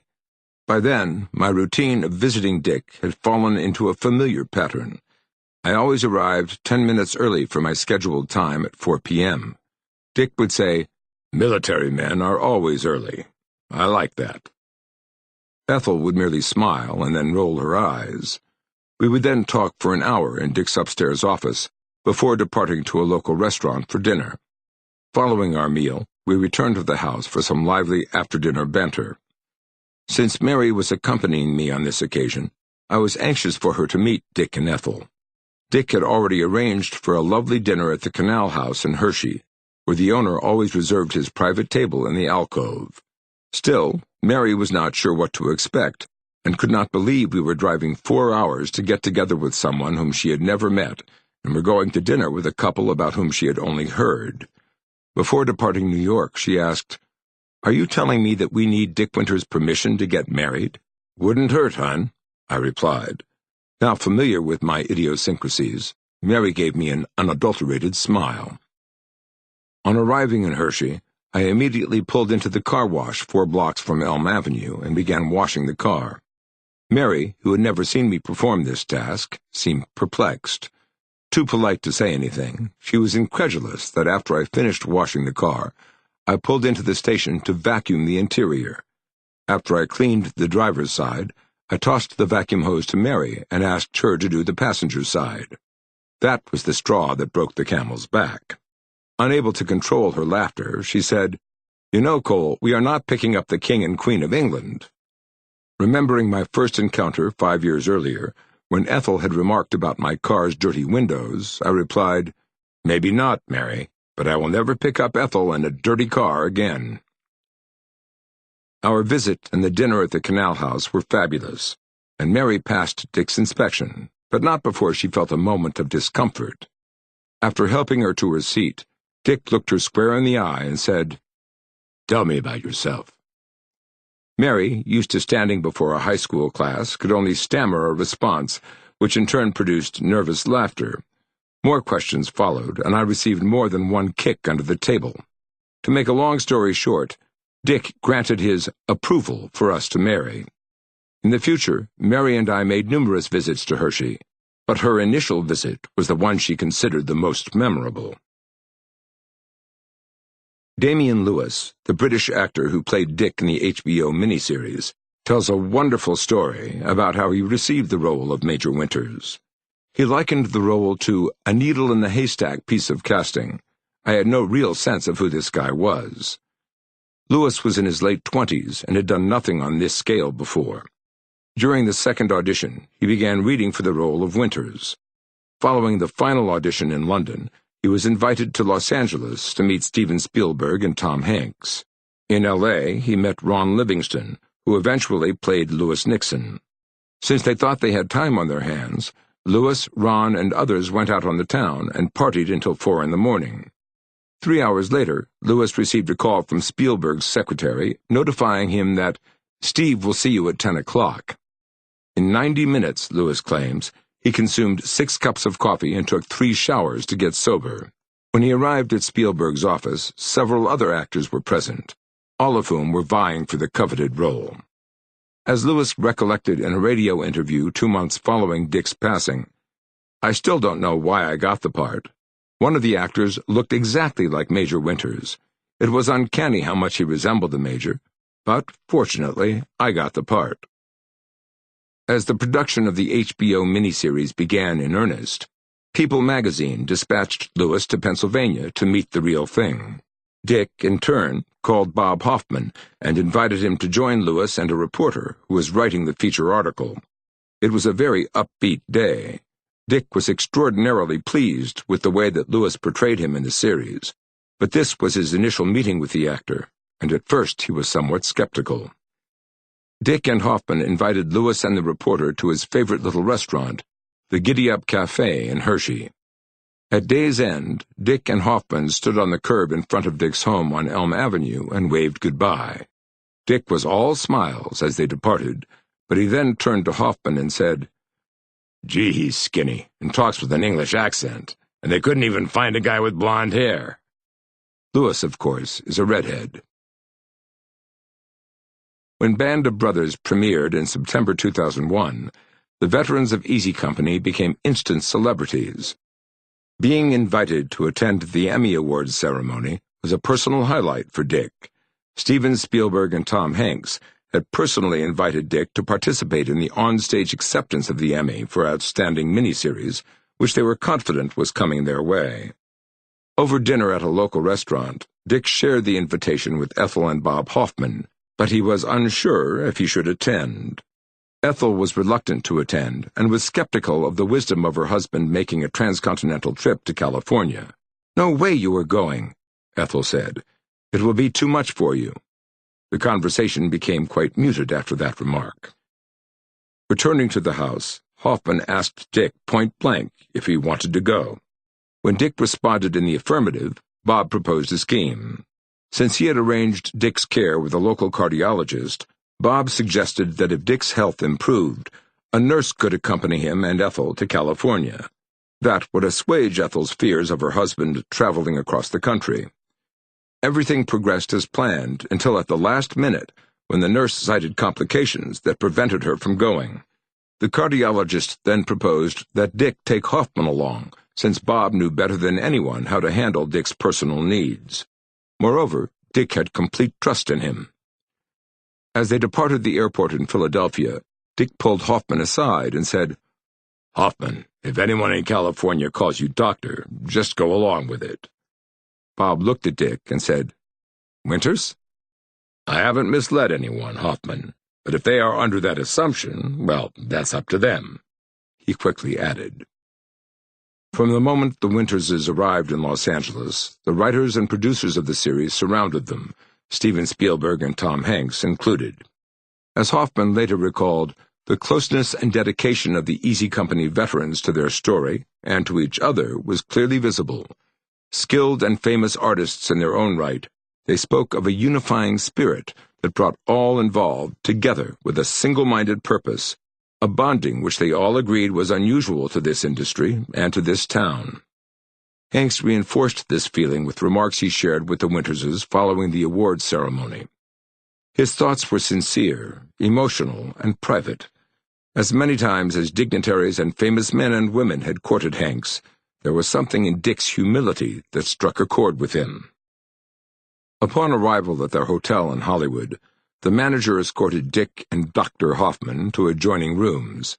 By prior arrangement, and at Dick's insistence, they did not stay at the same hotel as the Easy Company families, who were staying at Los Angeles' St. Regis. Dick and Ethel's room contained a huge floral arrangement, engraved stationery, and name cards personalized for him. Hoffman's room had a smaller floral arrangement, engraved stationery, and name cards announcing to the world Dr. Robert Hoffman in residence. Dick and Hoffman next attended the HBO banquet for the 37 Easy Company veterans and their extended families. Dick spoke only briefly, since he wanted the focus to be on the veterans and not on himself. "The company belonged to the men," Dick reiterated. "The officers were merely caretakers." Following dinner, Dick asked Hoffman to sit at his side to assist him in avoiding the crush of veterans and families seeking his autograph. All of the veterans referred to him as Major Winters. Not one addressed him as Dick. Great respect and deference. Such admiration was typical of the members of Easy Company. 3 years earlier, on the occasion of Dick's 80th birthday, which was celebrated at the Veterans of Foreign Wars in Hershey, Pennsylvania, Forrest Guth rose to toast the honoree and felt compelled to seek Dick's approval. Forrest looked Dick in the eye and asked, "Major Winters, on this special occasion, may I have your permission to call you Dick?" The relationship between Winters and his men was that different.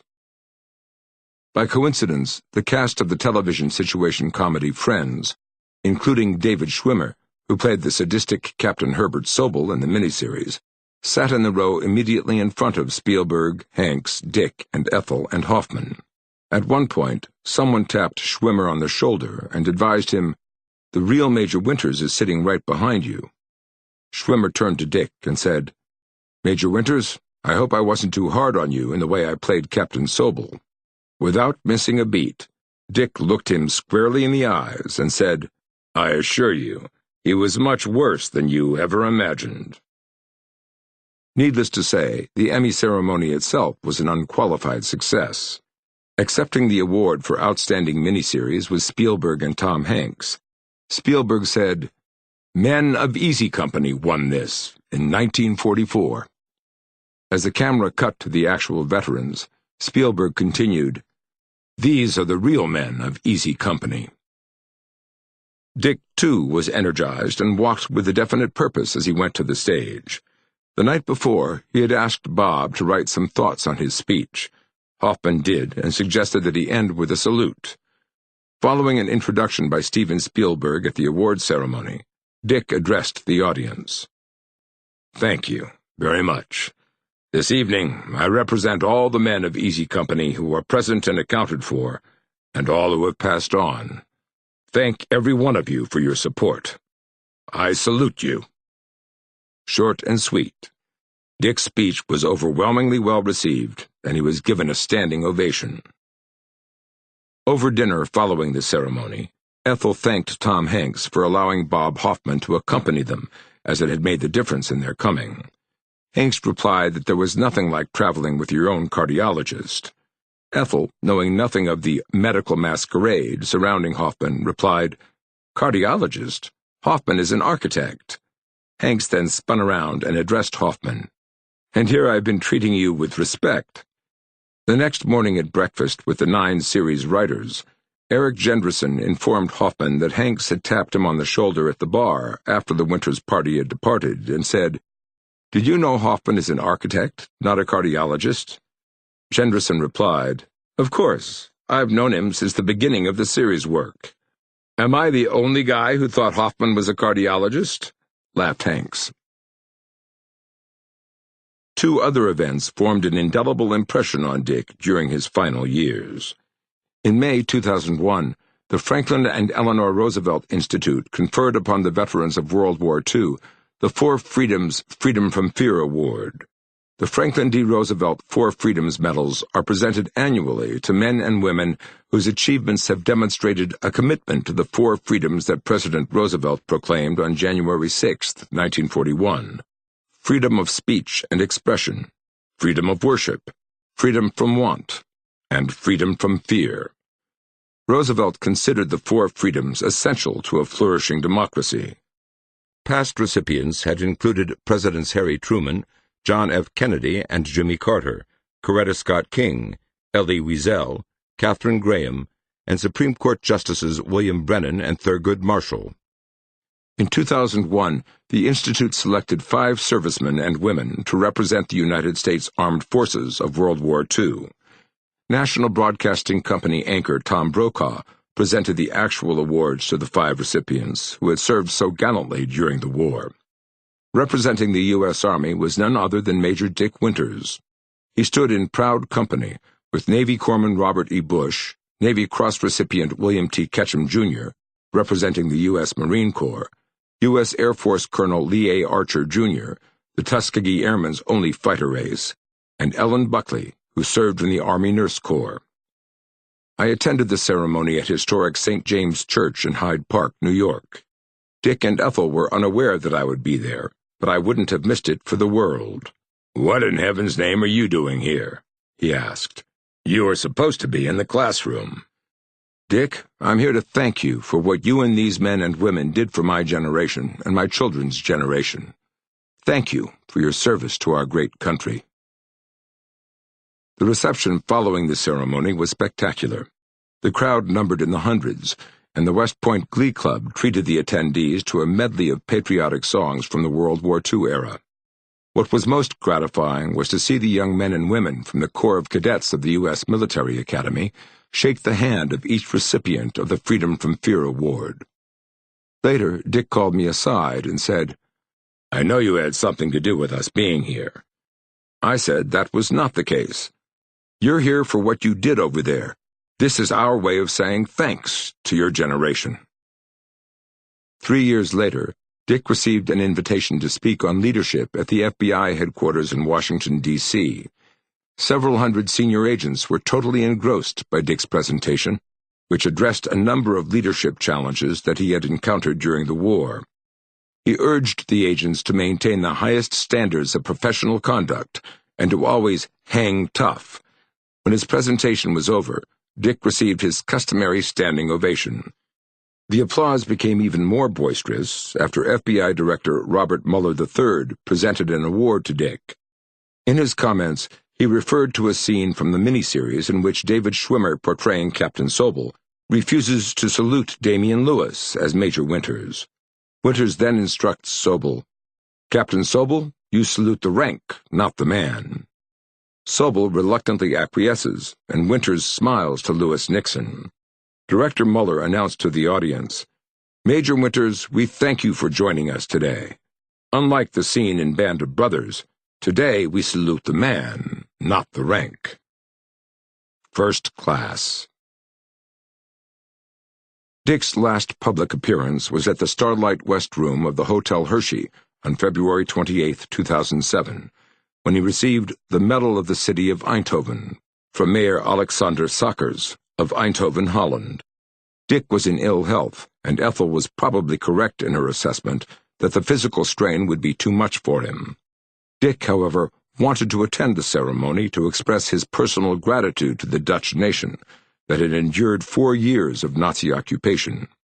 He recounted the reception on September 18, 1944, when members of the 506th Parachute Infantry Regiment, with Easy Company, led by Captain Dick Winters in the van, entered and liberated the city of Eindhoven. "We had experienced a tough fight just to enter the city," recalled Dick. "The people were ecstatic to have their freedom returned. You could see it in their faces. They couldn't do enough. People would bring out chairs from their homes for the soldiers to sit down. They brought food and drinks. It was so different than anything we had experienced in Normandy. Of course, in France, the people weren't sure we were going to stay, and that they were really liberated. But with Holland, they were sure we were going to stay. They had complete faith in us, that we would stick with them, that they were free. If there is a lesson here, it is that freedom is so important that it should never be taken for granted." Over a luncheon at the hotel, Mayor Sockers addressed the assembly and stated that at last year's celebration in Eindhoven City Square, more than 10,000 residents gathered to hear Sockers speak with Major Winters on the phone to announce the awarding of the Honorary Citizen Medal. That conversation was broadcast on live television throughout the country. Sockers then presented Dick with the medal and the citation conferring on him the status of an honorary citizen of Eindhoven. He was the first non-Dutch recipient of the prestigious award. "Every citizen of Eindhoven is very proud that you are one of them," said Sockers. "Thank you very much for all that you have done." The mayor continued, "The 18th of September will always be symbolic of gratefulness and of freedom that was earned in those days, and is so important for everyone, every day."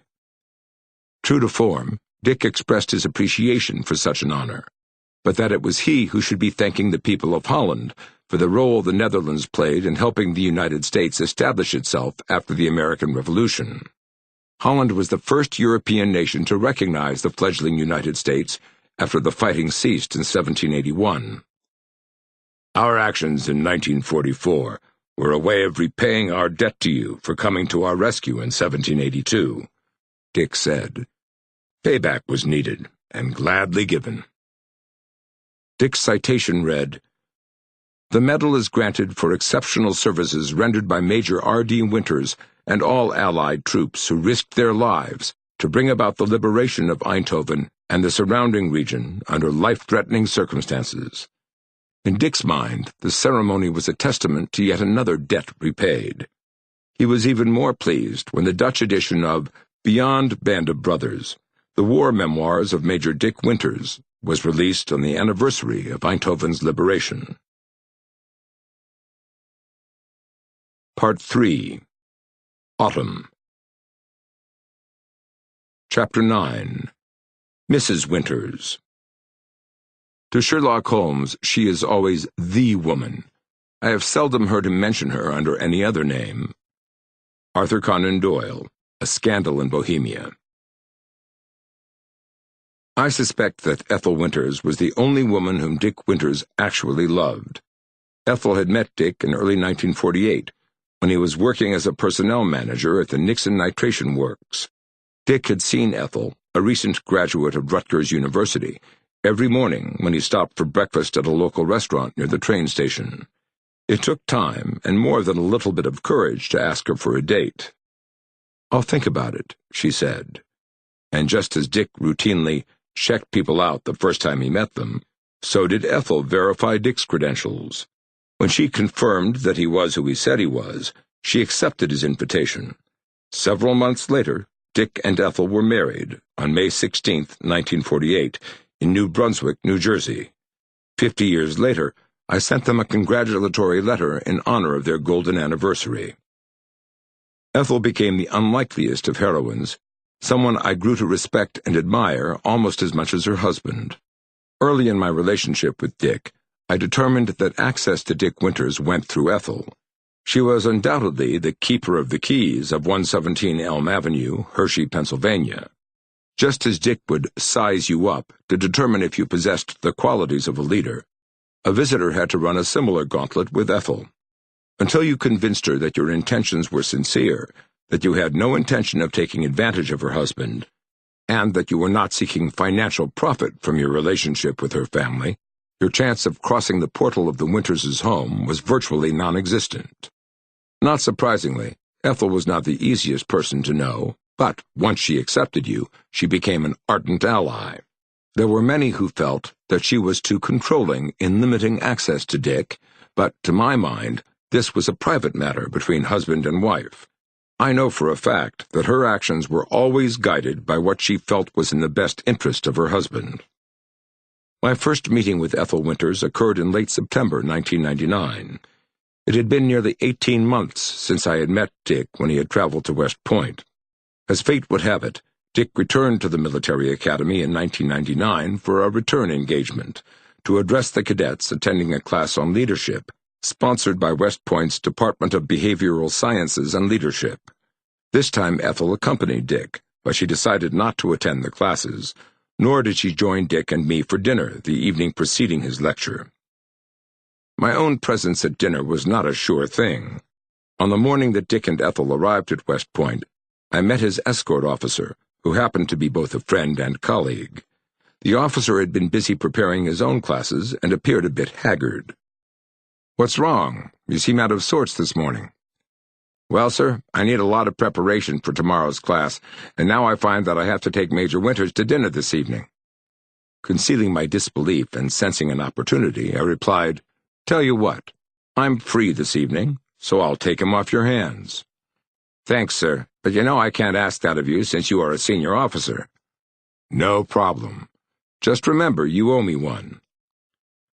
Needless to say, Dick and I enjoyed another fabulous dinner. Dick was anxious to outline his presentation and promised that he intended to present the cadets with an ethical dilemma of the highest magnitude. He refused to give me the specifics, but he wondered what their reaction would be the next morning. On the day of the presentation, I finished teaching my own classes and encountered Dick's escort officer in the corridor. He seemed more flustered than before, so I asked, "Now what's wrong?" His reply startled me. "Well, sir, I have just been tasked to drive Major and Mrs. Winters back to Hershey, Pennsylvania.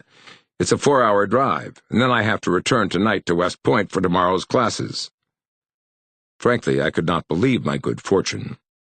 "Well, I'm not teaching tomorrow, so I'll drive them home." The opportunity to talk soldiering with Dick Winters over an extended period was just the sort of opportunity that I did not intend to miss. He protested in vain, but I insisted, telling him, "But remember, this time you really owe me."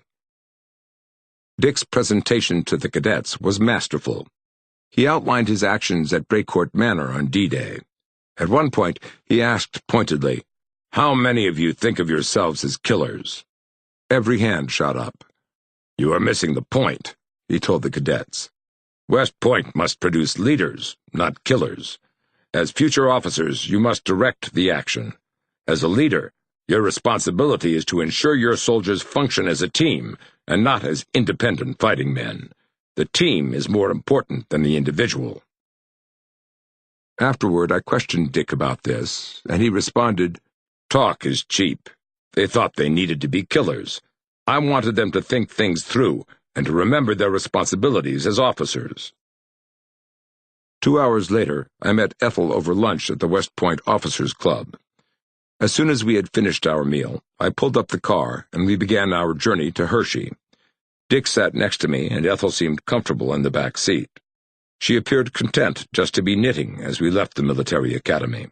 The distance from West Point to Hershey is approximately 200 miles, and you would think that there would be ample time for conversation. I took the opportunity to provide Dick a little more of my own background, growing up on a farm in western Ohio. We shared a number of laughs, but I did not hear a word from Ethel. Had I said something wrong? Had I inadvertently offended her? 130 miles into our journey, I finally gained a reprieve when Dick suggested that we pull off Interstate 81 for a comfort stop. I waited patiently in the car until I saw them exit the restroom. No sooner had they returned to the car than Dick asked, "How would you like to see my farm?" "Dick, I would love to see the farm." "Just continue driving, and I'll tell you when to pull off." Back in the car, Ethel had still not uttered a single word. We reached the farm outside Fredericksburg, Pennsylvania, 2 hours later. It was approximately mid-afternoon. As we arrived, Ethel thanked me and went straight into the house. I accompanied Dick for a tour of the premises, too scared to inquire why Ethel seemed so reticent while we were driving. I could not believe that my driving had been so torturous that I had driven her into absolute silence. For his part, Dick was in his element as soon as we arrived. This farm was exactly what he had prayed for if he survived the war. A quiet piece of land somewhere in the Pennsylvania countryside, where he could live out his life in peace. It was evident that he treasured the land every bit as much as my own father, who constantly reminded me that the good Lord will never make additional land, so you have to treasure what he has made. We walked to the small pond, where Dick took some feed from his pocket and scattered it to the koi. As he was feeding the fish, I couldn't help but think, here is one of the fiercest warriors from World War II, a company commander who conducted 2 combat jumps into enemy territory, and he is feeding fish without a care in the world. Looking at a nearby fence post, I noticed 3 turtle shells nailed to it. Somewhat fascinated, I asked, "What are those?" "Oh, a couple of years ago some snapping turtles decided that they would feast on my fish, so I had to shoot them," he replied. "Are you still a good shot?" He winked and said, "I'm pretty good. Why don't you spend some time with Ethel, and I'll be up in a minute." Now that we were out of the car and in the house, Ethel was chatty. I told her how much I appreciated and how honored I was at being invited to see the farm. She replied, "You ought to feel honored. No one sees this farm. This is our private retreat. Dick has invited Stephen Ambrose and Tom Hanks, but he doesn't usually allow anyone else to visit." She then added, "You mentioned the story told by Ambrose and Band of Brothers about Dick walking down to the pond and a flock of 30 Canadian geese took off. One goose stayed behind because it had a broken wing. Steve suggested that Dick shoot the goose and freeze it to serve it at our next Thanksgiving dinner. As Ambrose tells the story, Dick replied, 'I couldn't do that.' Steve said Dick was incapable of violent action, but what he did not know was that Dick went to the pond every day to feed the goose, since it could not fly. That's the reason he couldn't shoot it. He had been nursing it back to health." That vignette told me more about Dick Winters than I could have imagined. Back in the car, I drove Dick and Ethel to Hershey, a short distance away. Once again, Ethel grew silent. Now, I pride myself on being a decent driver, but something was wrong. As we arrived at that small white house on Elm Avenue, I finally had my answer. Chuckling, Ethel turned to me and said, "How do you see out these darn windows? They are so dirty." At the U.S. Military Academy at West Point, new cadets are informed that they have 3 acceptable responses: "No, sir," or "ma'am," "Yes, sir," or "ma'am," and "No excuse, sir," or "ma'am." Chastised, I simply responded, "Ethel, I have no excuse." Dick and Ethel could hardly contain their amusement as we went into the house. Since I had the return drive to make, I stayed but an hour. Dick showed me his upstairs office, a private room where I was destined to spend innumerable hours over the next 10 years. Ethel and I shared some light moments before I announced that it was time to depart. I turned to thank Dick, but he had quietly disappeared. "Ethel, where's Dick? I want to thank him for his hospitality." "Never mind him. I think he is outside." As she opened the door to escort me to the car, I looked at the street, and there was Major Dick Winters, with Windex in one hand and a rag in the other, cleaning the front windshield of my Camry. Ethel had set me up, keeping me occupied while Dick snuck out the back. Completely mortified, I ran to the car. Dick smiled and said, "Get in. You do the inside." It was not a request. It was an order, and I complied. Of course, it is more difficult to clean the inside windshield, since it is virtually impossible to get your hand to the area just above the dash. Poking his head in the side window and with a grin on his face, Dick asked, "Are you doing a good job?" "I'm trying, Major Winters," I said. "I'm trying." Even I was laughing by this time. As I pulled away, I looked back, and there were Dick and Ethel waving from the front step. 2 honks on the horn, and I was gone. 2 weeks later, I paid my respects on the Winterses when I stopped briefly en route to a lecture I planned to deliver the following evening at the U.S. Army War College in Carlisle Barracks, Pennsylvania. Dick and Ethel joined me for dinner at Friendly's restaurant near the Hershey Park. When it was time to depart, I asked Dick to show me where Brecourt Manor was located on my map of Normandy. We talked briefly, and then it was time to push on to Carlisle. As Dick wrote later, as you turned left on Route 39 from Hershey, Ethel remarked, "He's okay." Coming from Ethel, this was the ultimate compliment. As a footnote, 4 years after the dirty car incident, I had just returned from the Gettysburg battlefield, and I noticed my car was not as clean as I would have liked. Instead of pulling up in my usual spot in front of the Winters house, I purposely parked up the street at a distance, where Ethel could not observe the car from her office window.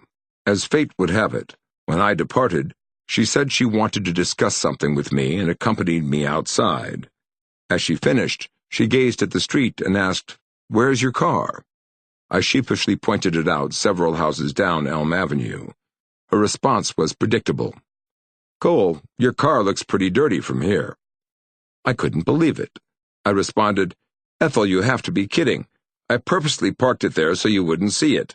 You never walk me outside." Guilty again. Years later, my wife Mary and I paid a scheduled visit to the Winters home on the occasion of my 60th birthday. Since we had some additional time on our hands, Mary decided to shop at the Hershey outlets. As we were preparing to depart, the car battery died.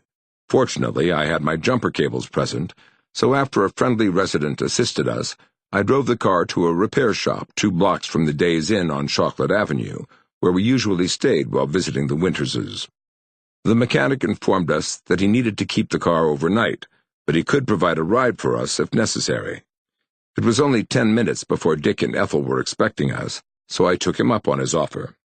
Ethel was anticipating our arrival and laughed when 10 minutes later, Mary and I pulled up in front of the house in a wrecker. As I knocked on the door, she opened it and smiled. "Not your usual means of transportation, Cole," she said. I chuckled and then responded, "Wild horses couldn't keep us away." As was her custom, Ethel accompanied us into the living room, where Dick was awaiting our arrival. No sooner had we sat down than Ethel reappeared with a glass of iced tea for me and a bottle of ginger ale for Mary. "I like to keep your favorite beverages on hand in the event that you stop by," she said. As Dick discussed the progress of sales of his memoirs, Ethel then asked Mary to accompany her to the office, where she handled the volumes of correspondence written by Dick's admirers. "I have something to show you, Mary," she said, and then opened a box of family photographs taken over the last 4 decades. Dick smiled and said to me, "Ethel never shows those pictures to anyone. She must really like Mary. Those photos are very personal to her. Tell Mary, welcome to the club." My children enjoyed knowing Ethel as much as they did her husband. My daughter Maura fondly remembers her meeting with Ethel that took place when we visited once between Veterans Day and Christmas.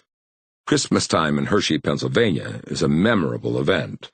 The town that Milton Hershey built is arrayed in holiday trimmings and bright lights.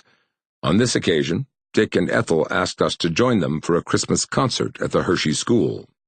In addition to holiday carols, the band played nostalgic songs from the 1940s and a series of patriotic anthems.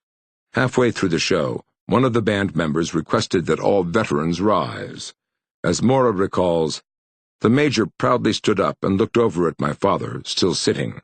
He ordered my father to stand up. Of course, my father is undeniably proud to be a veteran, but in the presence of the major, it was hard for him to stand and be considered an equal. Well, the major would have none of that." It was then that I realized that the friendship between my father and the major went beyond 2 guys who both happened to be in the Army at some point in their lives. They respected each other and respected each other's sacrifices, no matter how large or small those sacrifices were. Something funny occurred during that same visit. After the concert, we were pretty exhausted, but Ethel invited us to the house to relax. As Dick and Maura sat in Dick's upstairs office to talk about Normandy, Ethel entered the room and made a reference to Sergeant Bill Guarnier shooting horses outside Brecourt Manor. A somber expression passed over Dick's face, and he said solemnly, "You weren't supposed to say that. That's a military secret." Ethel rolled her eyes and smiled at Maura.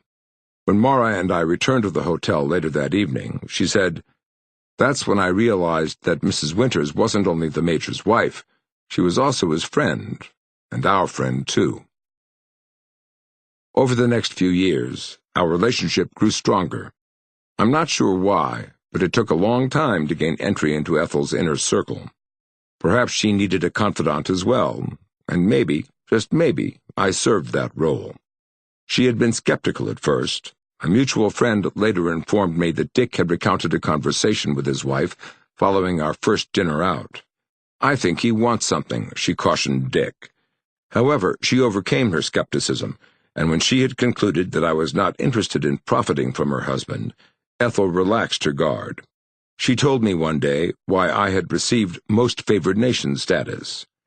"Cole, a lot of Dick's friends are probably envious that you have so much access to Dick. I don't care what they think.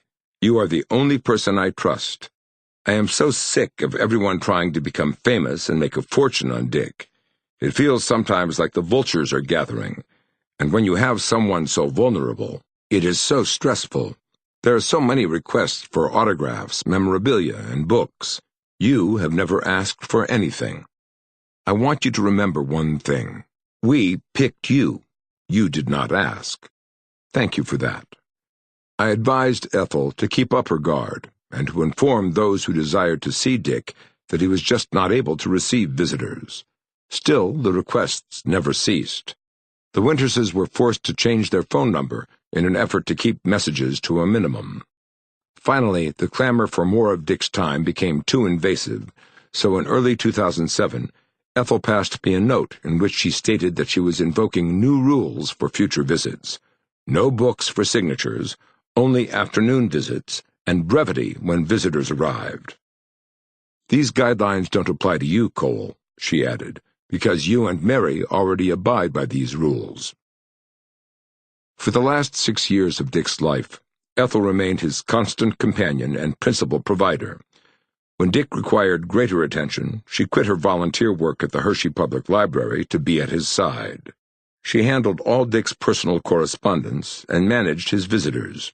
She copied Dick's files and photographs, as well as typed his wartime letters. When the correspondence became too burdensome, she passed off what she considered the most important to me to respond to. Ethel also managed the family's legal and financial matters and coordinated the memorial service. At times, I attempted to get her to relax and to forget the problems associated with full-time care. Knowing how much she used to enjoy reading, I suggested some books that I believed might offer a degree of comfort, such as Mitch Albom's Tuesdays with Morrie, An Old Man, a Young Man, and Life's Greatest Lesson, and The 5 People You Meet in Heaven. Always grateful for a suggestion, she politely refused. I can't deal with death anymore.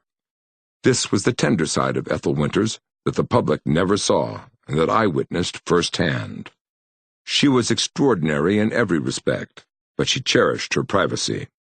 In a sense, she wore the hero's mantle uncomfortably, but her selfless devotion to her husband and to her community serve as quiet inspiration that heroes can be found far from the battlefield. One final note concerning Ethel Winters. As Dick and I prepared the final draft of Beyond Band of Brothers, I proposed a dedication to the soldiers of Easy Company. He looked at it and grimaced. "Let me think about it," he said. "I'm a bit uncomfortable with that. Give me another alternative." Taking a pen, I scrawled something on the page and handed it back. The note read simply, "To Ethel. Now you have it." Ethel Estepy Winters followed Dick in death 15 months after her husband's passing. I had promised her after Dick's memorial service that she hadn't seen the last of me. I paid my respects every quarter over the course of the following year. Our conversations often dealt with minor tasks that she requested I handle on her behalf. On one occasion, she asked me to take a photograph of one of her previous homes in New Oxford, Pennsylvania. When I presented it to her, she mounted it in a double frame, along with a photograph of their home on Elm Avenue. "I can't go back to Elm Avenue," she said. "The house holds too many memories." As I looked at her expression, I could see she was reflecting on her 62 years of marriage and the family that she had raised. She seemed perfectly content. As Dick had, Ethel finally found the inner peace that had always been slightly out of reach. When she passed away on April 11th, 2012, I was conducting a leadership seminar in Normandy. I felt bad that I could not attend her memorial service, but I was there in spirit. To this day, my enduring image of Ethel will always be of her greeting the men and women entering the Hershey Theater to pay homage to her late husband. Were I to describe her in a single word that day, it would be elegant. I never saw her look as beautiful as she was that afternoon. Immaculately attired in a yellow pantsuit, she was beaming as she shook as many hands as possible. Small wonder why she seemed so happy. Her life's work was done. Chapter 10. Seeking Solace. Submission in war does not necessarily qualify a man to be the master of the peace. War Correspondent Ernie Pyle. If there was one guiding principle that provided direction to Major Winters's life in the years I knew him, it was his eternal quest for quiet and peace. This quest certainly preceded our relationship. If you watch the HBO miniseries Band of Brothers, you might think that the search began on D-Day, June 6, 1944, when Lieutenant Winters touched down outside Sainte-Mère-Église. The quest actually began months earlier, while Dick was still in England. Not yet in combat, he found his thoughts turning to home and a life following the war. My plans, he wrote, are different. Now I think I'll do as Dad suggests. Keep some ready cash on hand to rest and play until I'm ready to work, for 2 or 3 weeks, and then take off. Get a job on a tramp steamer as a deckhand or on a liner in some capacity, and just sail around until I've seen the world, or until I am tired of traveling. Then I'll start looking for a way to earn a living. It's not practical, fantastic and all that, but, brother, I know this idea of thinking you can go home and adjust yourself to that old type of life by just changing uniforms is wrong, and I don't want to be around home while I am adjusting myself. Quiet is easy to achieve, Dick repeatedly said, but true peace must come from within. That was where the farm came in, a quiet piece of Pennsylvania where he could forget about the war. Without that refuge, Dick's thoughts always returned to the war, those horrendous battles, those fallen comrades, those lucky ones who suffered the million-dollar wound and returned to the States while the survivors went on. He approached the subject of what he referred to as flashes from the past, only after we had known each other for 5 years. He turned to me once, changing the subject that we had been discussing, and said, "Don't you think it's strange that 58 years after the war, I can't get these images out of my mind?" "Not at all, Dick. Every soldier bears the emotional scars of combat long after the war ends. War is only attractive to those who know nothing about it. I remember how one of the war's correspondents, I think it was Ernie Pyle, but I'm not sure, said at war's end, 'All we can do is fumble and try once more. Try out of the memory of our anguish, and be as tolerant with each other as we can.'" Dick nodded and said, "I promised myself that if I survived the war, I would find a piece of land somewhere and spend the remainder of my life in peace and quiet. I bought that farm in 1951 just outside of Fredericksburg, Pennsylvania. My farm provided me the quiet, but not the peace. The farm still allows me the quiet contemplation that I need." He continued, "I once asked my daughter Jill to record some of her memories of the men whom she had met over the years. When she finished, she added a few thoughts about the farm. She said that we were not cash-rich, and there was so much manual labor. The farm, I remember she capitalized it, was the defining fact of her life. That's exactly how I feel. After the war, I needed tranquility in my life. You've been to the farmhouse several times. I built my quiet and what I hoped was my inner peace, one brick at a time. You grew up on a farm. I suspect you appreciate how one feels about owning land. My dad felt the same way. When I was a boy, oil speculators were purchasing as much land in western Ohio as possible, in the hopes of striking it rich. One company offered Dad hundreds of thousands of dollars to drill on the farm. Dad turned them down, saying that they could offer him $1 million and he would never sell a single acre. Years later, when Dad could no longer work the fields, we children proposed that Mom and Dad consider moving to the neighboring town, where medical care was more accessible. Dad wouldn't hear of it. "The only way you're getting me off this farm is by dragging me by my boots." The land was that important to him. Dick then told a story about a woman from New Zealand who sent a photograph of herself and asked him how it is possible to find peace. He responded, "I see there is a bench in your photograph, so I guess you found a quiet moment to relax and contemplate your life. As far as finding peace, you must find that in your inner soul. Contentment and satisfaction in your life are the result of knowing that you have been honest, done your best, and treated those who are a part of your life with kindness." I was anxious for Dick to elaborate on his personal quest for peace during the war, so I asked if his men suffered any false illusions as to what combat would be like, and how he personally dealt with the loss of the soldiers who had trained together since Easy Company was assembled in 1942. "I don't believe that as paratroopers we faced the shock of our first fatality to the degree that most outfits do in combat. Every paratrooper encounters the possibility of serious injury or death on every jump. In training we had gone through this many times. Each man must make up his own mind how he would handle such a situation. Each man must conquer fear himself. I had a way of looking at fatalities and serious injury that I've stuck with over the years. I certainly used it in combat. In one of our previous conversations, I mentioned that I looked at those soldiers who had been wounded in action as lucky. Sometimes they earned a ticket home. The war was over for them. The rest of us had to keep on fighting, day in and day out. And if you had a man who was killed in action, you looked at him and hoped that he had found peace in death. I feel like that is what we are all looking for in life. Call it an escape mechanism if you like, but this is how I handled things personally." Listening to Dick describe his escape mechanism reminded me of my colleague's description of his experience during the Iraq War, when he said, "To prepare myself for deploying my battalion to Iraq for a year or more, and in anticipation of combat, experiencing loss or casualties, and engaging the enemy, I literally walled myself off from friends and family outside the battalion. I sent my wife and children home 3 days prior to my scheduled deployment, because I wanted to go through the pain of saying goodbye and the separation prior to my actual deployment. I realized that my duty and my obligation to my battalion took precedence over my duties as a father, husband, and son.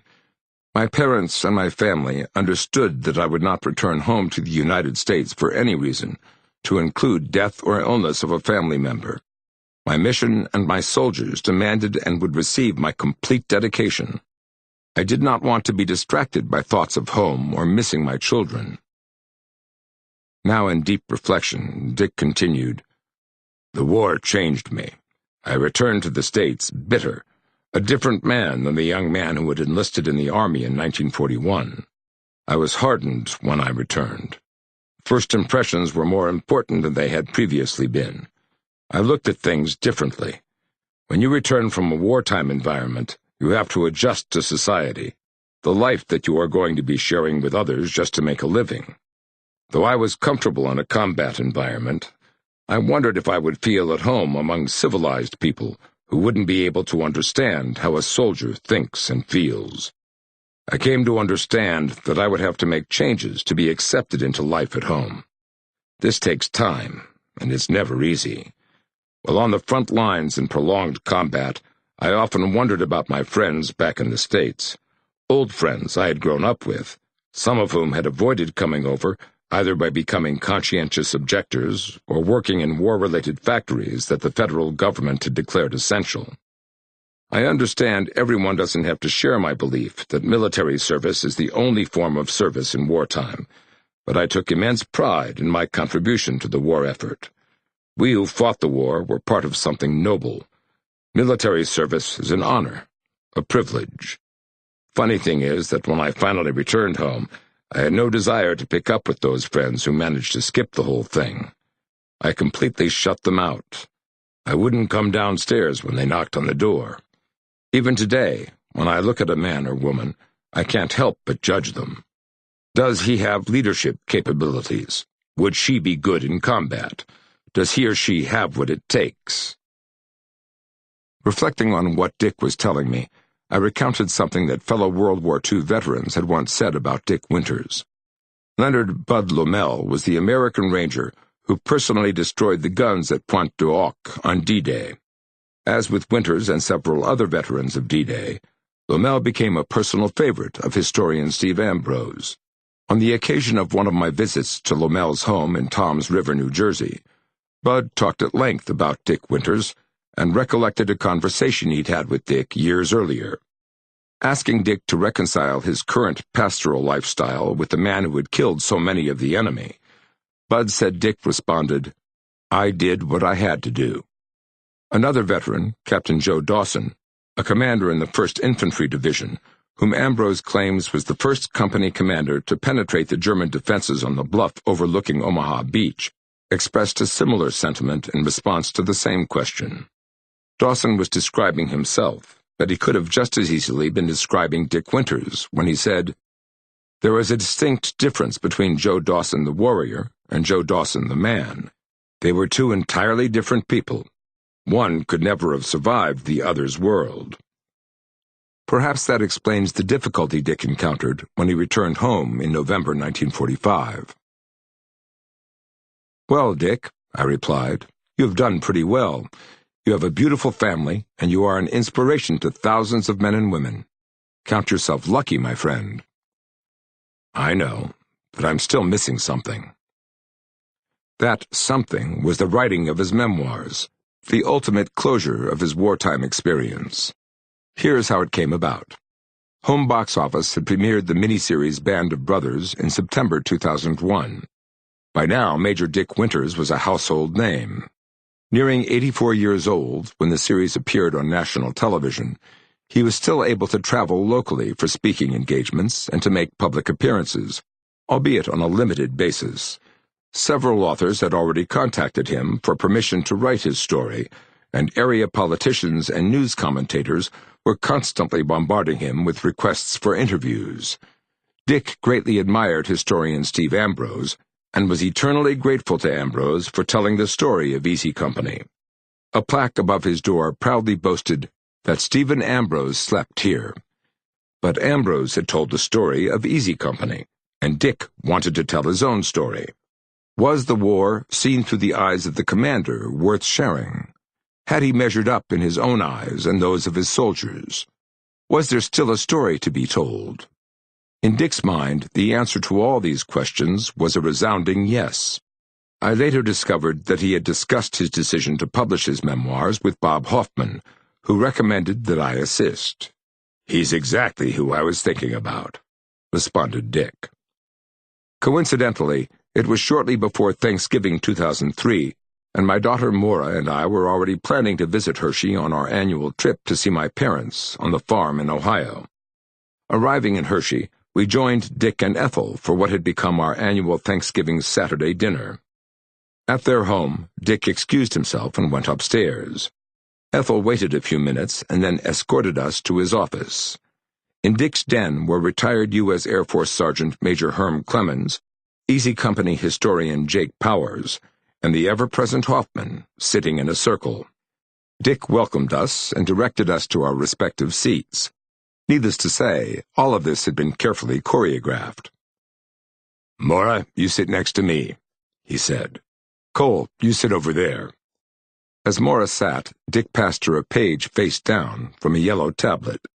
As she turned it over to examine it, Dick put his finger to his lips and shook his head back and forth, implying not to say a word.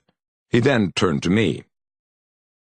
"I've been thinking about something for a long time now, and I have talked it over with these guys. If you are willing, I would like you to help me write my memoirs.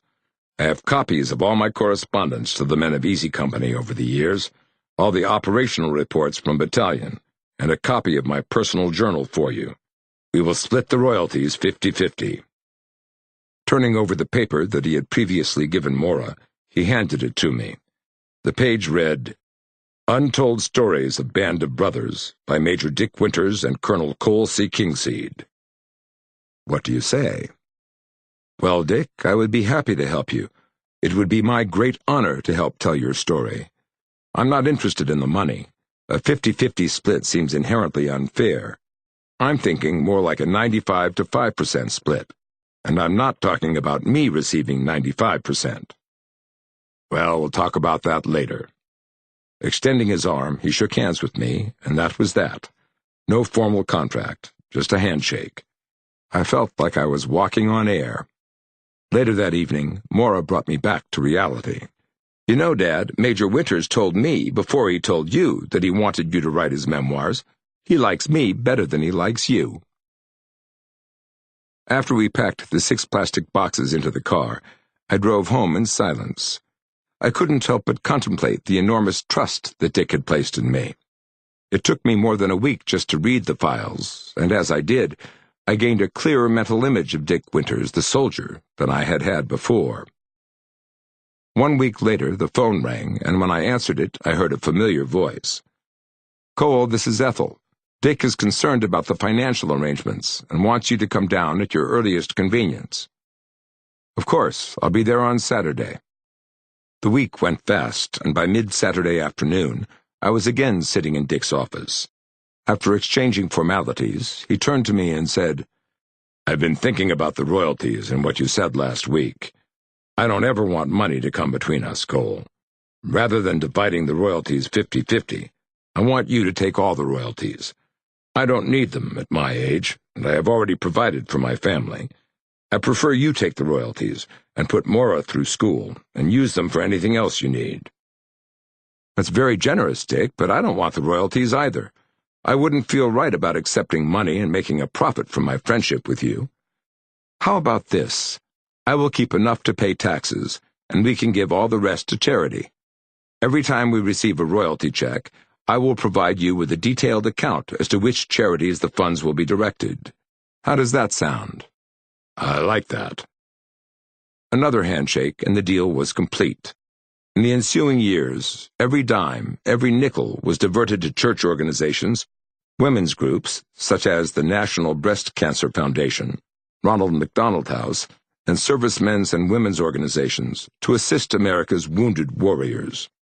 I cannot tell you how often Dick would say, Isn't it wonderful to give the money away? It took me the better part of a year to prepare the book proposal for what eventually became Beyond Band of Brothers, the war memoirs of Major Dick Winters. Although I had published several books in the past, I hoped to reach a national audience with Dick's memoirs. By late 2004, I was writing feverishly, and Dick was checking the drafts in earnest. Dick made 3 decisions early in the process that proved extraordinarily critical in his desire to reach a broader audience. He would tell his story in the first person. He would capture the popularity of the miniseries by including Band of Brothers in the title, and we would tap into the internet to publicize the book. A good publisher would assist in the latter. My role was merely to serve as the pen in Dick's hand. He had already completed the research and provided me with all the necessary materials. My job was relatively easy, since Dick had already written the book in his mind. As I look back on the 6 months of actual writing, fact-checking, and rewriting, a couple vignettes seem worthy of note. In the beginning, Dick kept his own counsel as he proofread the initial drafts of the various chapters. That didn't last too long. Ethel was as familiar as he with many of the stories, since she had transcribed the majority of his journals from the war. Her assistance proved invaluable in preparing a coherent account of the memoirs. She kept us both on our toes. What about this? Is this what you are really trying to say? I don't think this is as clear as it should be. I was most concerned with what Dick would say when he read the chapters outlining his experience as commander of Easy Company from D-Day through Operation Market Garden in Holland in September-October 1944. Could I capture the mental toughness that was required during Dick's actual experience in combat? My answer arrived late one evening when Dick called. Cole, I don't cry very often, but I read each chapter, and I cried after every one. You really touched me. You got it right. How is that for an endorsement? By 2005, as we moved to complete the manuscript, I could sense my friend was failing, and I conducted my final interview. The session lasted 5 hours, and the strain was beginning to show.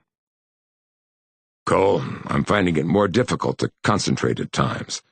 I need you to tell me exactly what you require from me. I'm not sure I will see the project to its end. Not to worry, Dick. We have enough material. I will prepare a final list of 30 or so questions, and you can record your answers at your leisure on tape. I'll take care of everything else.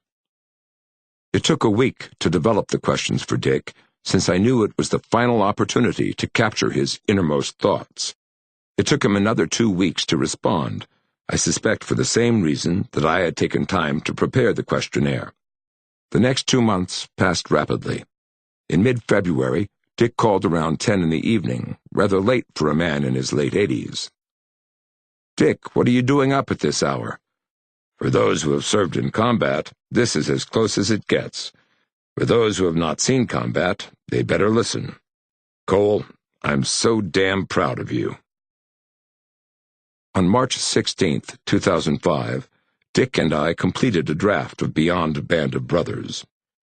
2 notes from the Elm Avenue residence arrived at my home in New York and allayed my fears that I had not measured up to Dick's expectations. Dick wrote, I finished reading this in late afternoon before dinner. You had said you found Maura with tears after she finished reading your last chapter. I found myself not only in tears, but also in an emotional state where I found it impossible to think about eating. I am physically and mentally exhausted. I ended up with a bowl of soup an hour later, and that was dinner. Ethel and I feel, while we have great respect for Ambrose as an author, we feel that you and your approach to tell our story in the first person are far superior to the job that Steve Ambrose did. I have never seen or felt the story covered more thoroughly, as honestly, and with a positive word for each man.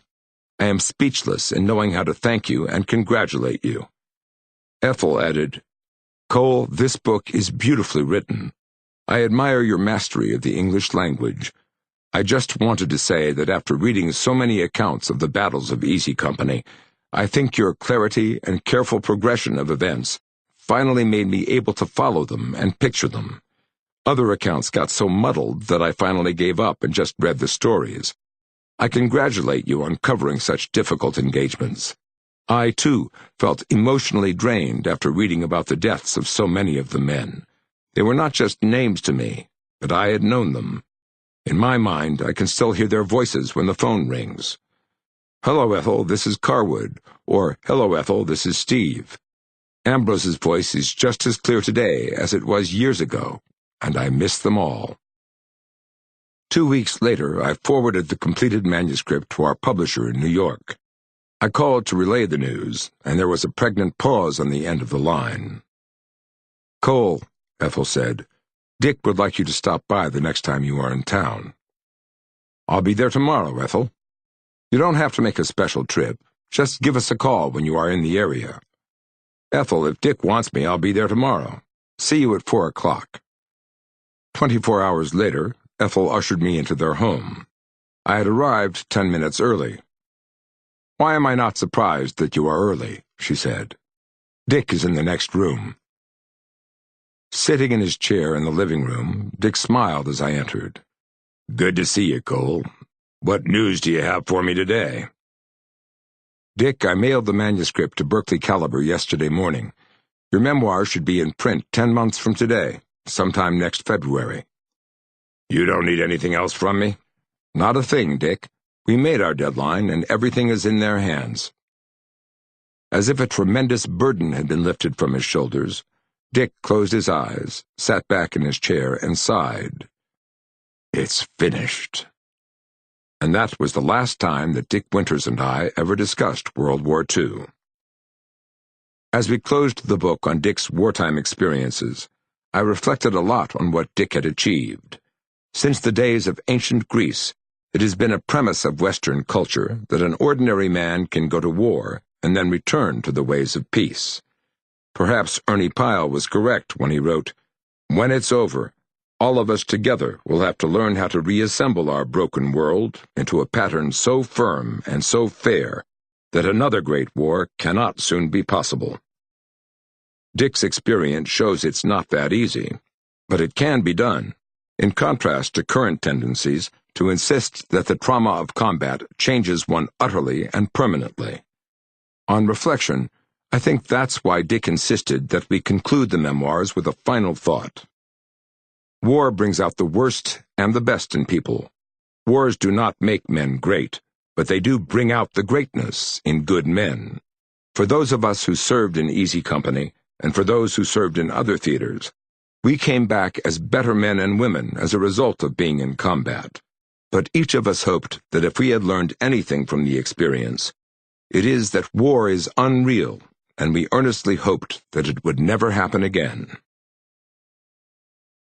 In the months that followed, Dick waited anxiously to hear the latest news on the publication process. Even though he knew the memoirs would not be released until early February 2006, his chief concern was whether or not he would live to see the actual book in print. In early autumn, the publisher announced that the memoirs would be available for pre-order on the Internet. More importantly, they determined a precise date for the release of Beyond Band of Brothers. The date was February 6, 2006. When I announced the date to Dick and Ethel, a quizzical expression formed on Ethel's face, and she excused herself and left the room. 5 minutes later, she returned and said to Dick, "February 6th is the eve of when both of our mothers passed away in 1970. I can't help but think that this is a sign. Your book will be a great success." And so it would be. January 20th, 2006, was one of those great days, on par with my retirement from the Army in May 2001. Dick had just celebrated his 88th birthday, and he eagerly awaited the publication of his memoirs. My wife Mary and I had scheduled a visit to see the Winterses and to dine with Bob Hoffman that evening. In my possession were the first 2 copies of Beyond Band of Brothers, which I intended to present to Dick as a birthday gift. In mid-afternoon, I purchased a half-dozen roses for Ethel before we arrived at the house. When we arrived, Dick, Ethel, Mary, and I sat in the living room, and I immediately updated Dick on the release date for his memoirs. Then I asked Mary to give me the Brooks Brothers box that we had previously gift-wrapped to appear to be a shirt and tie. "Happy birthday, Dick. I hope you have enjoyed your birthday." He opened the box, and words cannot capture the look of satisfaction and contentment on his face when he grasped the books in his hands. Tears welled up in his eyes when he read my inscription, "To Dick Winters, who crossed my path 10 years ago and changed my life forever." His first words were, "Wonderful. What else can I say?" I could sense the pride and accomplishment that he felt seeing the book project to its conclusion. At this stage of Dick's life, I usually limited my visits to around a half hour, but Dick and Mary were enjoying such a wonderful conversation that we lost track of time.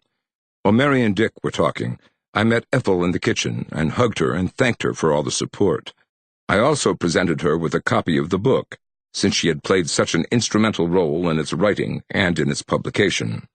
To Ethel I wrote, "To Ethel, without whose support this book would never have been written." I was pleased when she showed the inscription to Dick. Dick then inquired when I intended to see his friend, Bob Hoffman. When I informed him that we were meeting for dinner that evening, he asked if he might join us. Naturally, I responded in the affirmative if he was up for it. He looked at me and responded, "That's just it. I would love to join you. I need room to breathe. I must get out of this house." Dinner, of course, was fabulous. Mary and I picked up Dick and Ethel and drove them to the restaurant. As we approached it, I looked at Dick and said, "We did it. Mission accomplished." He replied, "You hit it right on the head." We spent the next hour talking and laughing. To my surprise, Ethel invited us back to the house for dessert. While we were sitting in the living room, Dick smiled and said, "Now I can hear all of you. This is what I like, sitting here surrounded by my friends." I was reminded of what Dick had repeatedly said in his memoirs about how one would know if a man had succeeded. You will see it in his eyes. Witnessing Dick Winters in that environment, at that precise moment, confirmed his message. He just seemed so pleased. Later, Ethel pulled me aside and whispered, "Thank God he lived to see this day." As we left for a drive to the hotel, Bob turned to Dick and said, "Do you think you made the right choice in having this guy write your memoirs?" "I think so. Cole, thank you." It was nearly 9:30 when Mary and I finally reached the hotel, content that we had made a great man happy. Within a month, Beyond Band of Brothers topped out as number 10 on the New York Times bestseller list for nonfiction. By mid-April, Dick's memoirs were already in their 7th printing. Sales remained brisk through Memorial Day, when the book returned to number 10 on the bestseller list. Before tapering off, Beyond Band of Brothers occupied the bestseller list for 6 weeks, and the extended bestseller list for 13 additional weeks. 2 years later, the paper edition was released, and it was widely successful as well. To date, the cloth version of Beyond Band of Brothers is in its 13th printing, and the paperback edition is in its 5th printing. The book has also been released in the People's Republic of China, Thailand, the United Kingdom, the Netherlands, Canada, and the Czech Republic. Ever humbled by the reception of his memoirs, Dick's only comment remained a single word: "Wow." Ethel, too, was pleased that Dick's memoirs met such a receptive audience. In the family Christmas card for 2006, she wrote, "One of the year's surprises was the success of our book Beyond Band of Brothers. That it made the New York Times bestseller list was something we had never expected. The best story of the year was a phone call from a doctor friend who reported that he was going through customs in Brussels. The Belgian customs official noticed that the doctor was from Pennsylvania and asked if he knew how he could get in touch with Dick Winters." Of greater interest to Dick was the disbursement of the royalties. True to my word, every 6 months after publication, I presented Dick and Ethel with a list of the charities to which I had written checks. They seemed pleased to see that the vast majority of the royalties found their way to servicemen's and women's organizations, church groups, health-related organizations dedicated to finding cures for breast cancer and other diseases, support of local museums, and the Ronald McDonald House in Hershey, Pennsylvania. In appreciation for building the Utah Beach Museum in Normandy and for keeping the memory of Easy Company alive in France, Dick was insistent that I provide a degree of financial support to Charles de Vallivier at Brecourt Manor. After our semi-annual report, Dick would turn to me and repeat, "Isn't it wonderful to give this money to those who need it more than we?" And wonderful it has been. Chapter 11. Growing Old. That world which I knew in its blossoming youth is old and bowed and melancholy now. Its soft cheeks are leathery and wrinkled. The fire has gone out in its eyes, and the spring from its step. Mark Twain. I first met Dick Winters when he had just celebrated his 80th birthday, and every birthday thereafter I sent a card conveying my best wishes on his having reached another milestone. To the best of my knowledge, aging didn't bother him. I suspect that in his mind he had already lived a number of lives, and one more didn't seem to faze him. In one of our earlier conversations about his life's journey, I broached the subject of how the war changed him as a man. He replied in what I thought was a rather strange way, dividing his 80-plus years into unequal segments. "I spent the first 20 years of my life growing up in a close-knit community in what I can only describe as small-town America. Everyone knew everyone else's business. The people I remember were middle class and shared similar values. After graduating from Franklin and Marshall College in June 1941, I could start life in the real world in one of two ways. I could either find a job, now that the Great Depression was showing signs of recovery, or I could volunteer for military service. Under the Selective Service Act, each male was eligible for 1 year of service. I decided to volunteer for the U.S. Army and not wait until my draft number was called. That way, I could fulfill my obligation and then be free of my military commitment. Interesting that you should say that, Dick, because most of the veterans I know who enlisted before the end of 1941 never intended to spend more than a year in service and then return to civilian life. Pearl Harbor changed all that. It sure did. I was on a short furlough in North Carolina when I received word of the Japanese attack. Instead of returning to Pennsylvania the next summer, I realized I was now in for the duration of the war, and that began the second phase of my life. It only lasted 4 years, but I crammed a lifetime of memories, some good, others bad, into those 4 years. Although only 28 years old, when I was discharged from the U.S. Army in January 1946, I felt that I had aged 20 years during the war. Tell me about that transition. When I joined the U.S. Army, I was young and carefree. The entire world lay at my feet. Life was simple then. Army life certainly wasn't challenging. Most of the soldiers at Camp Croft, South Carolina, were from east of the Mississippi River and shared similar backgrounds and outlooks on life. Since I planned to leave the Army after a year, I wasn't too caught up with the daily grind. Until news of Pearl Harbor reached us, I had hardly displayed any ambition. As I reflect upon that period in my life, I realize how protected my life had been before the war began. I had come from a loving family, but my world was so narrow in scope. My intellectual horizons needed expanding. How did Pearl Harbor change you as a person? Now that the United States was at war, I decided to dedicate myself to self-improvement and demonstrate my leadership potential. My commanding officer recommended me for officer candidate school, and I graduated in July 1942. I was now a commissioned officer, and I applied for airborne duty.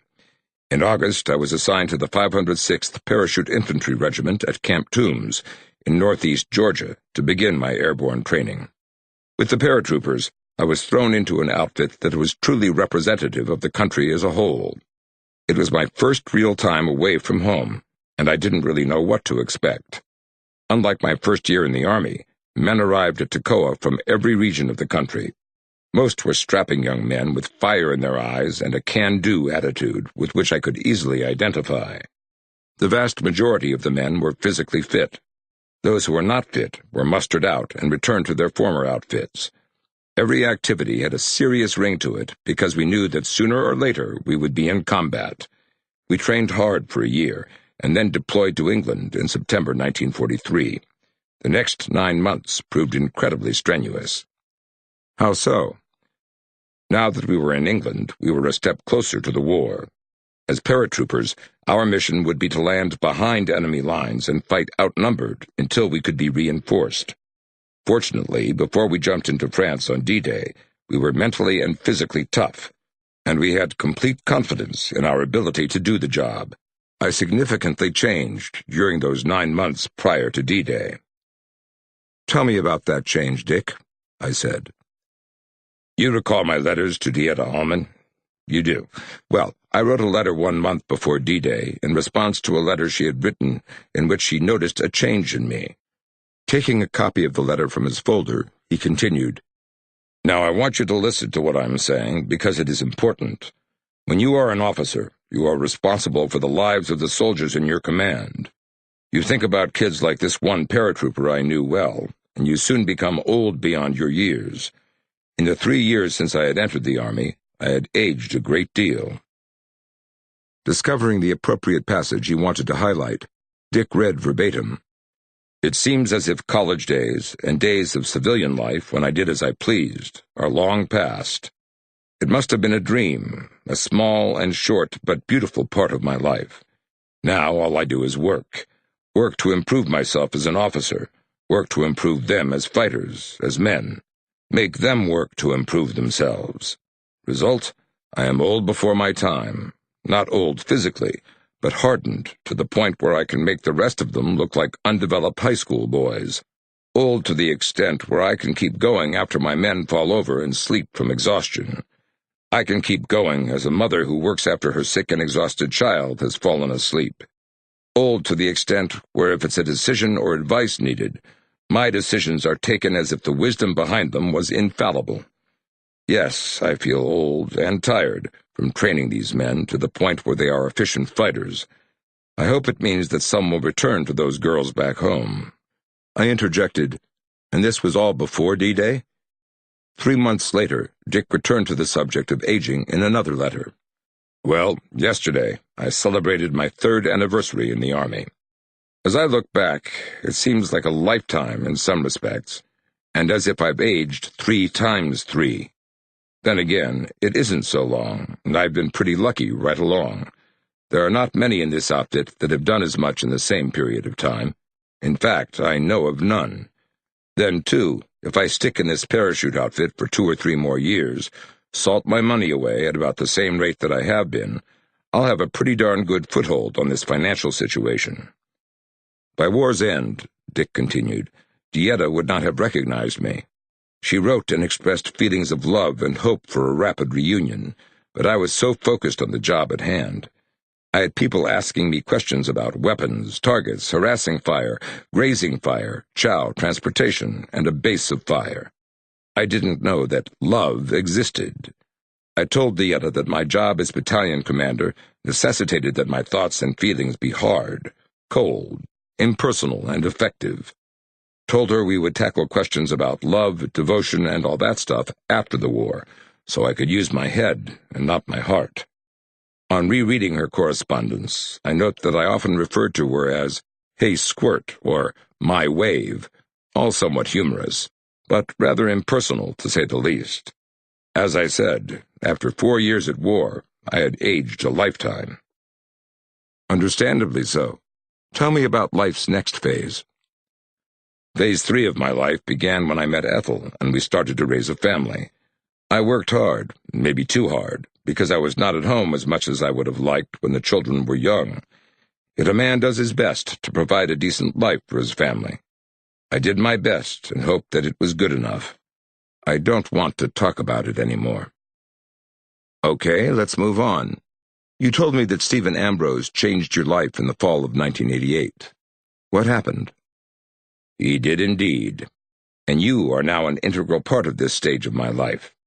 Easy Company held a reunion in New Orleans in May of that year. Ambrose, who had published a 2-volume biography of General Eisenhower, discovered the veterans were in town.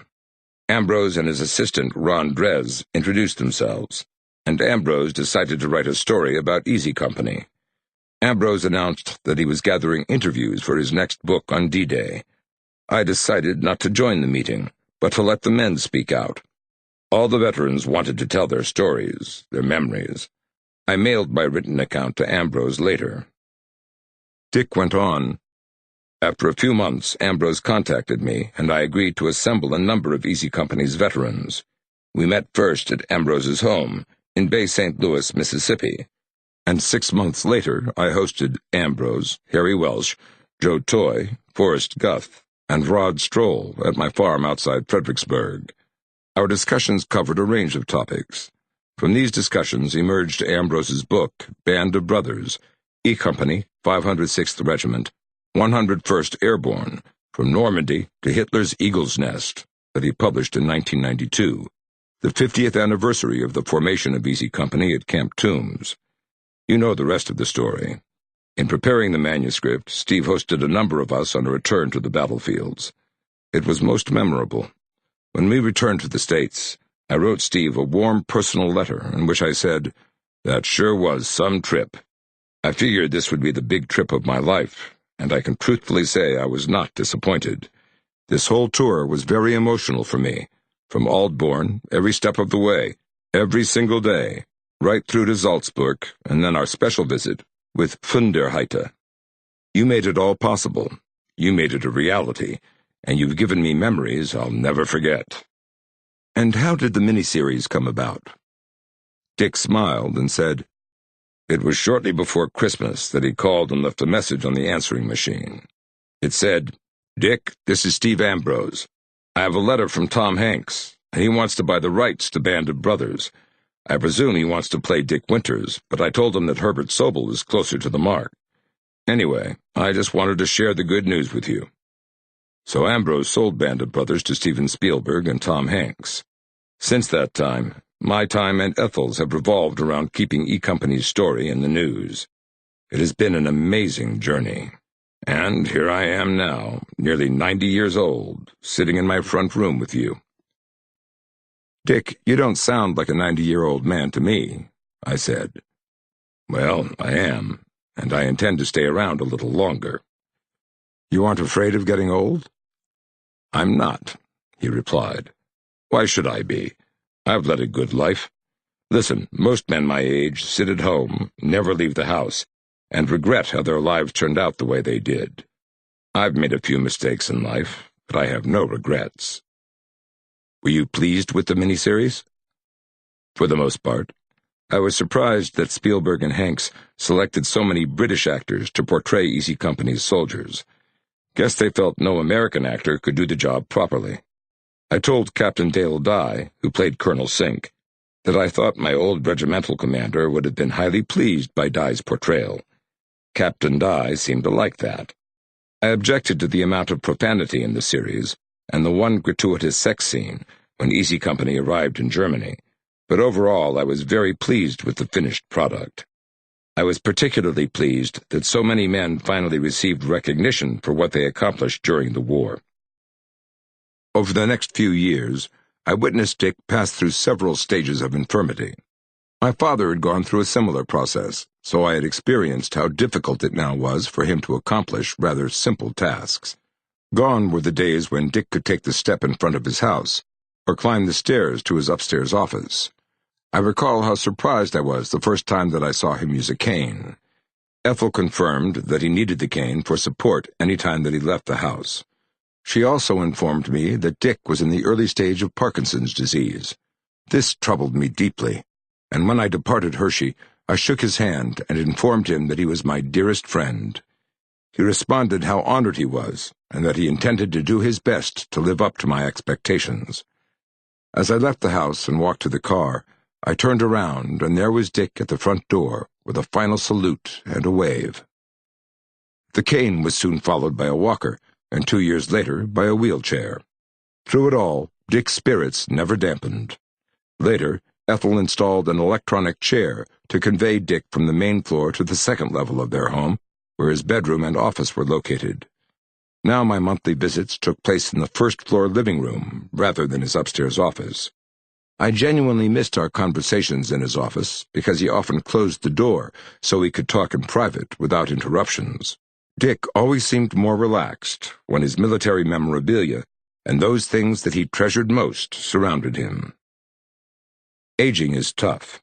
In one of the family Christmas cards, Ethel wrote, "Getting older is a nuisance as we find we have had to cut down even further on the activities we enjoy, but we are still able to recall all the good times and trips of the past. Especially treasured are memories of experiences we shared with family, friends, and the men of Company E. None will ever be forgotten." Dick's health significantly deteriorated beginning in 2005. We were anxiously awaiting publication of his wartime memoirs, but now that the manuscript had already been submitted to the publisher, he seemed far weaker than he had been earlier in the year. I visited Dick on May 18, 2005, 4 years to the day since he presided over my retirement ceremony. I noted in my journal that night that Dick seemed more tired than usual, and he had not been eating well. Since he now required daily care, Ethel had relinquished her volunteer work at the library to stay at Dick's side. My thoughts that evening were simply that his body was giving out. 2 weeks later, Ethel called and invited me to pay my respects on June 6th. She informed me that future visits were in jeopardy until Dick's health made a significant improvement. I wondered if this would be Dick's final commemoration of D-Day. I said a prayer that the old warrior would recover and live long enough to see his memoirs in print. The Almighty answered my prayers, and Dick was soon on the path to recovery. My visits now centered on dinners restricted to Hershey, an activity that always improved his morale and lifted his spirits. Then came the inevitable day when Ethel informed me, "You need to park and back, Cole. Dick can no longer use the front step. Bob Hoffman has installed a ramp outside the sun porch, and this makes it easier to get to the car." And by July 2007, the dinners ceased. I remember how strange it sounded when Dick asked me where I intended to eat in Hershey now that he wasn't able to depart the house. I could tell how much he detested being confined there. Yet on this particular visit, although he seemed slower in speech, he possessed much more color. Looking for any technique to bring Dick comfort and to add to his enjoyment, I devised a new scheme of bringing a small gift whenever I stopped by the house. Two of the most noteworthy gifts were bags of M&M candies with the words "Hang Tough" on each piece of candy, and a box of cereal that brought him immense satisfaction. I had recently conducted a leadership seminar for General Mills, and had remarked to one of the corporate leaders present that I recalled an advertising gimmick in which customers could pay a small fee and have their image on a box of Wheaties. Since he was in charge of General Mills's food division, he asked, "Do you want your picture on a cereal box, Cole?" "Not for me," I replied, "but I do have someone in mind." 2 months later, I brought my special surprise to Dick and Ethel. All I had told them was that I was bringing something that was very practical. When Mary and I arrived, we sat in the living room, and I carefully removed the cereal box from my bag, making sure that when I handed it to Dick, I presented the box with the back facing him. "Well, Cole, this is very nice. I've always liked Wheaties." "For Pete's sake, why don't you turn the box around?" I said. Rather than turning it completely around, Dick turned it to its side and began looking at the ingredients listed on the side of the box. Too polite to ask for an explanation, Dick said, "I'm not sure I know what I'm supposed to say, other than thank you very much." "Dick, you're killing me. Look at the front of the box." Now, as he turned the box toward its front, his eyes lit up when he saw his face on the cereal box, under which were the words, "Major Richard D. Winters, champion for the Band of Brothers." All he could say was, "Wow." Ethel later inquired if it were possible to obtain additional boxes, but I reluctantly informed her that only 2 such boxes were in existence. For the next 2 years, that box of Wheaties occupied a prominent place on their mantel. Today, the Wheaties box sits in a special exhibit commemorating Dick's military service at the Hershey Dairy Township Historical Society building in Hershey, Pennsylvania. Other gifts followed, including a book commissioned by the Army Historical Society that featured a chapter I had written entitled Infantry Heroes and Legends. Mary and I presented Dick with this book on his 90th birthday. Dick received a full-page portrait in U.S. Army infantry, as well as a summary of his World War II experience. He seemed particularly delighted that I had selected him as one of the 3 infantrymen who best personified the infantry motto of "Follow me." Following small talk, Dick suggested that we adjourn to the kitchen in order that we could examine the book and share some special memories. Once there, Ethel and Dick showed us the very edelweiss that Dick had sent his mother in the summer of 1945. Mary then asked how many Christmas cards they had received this year, and Dick proudly proclaimed, "About 200, and I read every one of them." Later I accompanied Dick back to his chair in the family room, where he apologized for not being able to take us to dinner. He informed us that he seldom departed the house anymore, and as a result, he no longer had much contact with the outside community. As a result, his mind was no longer challenged as much as it used to be. To compensate, Dick said he had become a voracious reader. Still, he regretted not leaving the house, but, "I need to spare myself the embarrassment because I can no longer think fast enough." Before departing, I asked if there was anything I could do for him, and he replied instantly, "You're doing it by coming to see me." By Christmas 2007, Ethel had imposed a closed-door policy on visitations for good reason. As she wrote in their Christmas message, "We have found that when the hearing is so undependable that phone voices are hard to hear, when the eyes become so weak that reading is a chore, and the pen in hand has a mind of its own, the best thing to do is hunker down and pull up the drawbridge. So many times we don't return phone calls, never read mail from strangers, don't sign anything, and have put a Do Not Disturb sign on the door. It simplifies life tremendously." She went on, "We apologize for neglecting our friends and the closed-door policy. Do you think it means old age has arrived? Anyway, we are hanging very, very tough. You do the same." During his declining years, Dick relived many of the battles that he had fought a lifetime ago. Such a phenomenon is common among combat veterans. As a young sailor, My father served aboard a destroyer in Pearl Harbor on December 7, 1941. The USS McDonough earned 13 battle stars during the Pacific War, and Dad saw more than his share of action.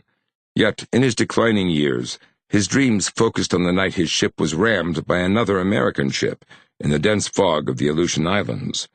Had the destroyer been struck a yard fore or aft to where the collision occurred, the McDonough would have sunk with all hands. As Dad told me, you could literally walk off the deck into the ocean. The McDonough didn't sink, and it was towed back for repair, but I was always struck that it was the memory of this collision, rather than the many battles in which he fought, that still seared Dad's memory. And then, on the last day of my father's life, Dad, who was a ship's cook during World War II, asked my mother why his nurse hadn't returned from the galley with his breakfast. In the afternoon, Dad inquired why his shipmates had not come to see him. At the time, Dad was one of only 2 surviving members of the original crew from the USS McDonough that had witnessed the day of infamy. As with my father, recurring nightmares from the war tormented Dick. Ethel once said, "Dick fights the Battle of the Bulge virtually every night." The anniversary of D-Day also caused troublesome flashbacks. Dick informed me once, "I know I did everything within my power to ensure as many soldiers made it home from the war as possible. But when you survive, and your soldiers don't, you feel guilty. It haunts me today that I lived, and so many of my paratroopers died. As the veterans of Easy Company pass on, I am reminded of those who never returned from the war. I see their faces. I can almost hear them calling me." As Dick shared these dreams, I realized that he too had become one of war's casualties, a moral casualty, but a casualty nevertheless. Yet when I spoke to Dick in late 2008, he appeared in the best spirits that I had seen him in 2 years. He was jovial, articulate, and still awestruck at the success of his memoirs. Always a fighter, Dick continued to surprise his doctors with his recuperative abilities. For the next 2 years, our conversation turned to far more pleasant things, always away from the war and those issues that might excite or agitate him. Visiting him during his final years was wonderful and exhilarating for both of us. In spite of his deteriorating health, Dick radiated joy and warmth, maintaining that twinkle in his eye and clasping my extended hand with both of his hands when it was time for me to depart. He always thanked me for taking time to see him, perhaps not appreciating that these visits benefited me more than him. On one of my final visits, I asked Dick what he considered beautiful in life, now that he had surpassed the ripe age of 90. "I sit here in this house, and I gaze out the window. I see the flowers and the birds. I behold the wonder of nature. Everything seems so beautiful." Chapter 12. Legacy. If we would create something, we must be something. Vince Lombardi. As I reflect on my association with Dick Winters, I am always struck that he remained very conscious of his image as a leader. That image had nothing to do with power or authority conveyed by title or position during the war when he led Easy Company into battle. Rather, the image had everything to do with obligation and responsibility. Obligation to the organization, its values and its goals, and responsibility to the soldiers entrusted to his care, his family, and the young men and women whom he hoped to influence. A leader's legacy is reflected in the following questions. What am I about? What do I stand for? How do I want to be remembered? From that perspective, Dick Winters bequeathed an incredible legacy to mankind. I once asked him, "In your opinion, is leadership a responsibility or a burden?" "It's definitely a responsibility. Although once or twice in my life, when I was run down and disillusioned, I must confess that I yearned for the days when I was a young private at Camp Croft. The happiest days of my Army career were there, making $21 a month, yet always having a little money at the end of the month. I traveled more, did more, and had more fun than at any time since. During the war, I now had real responsibility. In addition to being responsible for my company and battalion, I was accountable for my men. I wore the bars. I no longer had time for fun." In a separate letter to Dieta after the fighting in Normandy ended, Dick remarked on a public relations photograph in which he was directed to look stern and not to smile. He then discussed the pressure of command.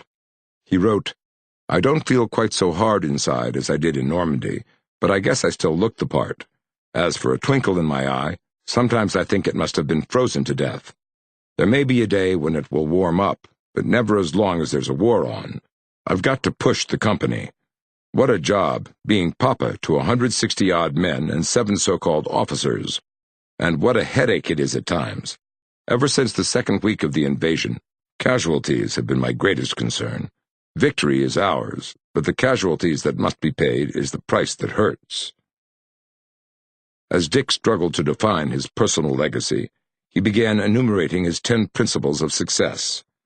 First and foremost was the development of leaders of character, competence, and courage. He then listed leadership by example, followed by physical fitness. Unlike many leaders who emphasize succession planning, Dick chose to concentrate on succession readiness. Said he, "Delegate responsibility to your subordinates and let them do their jobs." He was thinking of General Taylor and his tendency to micromanage things. Such practices tend to curtail initiative and creativity. Humility and self-reflection followed, as did the ability to make calm, rational decisions under pressure. Anticipate problems before they occur. And, of course, he repeatedly reiterated the satisfaction that comes from doing the best that one could do. I suggested that we use hang tough as his capstone principle, but he said that wasn't enough. "These principles are my leadership legacy, so let's add never ever give up to hang tough. If you do that, then we'll have it right." Despite his physical deterioration, Dick maintained a vigorous schedule of speaking engagements, mostly at local schools and service-related organizations. At times, the public adulation touched a nerve. Dick called me one afternoon and lamented, "Everyone wants a piece of me. All I want is peace. Why won't they leave me alone?" "Dick, that's the price of fame," I responded. "You need to take all of this as a huge compliment. The days when you can sit comfortably inside 117 Elm Avenue are gone forever. The great American public wants to see you, touch you, and write you in the hope that by their being in your presence, your leadership and, more importantly, your character will somehow rub off on them. That was the basis for my question about leadership being a burden or a responsibility. I hate to tell you this, but it's going to get worse long before it's going to get better, my friend." "I know, but I could use a little break," he replied. After an hour, I added, "Dick, you once said that you can assess your value as a leader by looking into the eyes of your men. I think you can get a pretty good idea of your effectiveness by the letters you have received from the members of Easy Company. I'm thinking of the letter that Talbot sent you shortly before he died. He said, 'Dick, you are loved and will never be forgotten by any soldier who served under you. You are the best friend I ever had. You were my ideal and motor in combat. You are to me the greatest soldier I could ever hope to meet.'" The feeling was certainly mutual. Floyd Talbot will always be special to me. I have said this more than once. If I had to pick out just one man to be with me on a mission in combat, it would be Talbot. "Tell me about that letter that Burr Smith wrote you." Dick took Smith's letter from his folder and read, "You were blessed, some would say rewarded, with the utter respect and admiration of 120 soldiers, essentially civilians in uniform, who would have followed you to certain death. I've been a soldier most of my adult life. In that time, I've met only a handful of great soldiers, and of that handful, only half or less come from my World War II experience. And 2 of them came from Old Easy, you and Bill Guarnier. The rest of us were okay, good soldiers by and large, and a few were better than average, but I know as much about grace under pressure as most men, and a lot more about it than some. You had it." "I believe that Shifty Powers' daughter also wrote you, did she not?" "Yes, she sent me the nicest letter after reading Larry Alexander's fine book, Biggest Brother. There is a section in the book that says that Lieutenant Colonel Robert Cole, the Medal of Honor recipient from Normandy, thought himself invincible. When Shifty read that passage, he said, 'I saw Major Winters on top of a dike in Holland, in a totally exposed position, waving and yelling commands and directions to his men, while Germans were doing everything they could do to shoot him. Major Winters always put himself at risk where his men were concerned. Because of Major Winters's leadership, many men came home who might not have, had he not been in command. Many of the veterans you led have stated that I don't know how Major Winters survived the war because of the risks he took to lead us. When you hear something like this from one of your men, it makes you feel both humble and proud. Shifty was a great soldier. I don't think the miniseries did him justice. I was fortunate to have him in easy company. Receiving approval and earning respect from your men ought to make any leader proud, I said. Tom Brokaw calls the generation that survived the Great Depression and fought and won World War II the greatest generation. Do you agree? We veterans appreciate what Brokaw did to increase the awareness of what our comrades accomplished during the war, but I never felt that this country owed our generation anything. For me, it was an honor to serve my nation. We were at war. The fate of democracy was at stake. I could not have lived with myself had I avoided military service. The current generation owes me nothing. I served out of patriotism, not because someday I hope to receive admiration and respect from an adoring nation. I don't expect special treatment from anyone. Selflessness, as opposed to selfishness, is what I preach. I suspect that you have attended a good number of funerals of your paratroopers over the course of the last several years. Their ranks grow thinner every day, it seems. Dick sighed and said, I delivered the eulogies at Nixon's and Harry Welsh's funerals. How could I not?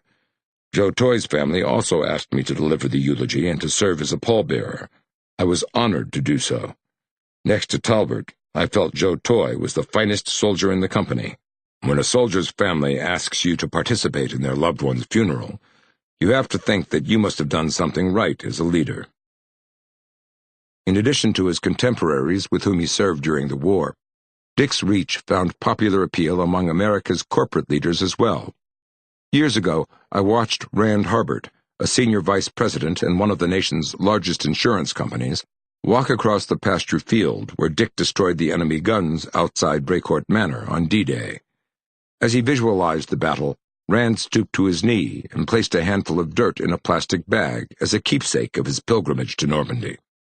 Later he read Beyond Band of Brothers and became caught up in the raw emotion of what Dick achieved during the war. Bastogne particularly resonated with Harbert. As he later stated, I often think about Dick's leadership during the Battle of the Bulge. Worst winter of the 20th century, and arguably the toughest battle conditions in the history of modern warfare, and Dick's team performs exactly like they always did, flawlessly. To me, that Christmas in the Ardennes and what they accomplished define leadership. The impossible made possible due to the belief Easy Company had in one man. When I am having a tough day, I find myself thinking about Dick and what he faced in Belgium. I quickly realize that I have never faced an obstacle that compares to his task in the winter of 1944. Doug Lovejoy, one of this country's leading insurance salesmen, notes, I've often wondered if Dick Winters considered the residual influence of his leadership. In the context of personal reflection, did he ever ask himself, will the record reflect that my men and I measured up in the chaos and brutality of war? In our attempt to lead by example, will those who come behind us find some true north to help guide their journey? His leadership legacy influences me today. His leadership mantra, hang tough, echoes in my mind. His example is helping guide my journey. Lovejoy's reference to true north reminded me of the closing of one of Dick's letters on the eve of D-Day, when he wrote, The old North Star is a soldier's guiding light when he's lost, alone, and feeling mighty funny in the pit of the stomach. That's when he feels good, when he can look up and know that there's somebody else looking up there also. Damian Lewis. Lewis has always been quick to point out that he merely represented Major Winters in the miniseries. He did not portray him. Claims that Dick formed the backbone of the series and that he was the spine that ran throughout all 10 episodes. Lewis recalls that when the actors attended the cast boot camp run by Captain Dale Dye, he and the others were pushed to the limits of physical exhaustion. "We were in character for 10 days, Lewis remembers. It was an extraordinary bonding, but boot camp was where I separated from the rest of the actors." Lewis couldn't come out of character because I knew that Major Winters had separated from his men since he needed to make impartial decisions that might mean life or death to the members of E Company. In a radio interview following Dick's death, Lewis added, "Major Winters had a Henry V attitude. England's King Henry V delivered the original Band of Brothers speech on the eve of the Battle of Agincourt in 1415. As Rudyard Kipling once said, he walked with kings, but he maintained the common touch." That is a perfect description of the character that manifested itself in Dick's persona. Political figures as well fell under Dick's shadow. Former Pennsylvania Governor and future Secretary of Homeland Security Tom Ridge met Dick in 2001 when he attended the Pennsylvania premiere of Band of Brothers. When the miniseries began, the studio decided that regional premieres were the most efficient manner to bring Band of Brothers to the widest possible audience.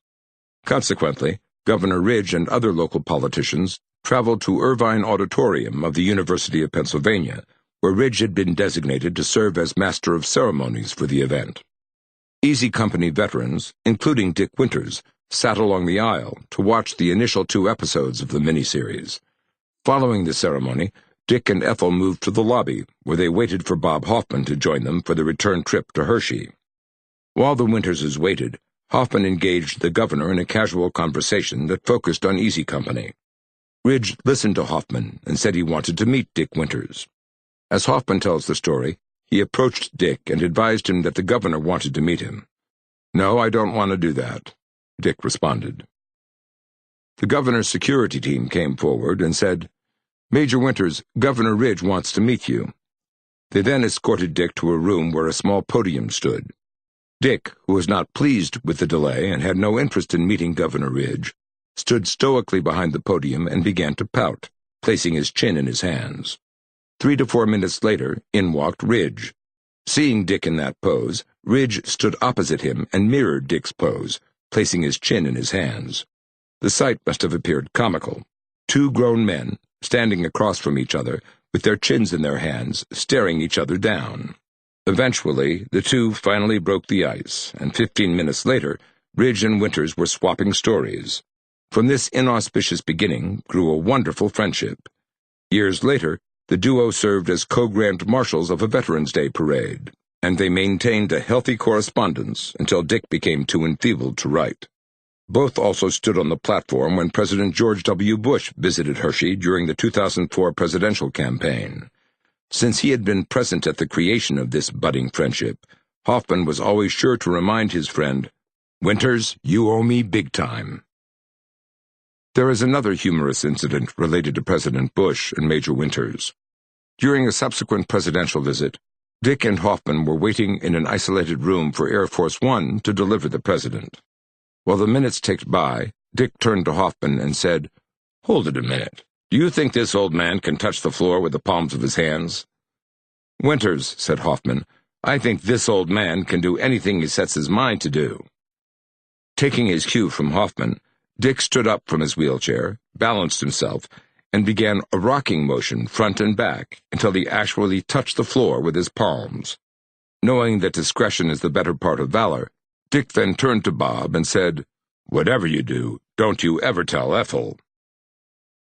Another Pennsylvania politician, Dauphin County State Representative John D. Payne, Republican 106th Legislative District, spearheaded a campaign to award Dick Winters the Medal of Honor for his heroic deeds on D-Day.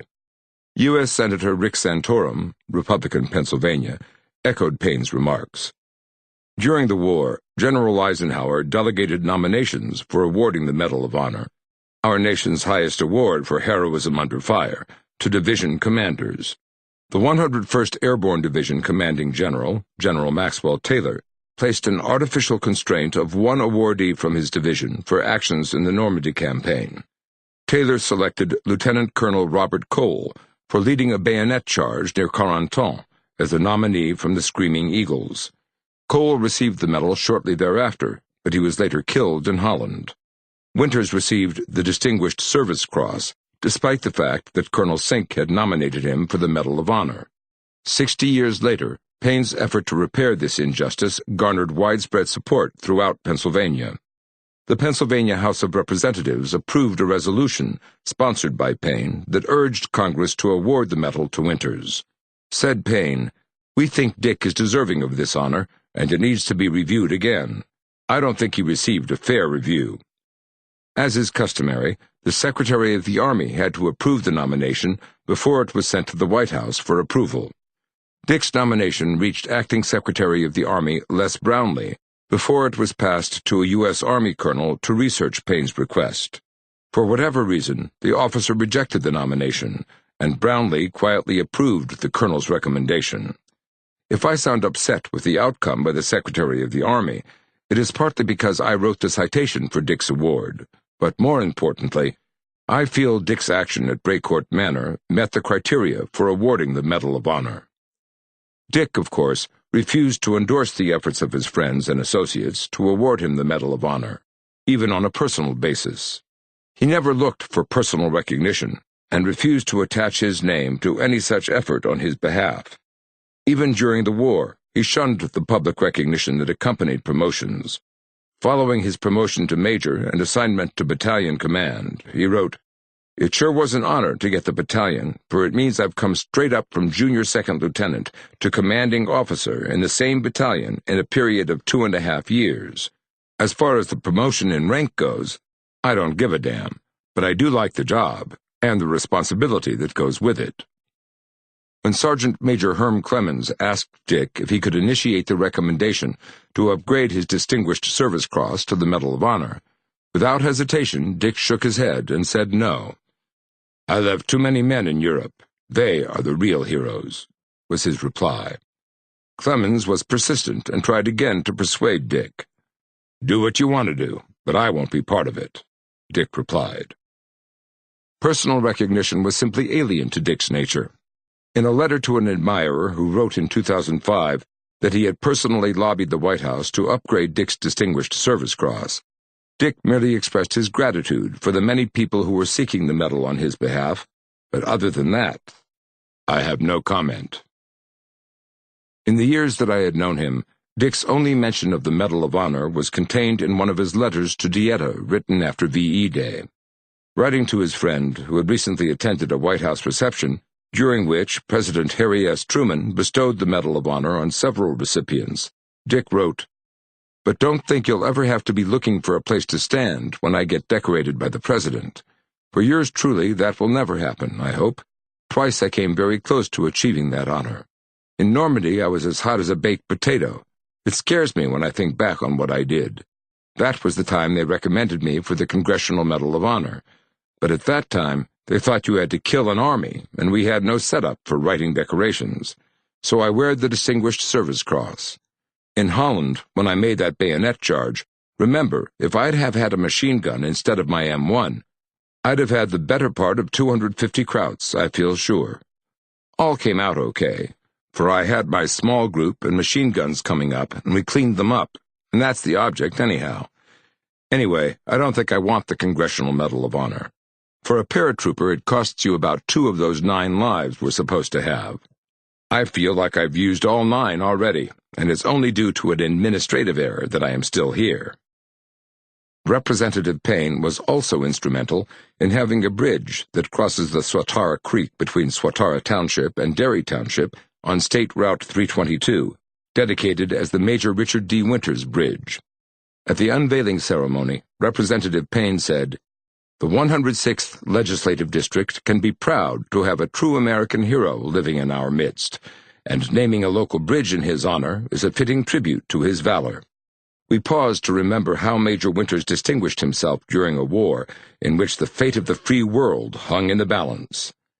Dick, of course, was unable to attend the dedication ceremony on October 4th, 2005, but Payne delivered a copy of the sign to him, to hang in his Hershey home. As I reflect upon the legacy of Dick Winters, I envision the literally thousands of lives that he touched in his lifetime, both in war and peace. Many used their fame for selfish purposes, but not the quiet man who resided on a farm outside Fredericksburg, Pennsylvania. and who spent his last years in neighboring Hershey. His generous gift of the royalties from beyond Band of Brothers, the war memoirs of Major Dick Winters, alone could have made him a rich man, but he refused to profit from the sacrifices of his men. Nor did he charge for his autograph that after the release of the miniseries would have generated hundreds of thousands of dollars, had he been so inclined.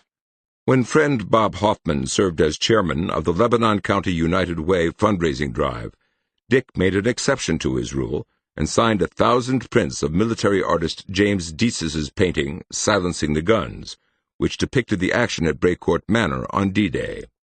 Dick's signature generated $50,000 worth of donations, every penny of which found its way to the United Way. Hoffman was simply overwhelmed, but not surprised, when he accepted a check for the entire amount and deposited it to the United Way's account. "It's absolutely spectacular. It's wonderful. I don't know how to say it any other way," Hoffman said.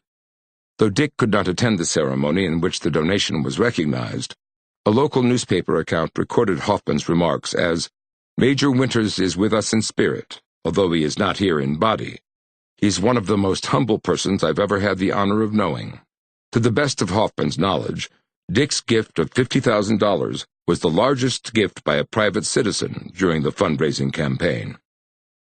When Dick spoke at school auditoriums, the auditoriums were standing room only.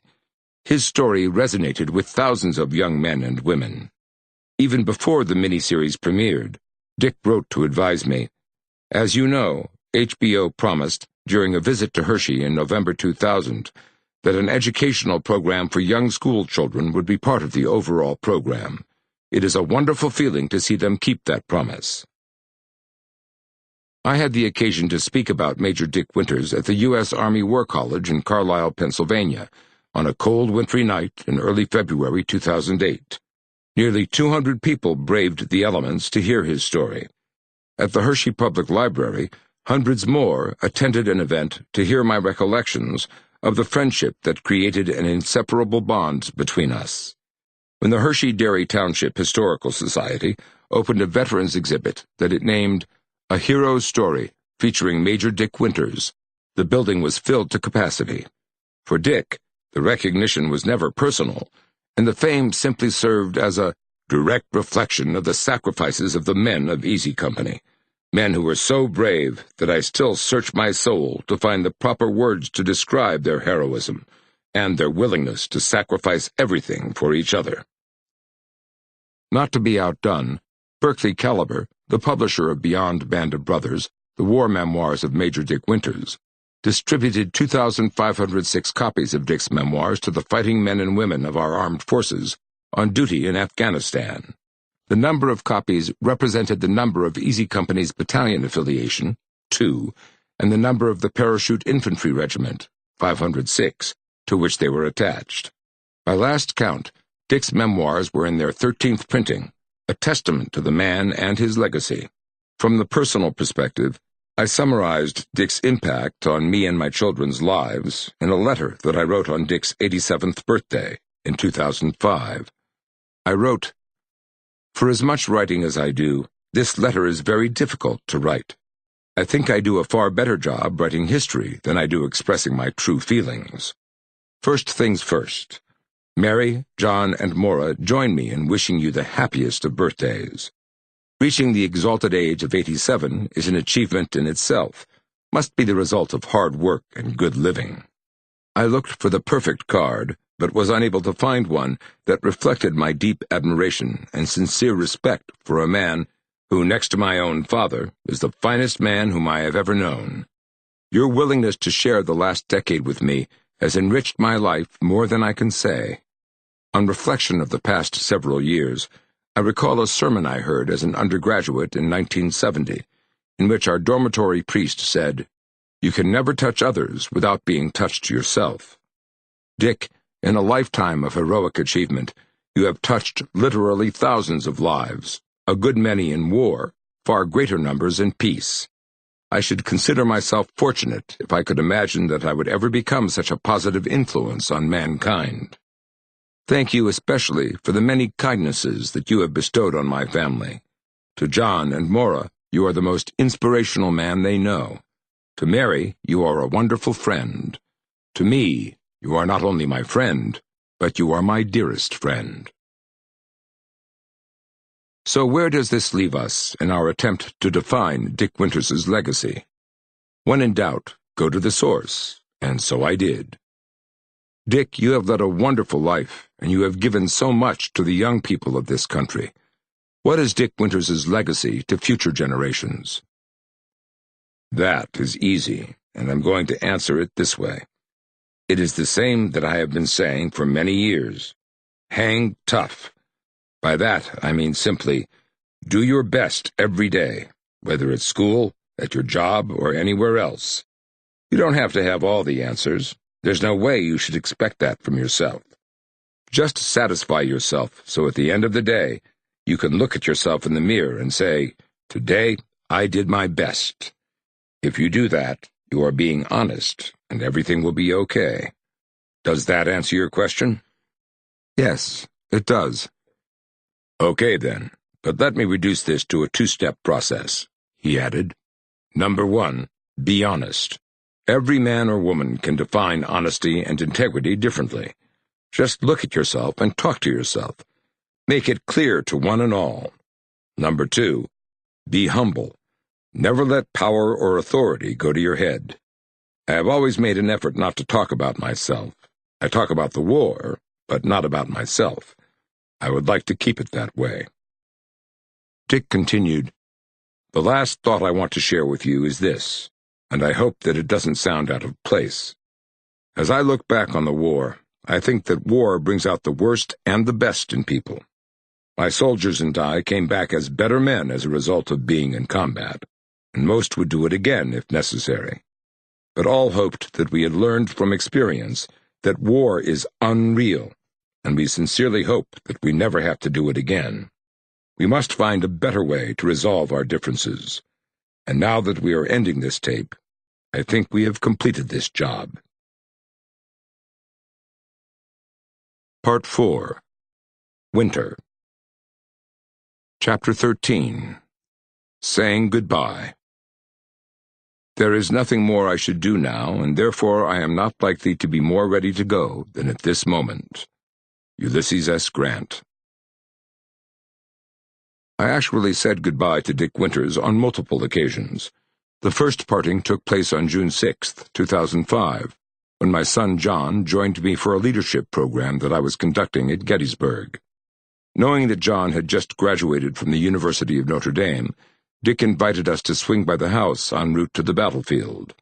It had been 4 years since John met Dick on the occasion of my retirement from the U.S. Army.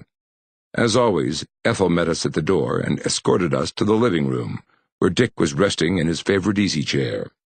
A year earlier, we would have left the house to eat at a local restaurant, but those trips were mostly a thing of the past now.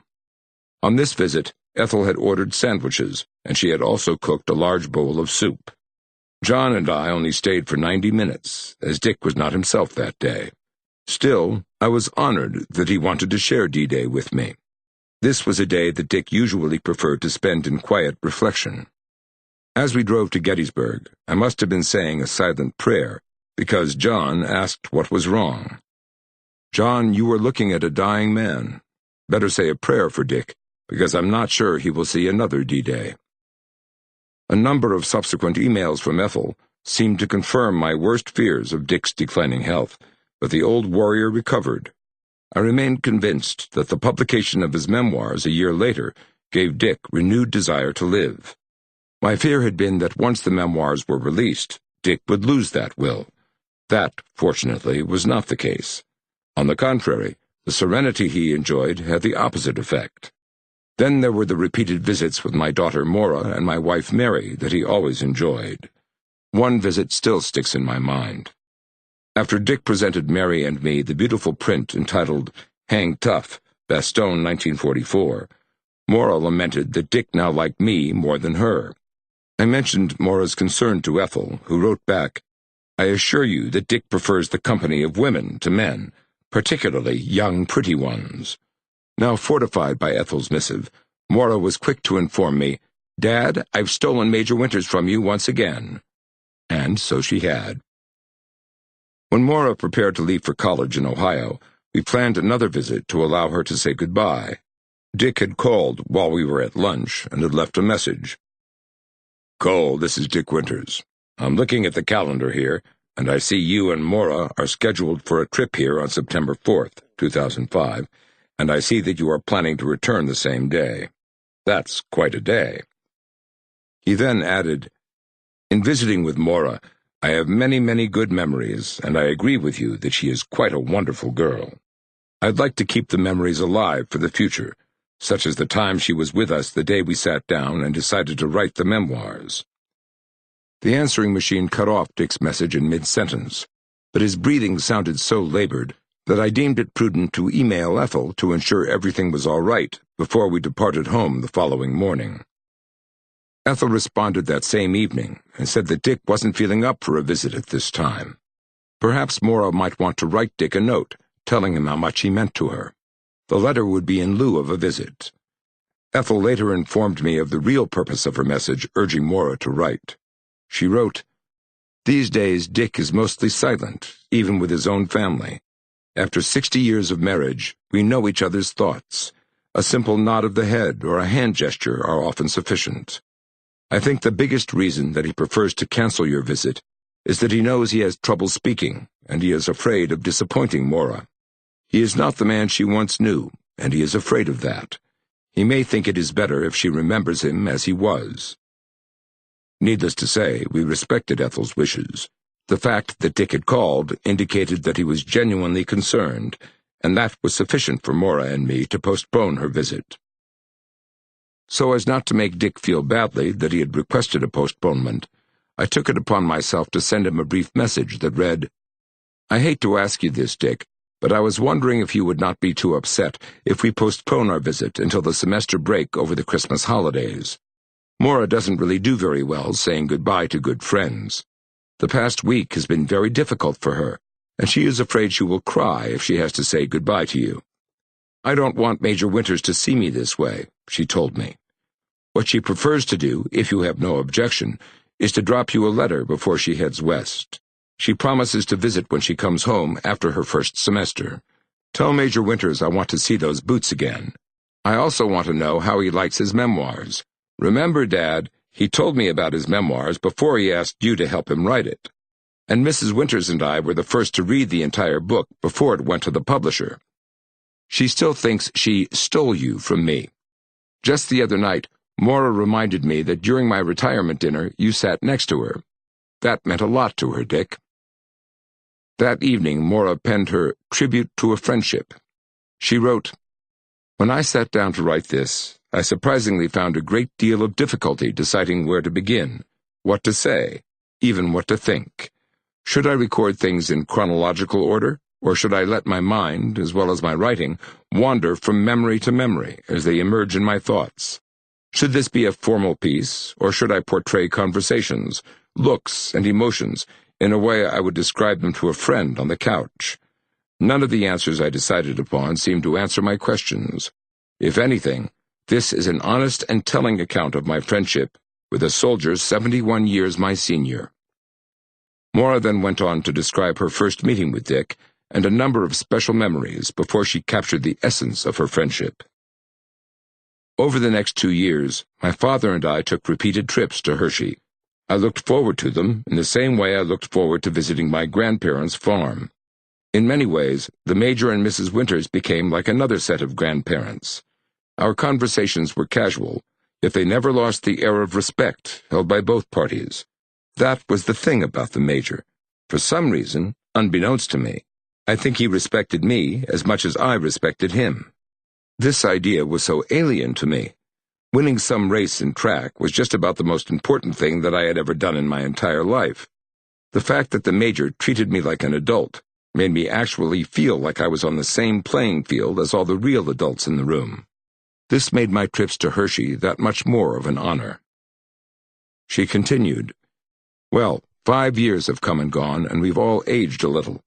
I start college in about 2 weeks, and I fear that the visits to the Major whom I still love and cherish will be harder and harder to arrange.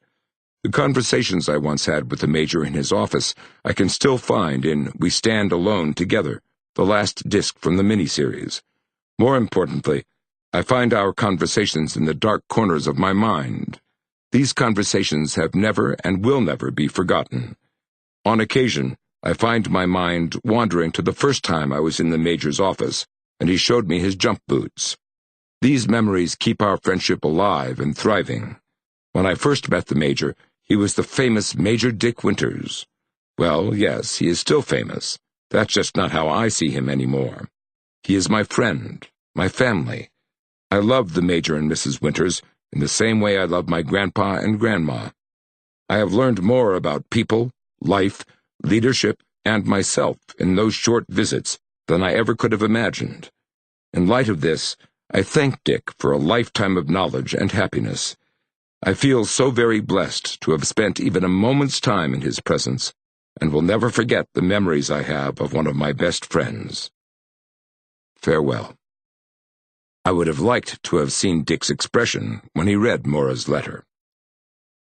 Ethel responded a week later to wish my daughter a happy birthday and good luck in college. Then she said, "I wanted to say that Dick and I both thank Mora for her beautiful letter. Dick carried it around for several days before he was emotionally ready to open it. I'm sure it is something he will treasure forever." 2 months later, I received a call on behalf of the band director at West Point. Would it be possible for Major Winters to write an inspirational message to the new cadets who will form the West Point class of 2009, was his request.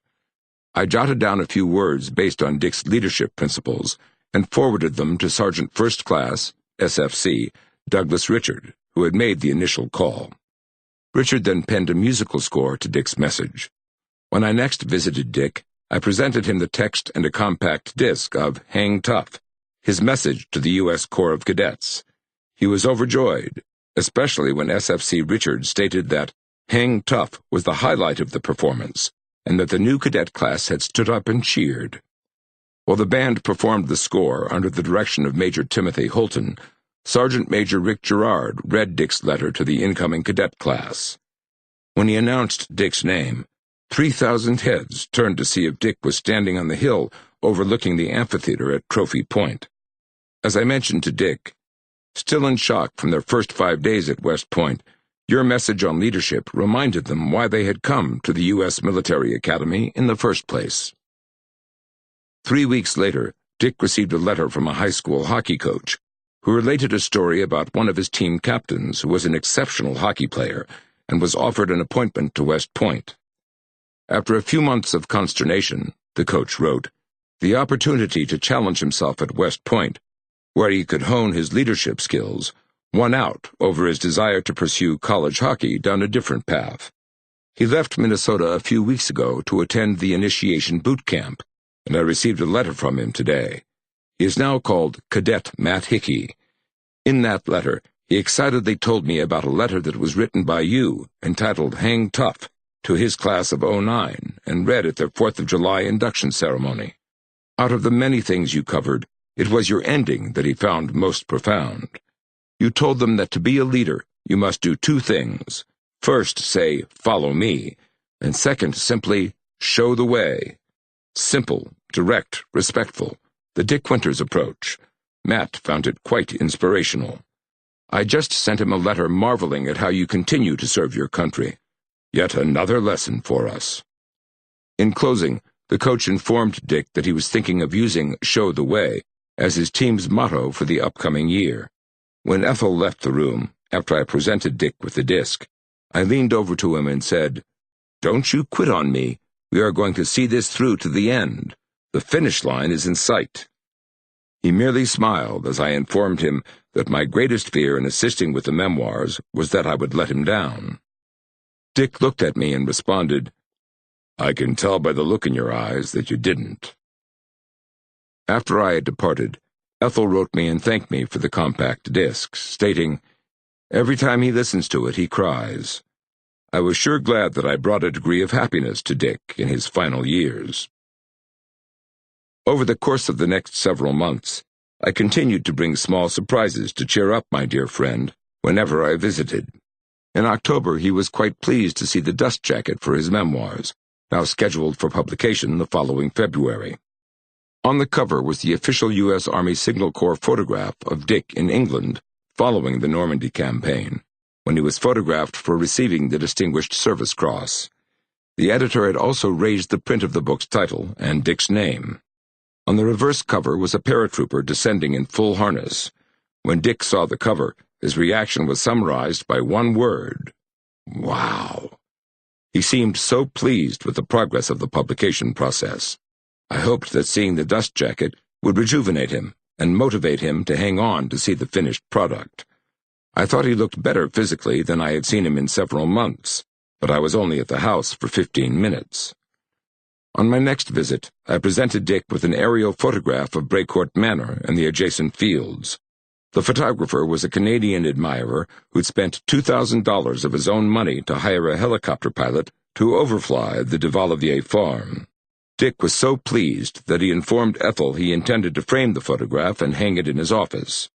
I also let Dick know that we were now within 100 days of the release of Beyond Band of Brothers. Moreover, the book was now available for pre-order on Amazon, and it had climbed to the 3,000 to 4,000 level of sales on Amazon's listing. I was delighted to tell him that the publisher had made a decision to print 45,000 additional copies for the initial printing. I had hoped to see Dick on the anniversary of D-Day in 2006. It was a special time for us, but he was too ill for a visit. I delayed my visit to the following week. My concern following the visit was evident in my journal, in which I recorded, "Saw Dick Winters yesterday. He doesn't look well. I fear my old friend is entering the final stage of his life. I am so proud that in his declining years, I have been able to add a touch of happiness. He is so pleased with the progress of his memoirs that are now in their 11th printing." Ethel informed me that the last few days have been particularly difficult for Dick. I pray that the good Lord will protect him and not let him suffer when it is his time to join his comrades from Easy Company. Under the loving care of Ethel, Dick once again miraculously recovered, but the days when we would dine outside the house were long since over. The monthly visits continued, but I confined myself to a single hour, since Dick's stamina was not what it used to be. In July 2008, I visited Dick at Ethel's invitation. "We'll be eating lunch," Ethel said, "but stop by to say hello." Unlike previous visits, the door was locked, and I thought that Ethel had forgotten that she had extended an invitation. I knocked on the door twice before she opened the door and invited me inside the house. I asked her how Dick was, and she merely moved her hand up and down, signifying little improvement. Dick was sitting at the table in the kitchen, his once proud head resting softly on his chest, as if he lacked the strength to sit upright. Dressed only in an undershirt and shorts, he seemed a shadow of the man I once knew. A towel lay across his legs. As always, he perked up when he recognized me. His handshake was weaker than I had ever remembered. After we exchanged pleasantries, I presented Dick with a large print edition of the paperback copy of his memoirs, as well as a photograph of the new Easy Company monument near Brecourt Manor in Normandy. He said it was a beautiful monument, and then inquired who had paid for it. I didn't know. Ethel then rose and said she had something to show me.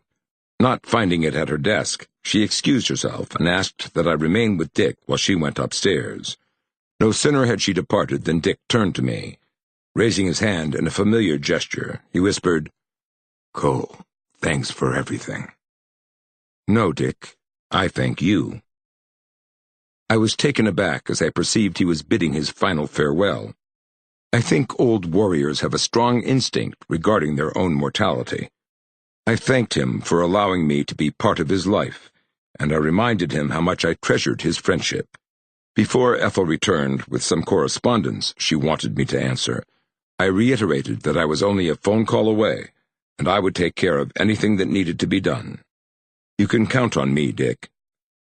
He merely acknowledged my response with a smile. A soldier's bond. I couldn't help but think this was our final meeting, but as Dick repeatedly reminded me, no words are necessary. You can see the respect in the eyes of the men. I like to think our last glimpse into each other's eyes was testament of our enduring friendship. Later that evening, I wrote my children and related the details of my visit. Laura wrote back, "In my mind, he will always be two characters, the young, intelligent commander and the older, funny officer at your retirement. It seems like only yesterday we were going down to Hershey for Veterans Day and Easter. Remember when we went to the Hershey's Chocolate World and we rode that ride? I think I was a freshman in high school. Wow, that was about 6.5 years ago. I guess that's a lot when you are as old as Major Winters. You are very lucky you have the kind of relationship that you have had with him. He is the epitome of hanging tough." The following day, Ethel informed me that Dick's condition had deteriorated. She outlined the funeral arrangements that she had discussed with him. When the time arrived, she said, the funeral would be a family affair. A public memorial service would be held later. "Cole, I've talked to Dick, and we would like you to be the master of ceremonies of the memorial service," she added. "Any of Dick's friends who want to speak at the memorial service are free to do so. Newspapers will not be given the obituary to print until the private service is completed. It is not pleasant to think about, but it will save a lot of confusion and anguish at the time. There is no immediate danger, but be on call if I need you." I had the distinct feeling we were talking about days, possibly weeks, not months. To this day, I am bewildered that Dick recovered as well as he did. Without Ethel, he would not have survived very long. I thought of my own father, who passed through the same stages of infirmity in his final years. Ethel, like my mom, kept a vigilant watch over her husband. For my part, I struggled with coming up with new ideas to keep his mind alert and to keep Dick entertained. By the end of 2008, he seemed in the finest health that I had observed in 4 years. Things were certainly looking up. To celebrate his recovery, I collected my most intimate memories of the times we had shared since our initial meeting a decade ago. Having put the memories into a folder, I delivered my reminiscences to Dick and Ethel in early January for Dick's 91st birthday. Dick had often prefaced his remarks with the phrase, "I'm thinking of the time when—" As we examined the folder, he smiled when he read how pleased I was when he accepted my request to preside over my retirement from the U.S. Army. "The past 2 days have been wonderful," he had written shortly afterward. "Thanks for bringing us all together. Always remember to hang tough." And when I informed him that as Maura and I watched the HBO miniseries in the fall of 2001, she reminded me that actor Damian Lewis had done a great job, but the real guy was better. I concluded with my favorite memory. "Dick, I'll always cherish our many luncheons and dinners at Daphno's, Bob Evans, the Canal House, Hershey Hotel, Houlihan's, and Friendly's, to name but a few places where we laughed and solved the world's problems." I last visited Dick Winters on October 30th, 2010. 3 weeks earlier, I had grasped his hand and told him how much he meant to me, and that he was my dearest friend. He looked at me and directed me to hang in there. Now, at the end of October, Dick was definitely approaching his final days. He did not look very well, and I suspected he did not have much time remaining. Ethel, too, tired easily, but her spirits were high. When Mary and I entered the house, I wondered if it would be our final visit. Dick laughed when we reminisced about the first time he had met Mary and demanded, "Tell me about yourself." I reminded Dick that to Mary's eternal consternation, he would always remain my best friend, and Mary merely my best female friend. He just smiled with that familiar twinkle in his eye. While Mary and Ethel conversed, I took the opportunity to speak to Dick in muffled tones. I think we both realized that the end was approaching, but he refused to concede defeat. "I'm comfortable where I am now. I realize my time is short, but I am at peace," Dick said. I couldn't help but think that his mind was already over that next hill, where his wartime comrades were standing at attention, awaiting their commander's arrival. We mostly spoke about the beauty of the autumn leaves, the birds, and the flowers outside his window. As I rose to leave, I leaned over and whispered, "Dick, the country was blessed to have had you in its hour of need. I will always cherish our time together. I love you as my brother." These were my final words to Major Dick Winters. "Don't ever change that," he responded with a tear in his eye. Chapter 14. Fallen Eagle. You will take with you the satisfaction that proceeds from the consciousness of duty faithfully performed, and I earnestly pray that a merciful God will extend to you his blessing and protection. Robert E. Lee, in his farewell address to the Army of Northern Virginia. When I departed Hershey on October 30th, 2010, I realized the chance of seeing Dick again was limited. How a person faces death is a true testament to his or her character. Dick Winters was no exception. Despite the warm reception that Mary and I had received, he was definitely on a downward spiral. We had planned to make our annual pilgrimage to Hershey over the Thanksgiving holiday, but Ethel wrote 2 days before to inform me that she and Dick were moving from their house on Elm Street to an assisted living facility 10 minutes away in neighboring Campbelltown, just east of Hershey. There were a number of legitimate reasons for the move: her own deteriorating health, Dick now requiring more professional help, and the financial burden for in-home nursing, which had become excessive. Still, the news came as a shock. I called and shared it with Bob Hoffman. He too felt that Dick was nearing journey's end. All this was reminiscent of my own father's passing. I prayed that when Dick's time came, the Almighty would take him quietly in his sleep. 5 days before Christmas, Ethel wrote a short note extending to my family her warmest wishes for a Merry Christmas. She then added, "We are having tough times here. He is very weak and is in bed a great deal of the time. No visitors but family at this time. We take it day by day, and he is in God's hands now." The end was obviously near. She graciously granted me plans for a short visit after Christmas, but on New Year's Day she apologized and said the visit, albeit short, was now out of the question. "Please cancel any thoughts of a visit next week. Dick would not want you to see him fighting his last fight," Ethel wrote.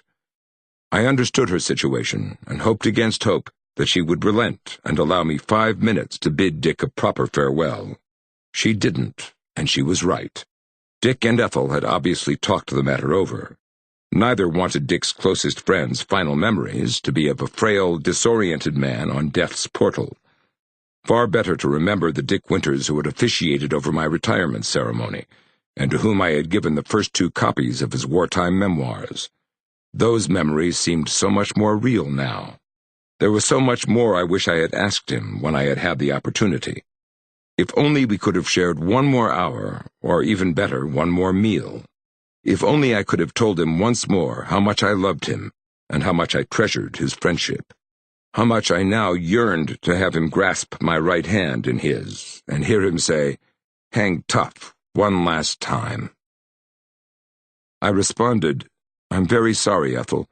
Of course I will comply with your wishes. Know that you and Dick, as well as the children, are in my prayers during this difficult time. I love Dick as my brother. I am available for anything you need." The following morning, I awoke to a beautiful wintry morning along the Hudson River Valley. A carpet of freshly fallen snow covered the Hudson Highlands, in a scene reminiscent of a Currier and Ives landscape. My thoughts, however, turned to my friend, and I prayed that he would reach his 93rd birthday in a few weeks. Walking to my office, I turned on the computer, as was my habit every morning, to check emails and conduct routine business. Awaiting me was a note from Ethel. "Dear Cole, tell no one, but Dick passed away at 1:25 this morning. I am really happy for him, since he has been suffering so. I know he is at peace with all his men. The funeral is not yet scheduled, but will be family only. A memorial service will be at the Hershey Theater at a later time. Love, Ethel." I immediately expressed my deepest sympathy, writing, "Dear Ethel, I am very sorry that Dick has left this world, but I am happy that he is now at peace and has joined his comrades. I remember my dad kept asking Mom on his last day, 'Why haven't my shipmates come to visit me?' His last conscious thoughts were of his men. He has now joined them in eternal peace. You and the family have my deepest sympathy. When the time comes, let me know what I can do." I then collected my thoughts and notified my daughter and son that Major Winters had died. They knew by the tone of my voice what had occurred. "It's Major Winters, isn't it, Dad?" my daughter said. I vowed that I would honor Ethel's request and not make any announcement that might fall into the wrong hands or be picked up by the press. A promise made must be kept. Later that evening, my daughter wrote a touching tribute. She said she was extremely sad because she realized that when my father died, I viewed Dick as an extension of my father. "He was such a good friend to you, to us. I hope Major Winters is reuniting with his good buddy Nixon up in heaven right now, sharing their old glory stories." How very perceptive. In a sense, Dick's death meant more than a loss of a close personal friend. It also represented the loss of the most visible representation to our nation's glorious past. For 15 years, my life had literally revolved around my association with the greatest generation. Now, all whom I had befriended were gone. I felt as empty as when my own father passed 2 years earlier. Perhaps my daughter was correct when she made an analogy between Dick and Dad. To me, Dick Winters embodied the best that was in us. My thoughts returned to a course I once taught at West Point in the Vietnam War. I used Phil Caputo's A Rumor of War as a textbook, and I had once heard Caputo speak about the death of a close friend with whom he had trained at Quantico, Virginia. Caputo eulogized his friend in print and said, "You were a part of us, and a part of us died with you, the small part that was still young, that had not yet grown cynical, grown bitter and old with death." As Caputo remembered Walter Levy, so I remembered Dick Winters. I loved Dick Winters for what he was, for what he stood for, and for what he shared with me.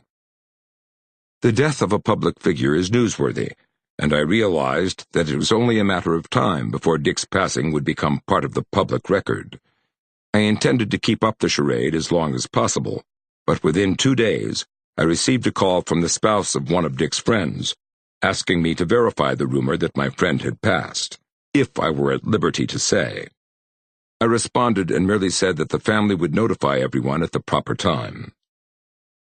The following day, Tim Gray, who had organized the project to erect a statue representing America's junior leaders outside Brecourt Manor, called me and said he had received confirmation that Dick had died. Gray had sent flowers to Dick and Ethel at the assisted living complex, thanking them for letting him participate in a special project involving a monument in Normandy that was to be dedicated on the anniversary of D-Day. The facility returned the flowers and informed the florist that Dick had passed on January 2nd. Other sources were beginning to pick up the story. A neighbor had spoken to a family member, and he had unwittingly confirmed the report of Dick's passing to a local reporter. A family doctor also verified Dick's demise. Word was definitely getting out. That Ethel had been partially successful in keeping the event from the regional and national news was incredible. Within a week of Dick's death, his passing was the worst-kept secret in southern Pennsylvania. The news appeared on the Internet on January 8th, and on January 10th, the Harrisburg Patriot News lead article announced the passing of Dick Winters. Within days, the national news media picked up the story. NBC News anchor Brian Williams delivered a beautiful tribute during the evening broadcast on January 11th. The Washington Post announced the passing of a decorated Army officer whose courageous leadership through some of the fiercest combat of World War II was featured in the best-selling book and HBO miniseries Band of Brothers. The January 24, 2011 issue of Time magazine lamented the passing of the beloved and humble commander of Easy Company, whose soldiers were present for some of World War II's most climactic battles. My friend Dick Winters was laid to rest in his family plot in bucolic Bergstrasse Evangelical Lutheran Cemetery in Ephrata, Pennsylvania, the Saturday following his death. He was a man who shunned the spotlight, and the interment was a very private exit for a very public hero. It was the way Dick would have wanted it to be. No fanfare, no honor guard, no reporters, just family members. He deserved such a peaceful start for his final journey. Dick had never sought publicity. It had been thrust upon him. His marker reads simply, Richard D. Winters, World War II, 101st Airborne, 1918 to 2011. That same day, Ethel called and released me from my vow of silence. She said the burial was a beautiful ceremony, very private, with 13 family members in attendance. The memorial service would be scheduled in mid-March, on a Saturday afternoon. Not surprisingly, the Bergstrasse Evangelical Lutheran Cemetery has become a mecca for hundreds and then thousands of ordinary visitors wishing to pay tribute to an extraordinary hero who had touched their lives. The steady stream of visitors led to a torrent, and Lyman Hanley, the cemetery's superintendent, decided to build a small display case for the hundreds of mementos left behind by the admiring public. Bergstrasse Cemetery also witnessed a renewed interest in other military veterans who were interred there, as evidenced by an increasing number of American flags over their graves. In death, Dick Winters continued to inspire the current generation long after his departure from this world. The outpouring of grief following Dick's death was absolutely incredible. The official Dick Winters website, official in name only, since Dick never sanctioned it, recorded more than 17,000 hits in a matter of hours. MSN.com posted a photo log of Dick on the front page. Heartfelt accolades and tributes arrived from producer Steven Spielberg, actors Tom Hanks and Damian Lewis, and General David H. Petraeus. Hanks' written statement was particularly poignant. When the world needed heroes, he served in a company of heroes. In a historic time, he was both a humble witness and an honorable warrior. In the decades since, he cherished the peace he had earned with humility and integrity. Damian Lewis wrote, "It's a sad day today. Major Richard Winters, without question one of the great heroes of World War II, has died.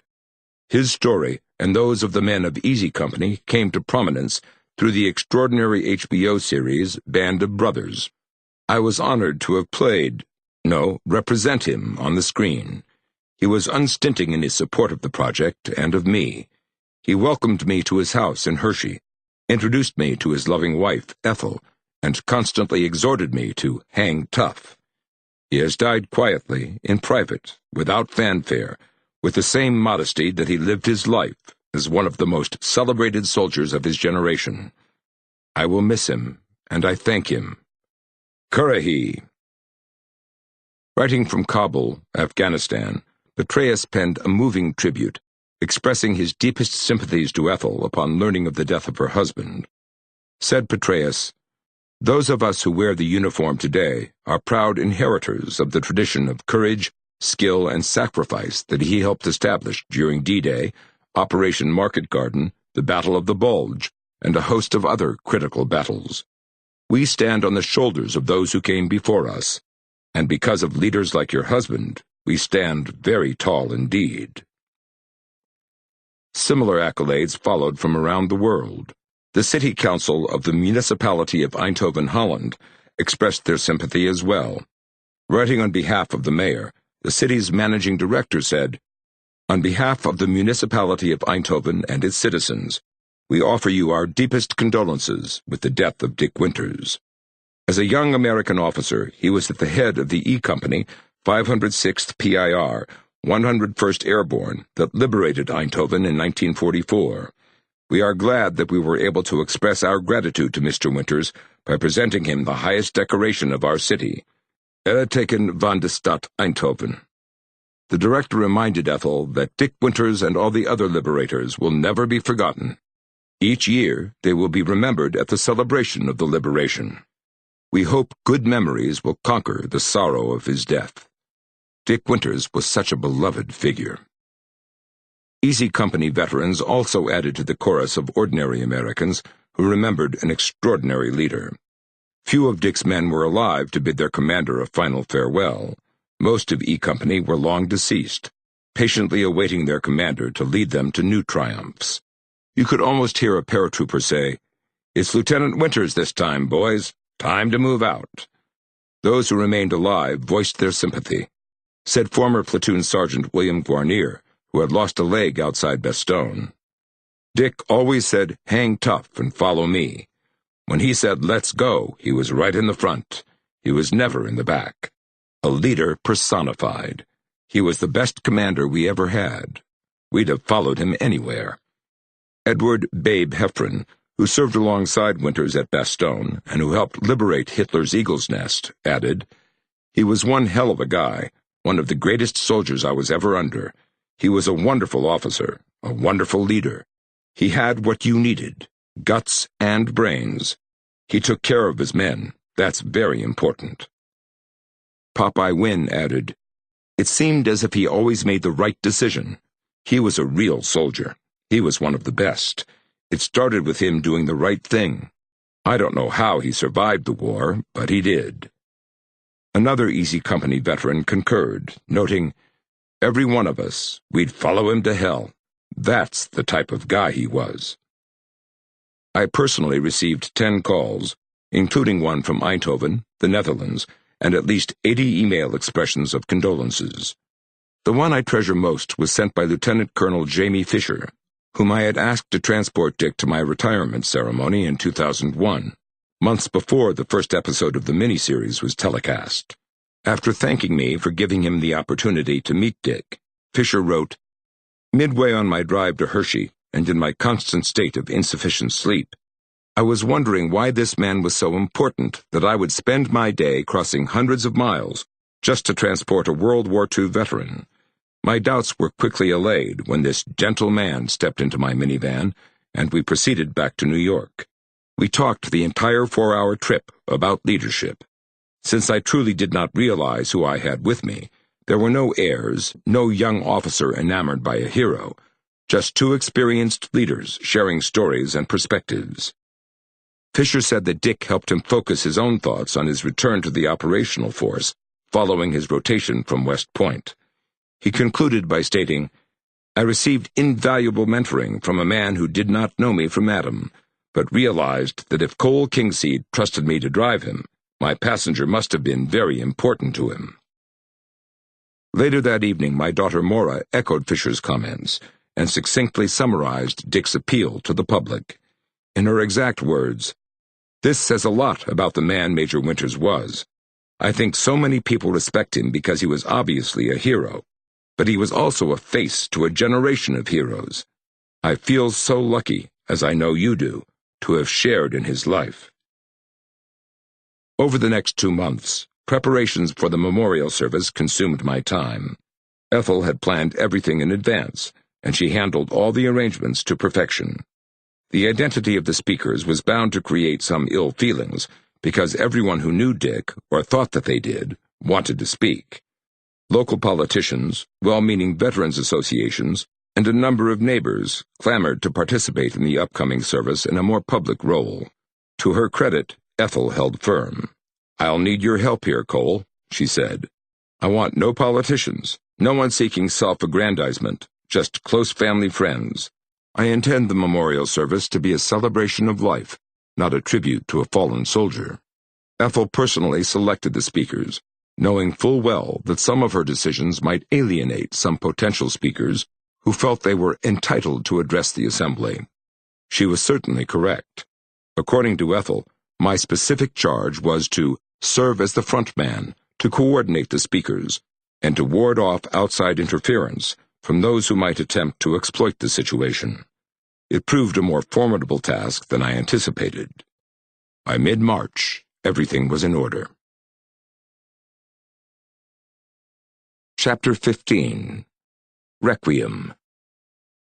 Old soldiers never die. They just fade away. General Douglas A. MacArthur. The site that Dick and Ethel had selected for the memorial service was the majestic Hershey Theater in Hershey, Pennsylvania. Milton Hershey had his architect, C. Emlyn Urban, draw up the original plans for a community center and theater in 1915. Construction and financial obstacles delayed the groundbreaking until 1929. To build the theater, 600 skilled workers, unemployed by the Great Depression, found work as part of Milton Hershey's Great Building Campaign. In September 1933, the Hershey Theater opened to rave reviews. Entering the theater through the grand lobby, a visitor cannot help but notice the symbolism conveyed by the artistic motifs that conveyed the cultural legacy of classical Greece. The Greek god Apollo, the patron of music, poetry, and the arts, driving his horse-drawn chariot, pulling the sun across the sky, greets every visitor to the lobby. Hershey Theater's Apollo is shown with sun rays shining from under a cloud. Additional symbols of Apollo, such as swans, dolphins, and griffins, the half-bird, half-lion of mythology, adorn the theater's interior design. Passing through the grand lobby, one enters the main auditorium, which transports the visitor to the grandeur that characterized Venice during its golden age. Mounted above the stage is St. Mark's winged lion, the symbol of Venice. The sides of the auditorium appear to be the outer walls of a Byzantine castle, complete with balconies on windowed towers. As Milton Hershey was fond of saying, "The more beautiful you make something which people can see and use, the more enjoyment they will get out of it." Such a setting seemed appropriate when on March 19, 2011, 1,904 well-wishers filled the magnificent auditorium and balcony to capacity to honor Dick Winters, long the town's most famous resident. An additional 500 people viewed the service from another auditorium, at the Hershey School, via a live television feed. My wife Mary and I had arrived the preceding evening, after paying our respects to the Major at the small cemetery where he was interred in his birthplace of Ephrata. There I placed a new flag on his grave and said a silent prayer that I would measure up to his expectations for having asked me to serve as Master of Ceremonies at the memorial service. Arriving in Hershey that night, we joined Bob Hoffman, the Major's closest friend, for dinner at a local restaurant. Bob was experiencing great difficulty dealing with Major Winters' passing, but I was sure he would rise to the occasion.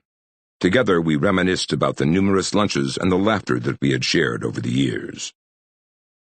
The memorial service was set to commence at 2 p.m. on Saturday afternoon.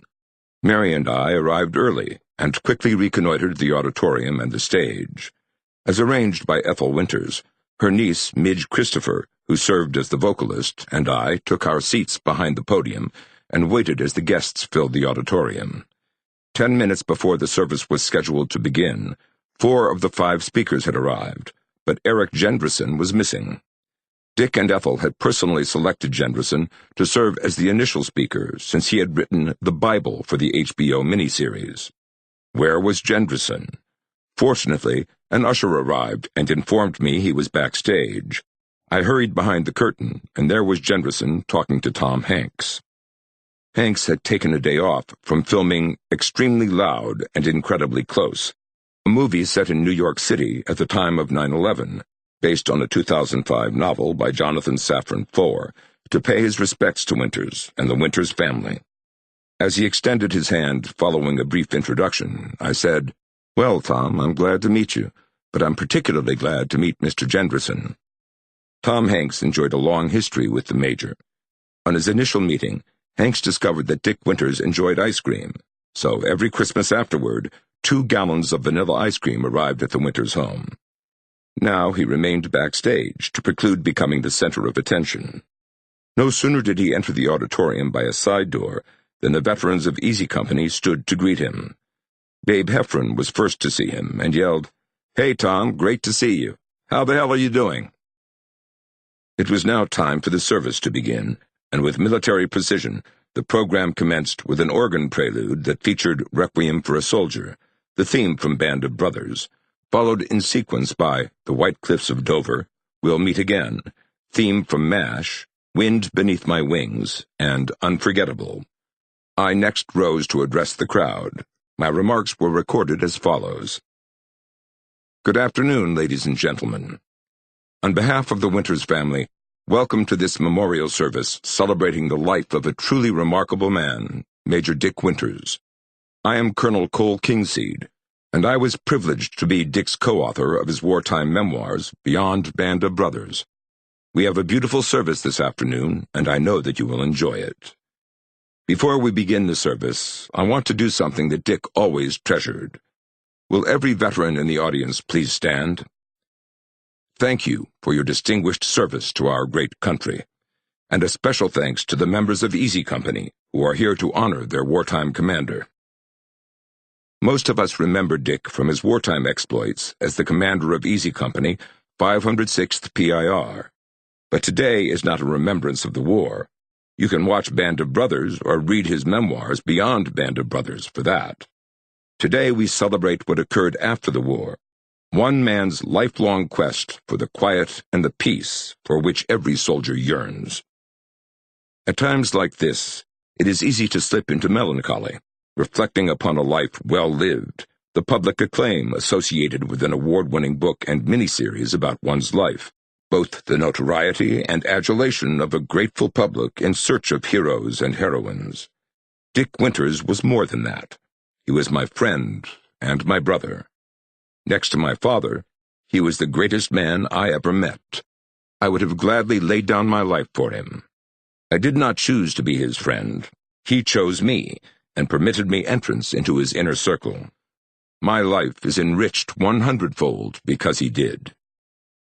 This friendship sometimes got me into trouble. You see, Dick Winters was not only my friend, he was my best friend. Normally, a man selects his spouse to be his dearest friend. Last year, my wife Mary told me that I was her best friend. I thanked her profusely, but I knew the next question that was coming. Mary then inquired if she were my best friend. Believing that honesty was the best policy, and at the risk of sleeping alone that night, I responded, "Mary, you are my best female friend. Dick Winters is my best friend." You can imagine how that went over. I shared that story with Dick during our last visit in late October. He grinned, laughed, and looked Mary straight in the eye and said, "Thanks for sharing that." So where do we begin this afternoon? In a recent commemoration of the centennial birth of Ronald Reagan, daughter Patty Davis reflected glowingly of her father, writing, "He was not a perfect man, but he tried to reach higher, to understand what God wanted of him. He was a unique person who carved out a unique place in history." So let it be with Major Winters. Rather than mourn for him, let us celebrate his wonderful life.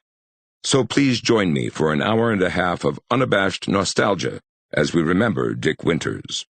And on this occasion, we salute the man, not the rank. Midge Christopher followed my opening remarks with a beautiful rendition of On Eagle's Wings. Local clergyman John Nagy, a personal friend of the Winters family, then delivered Bible readings from 1 Corinthians and Psalm 23. Following another reading from Nagy's wife Joan, John then read the Major's favorite passage from William Wadsworth Longfellow's poem, A Psalm of Life. Lives of great men all remind us we can make our lives sublime, and, departing, leave behind us footprints on the sands of time. I was personally pleased with the words and songs of faith, because I knew how that faith formed the basis of Dick's strength and the basis of his character. Next up were 5 speakers who shared their personal reminiscences.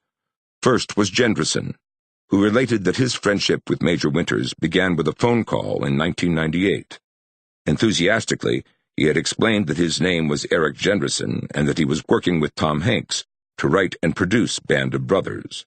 His specific tasks at this early stage were to collect all the materials and to conduct the person-to-person interviews, because Tom and Steven Spielberg and he were setting the bar at an almost unrealistic height to dramatize what happened in the European theater of operations. "I see," Winters replied. "How do I know you are who you say you are?"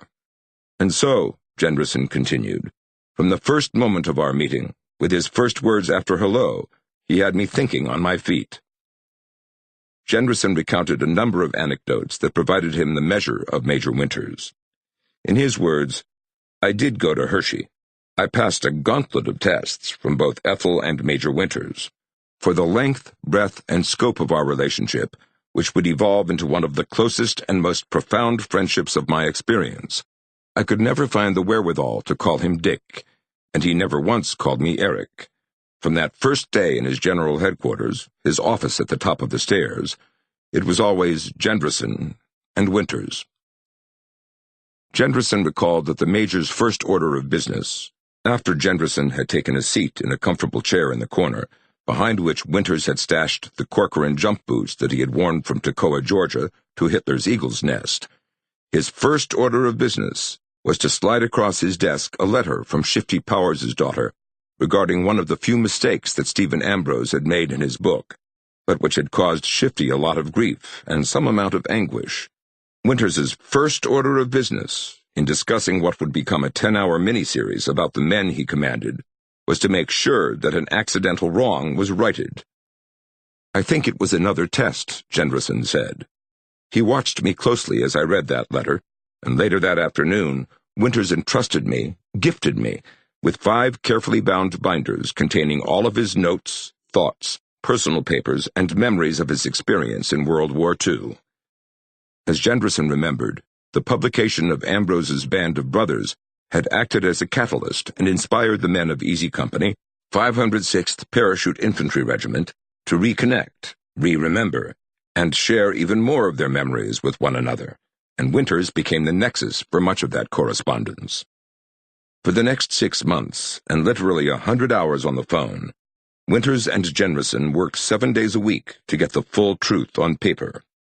Episode by episode, draft by draft, fact-checked by Winters, tweaked by Tom Hanks.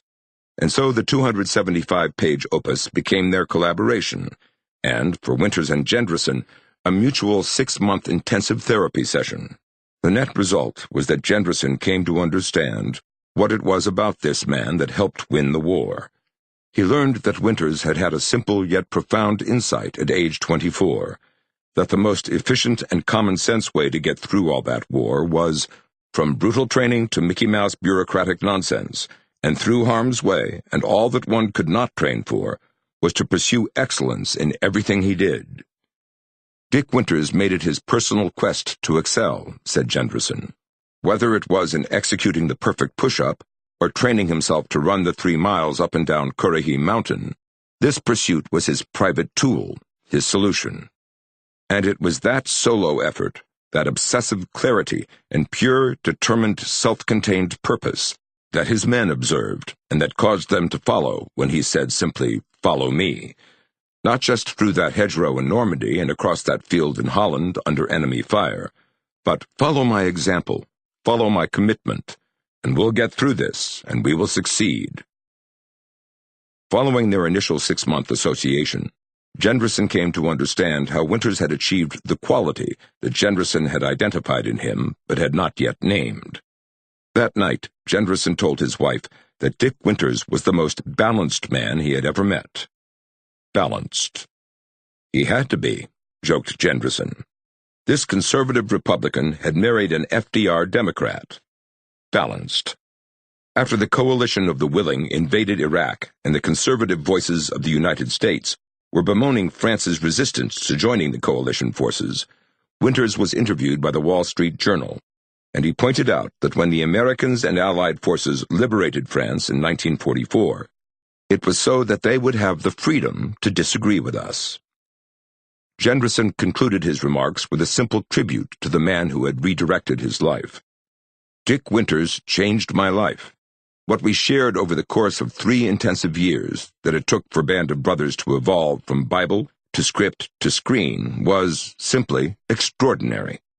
And I will never forget, can never forget, the one constant, the single detail, the 3 words that I remember when I think of him.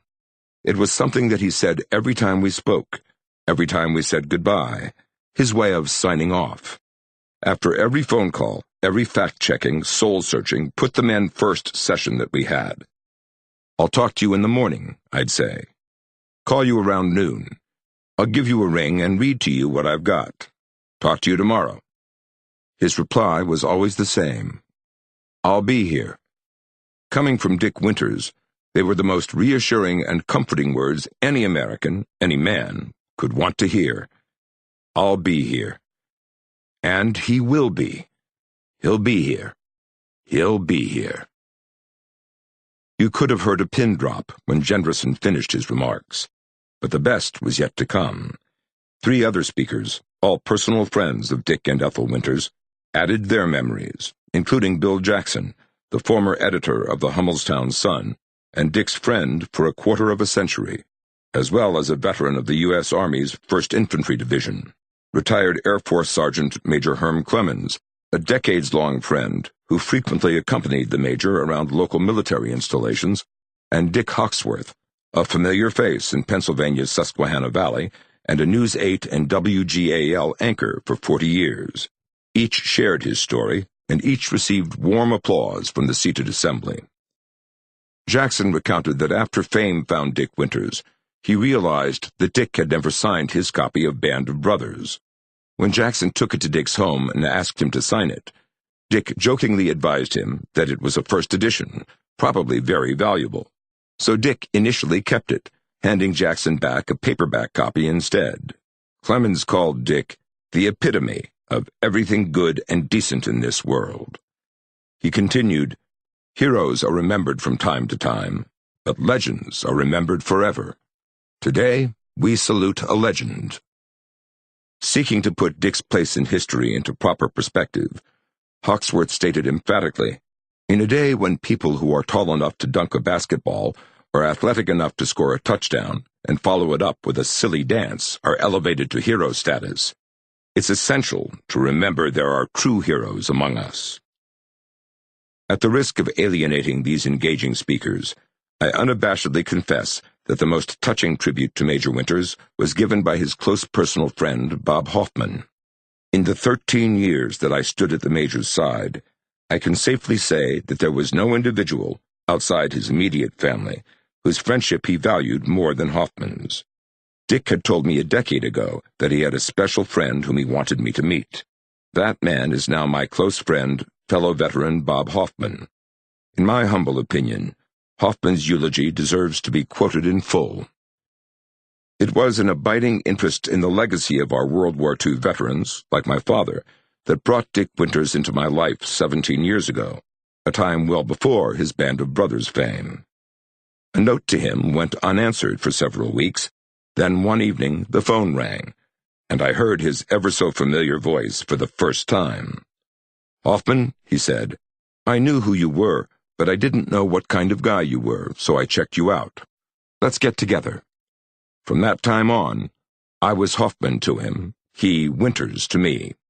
Not given to casual friendships or causes. Once engaged, he was so completely. He lived as Socrates advised. Be slow to fall into friendship, but when in, continue firm and constant. I had no idea that summer evening that those few steps to the phone would be the first in a journey of wonderful friendship and incredible adventure.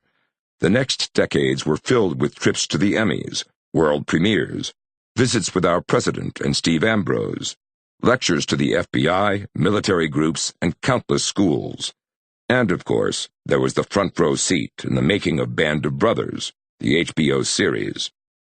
But most special of all were the quiet times we spent talking in his den and favorite eating spots. It was on those occasions that the twinkle in his eye prefaced his observations of and advice about life. The same sincere interest and caring nature that characterized his relationship with those he led in war was shared with his close friends in time of peace.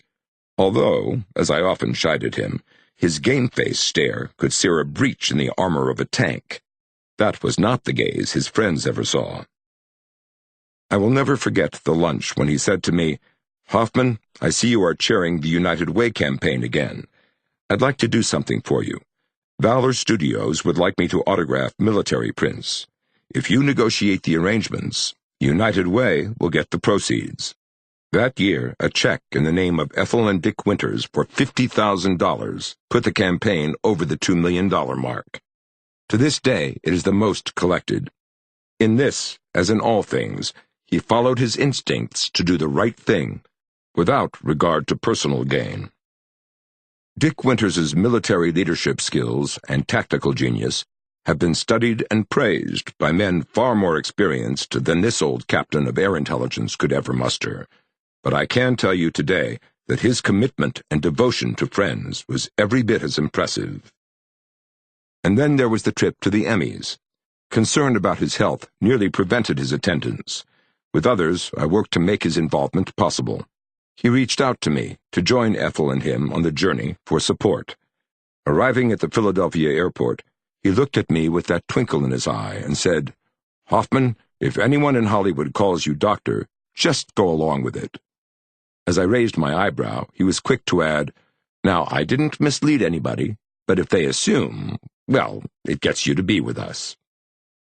When we arrived at the Peninsula Hotel, name cards and stationery announcing me as Dr. Robert Hoffman welcomed me. At a post-Emmy breakfast, Eric Gendrison laughed as he related that Tom Hanks had whispered to him that he was apparently the only one who didn't know Hoffman was an architect, not a cardiologist. I must confess I had breathed a sigh of relief when I found out that HBO had arranged for medical specialists to be in attendance at the E Company gathering, just in case any of the 37 over-age 80 veterans needed some assistance. Yes, as always, Winters made sure he had looked out for a friend, and his performance that weekend was wonderful. Dick Winters, my dear friend, you changed my life forever.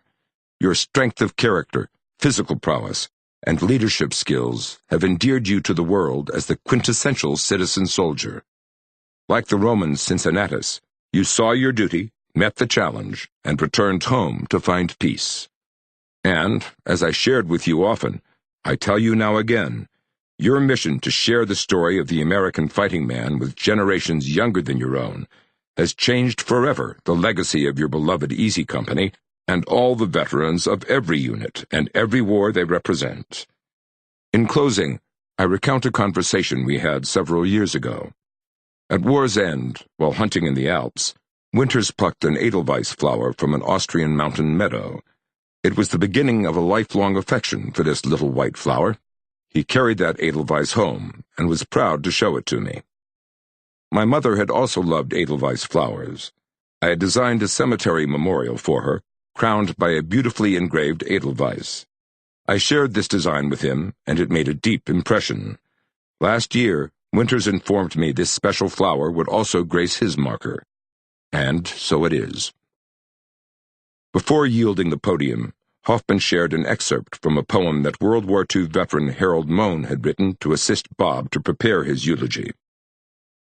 Edelweiss, the mystic flower, symbol of a soldier's power, high atop the mountain grows, worn with pride, it really shows a man of steel and confidence, high morals and common sense. Edelweiss, your lovely scent, yes, it must be heaven sent. I climbed so long to find you there, in the alpine meadow so sunny and fair. Edelweiss, yes, I will save room for you atop my grave. You will keep me safe, you see, resting for eternity. The Major's favorite flower had always been the alpine Edelweiss, a flower that grows high in the mountain regions of Austria, Bavaria, and Switzerland. How pleased he would have been to have heard Hoffman's remarks.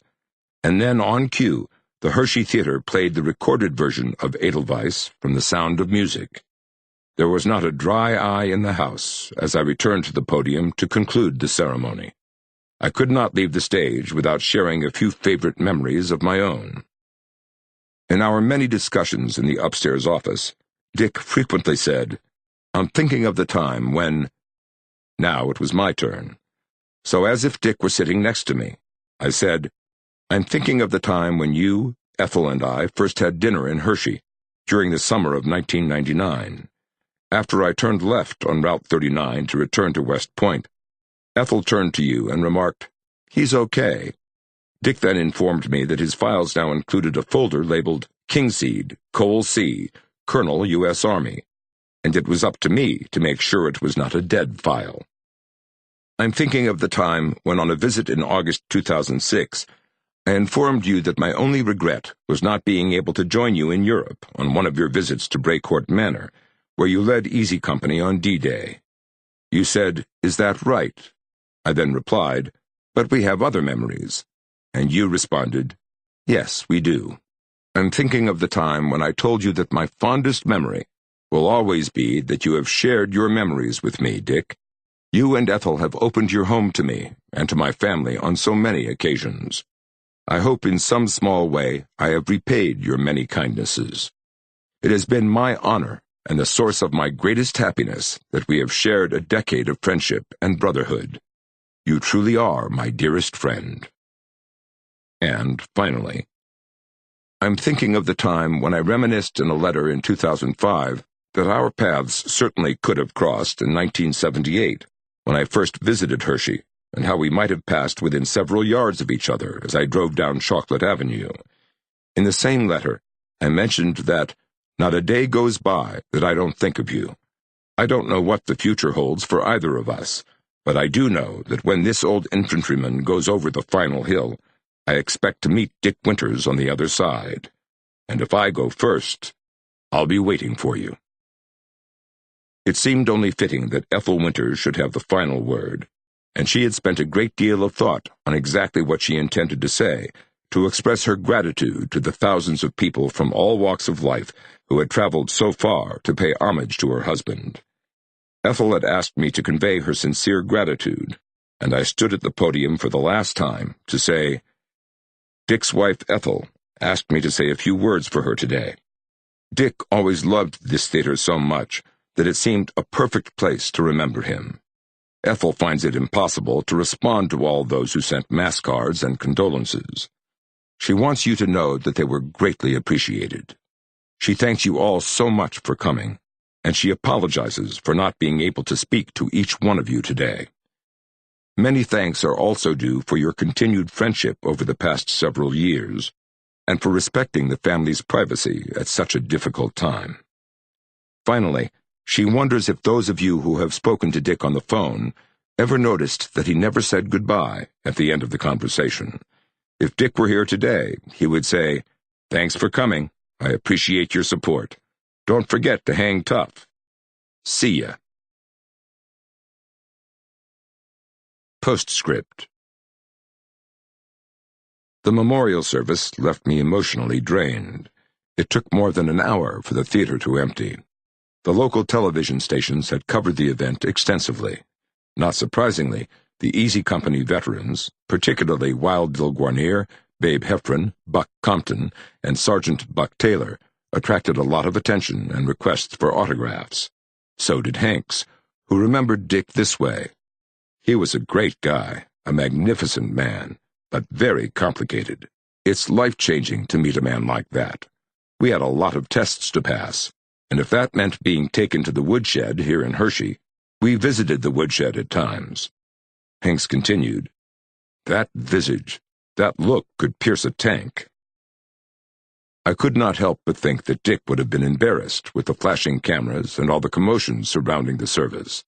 He was a proud man, but the celebrity status didn't suit him. He preferred the more mundane life, surrounded by his friends. That evening, Ethel hosted the Easy Company veterans and the speakers to a special dinner at Devon's restaurant in Hershey. Tom Hanks, Bob Hoffman, Herm Clemens, and some of Dick's special friends were in attendance, as were Heffron, Compton, Taylor, and several other Easy Company veterans. Guarnere, who had family in town, was unable to join us. Hanks remained the perfect gentleman, posing for photographs with anyone who desired a picture. He constantly referred to me as Colonel and said how much he had enjoyed the service.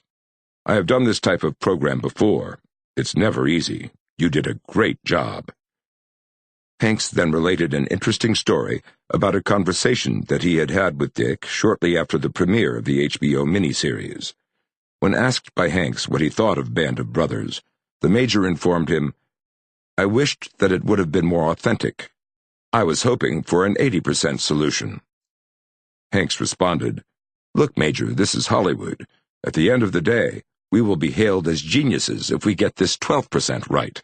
We are going to shoot for 17%, and if we succeed, you need to be satisfied. Fair enough, replied Dick, and from that came genuine affection, tempered with responsibility to make the series as accurate as possible. The Major was a complicated man, concluded Hanks. Bob Hoffman, who had met Hanks at the Emmys, then escorted the actor around the room to introduce him to the 40 guests whom Ethel had invited for dinner. The Winters family dined in an adjacent room. Hoffman also made a point of telling me how very grateful he was for my remarks.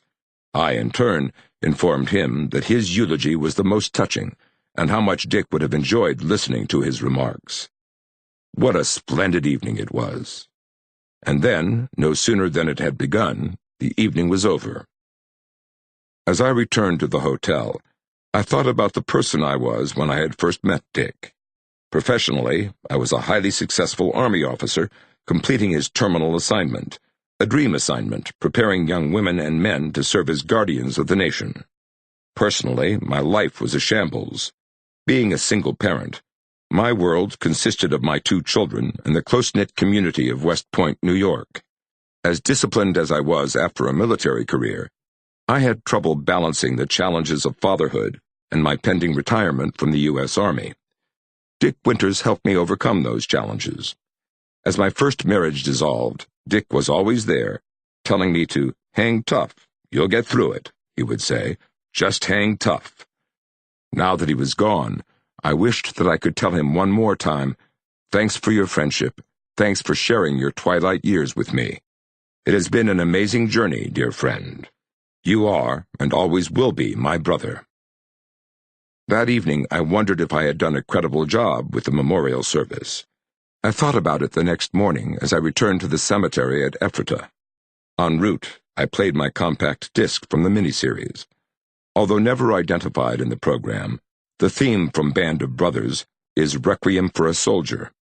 Its haunting score and lyrics begin with a lamentation for fallen soldiers, reminiscent of the Gettysburg Address when President Abraham Lincoln so eloquently stated, "The world will little note nor long remember what we say here." Requiem for a Soldier proudly proclaims that warriors who have given their last full measure of their devotion will live forever here in our memory. The lyrics seemed even more appropriate as I stood once again at the foot of Dick's marker. I stood not so much to look, as to say something in finality to him, and perhaps to myself. As I paid my respects, my thoughts turned to an old cavalryman's ditty called Fiddler's Green. Fiddler's Green is the mythical resting spot analogous to the Greek myth of the Elysian Fields, where cavalry units memorialize their deceased before continuing their journey to the hereafter. And where is Fiddler's Green? According to A Mariner's Tale, first printed in 1832, it lies 9 miles beyond the dwelling of His Satanic Majesty. The cavalryman's version is slightly different. Fiddler's Green in cavalry lore lies midway down the trail to hell, where dead souls camp and share their wartime memories.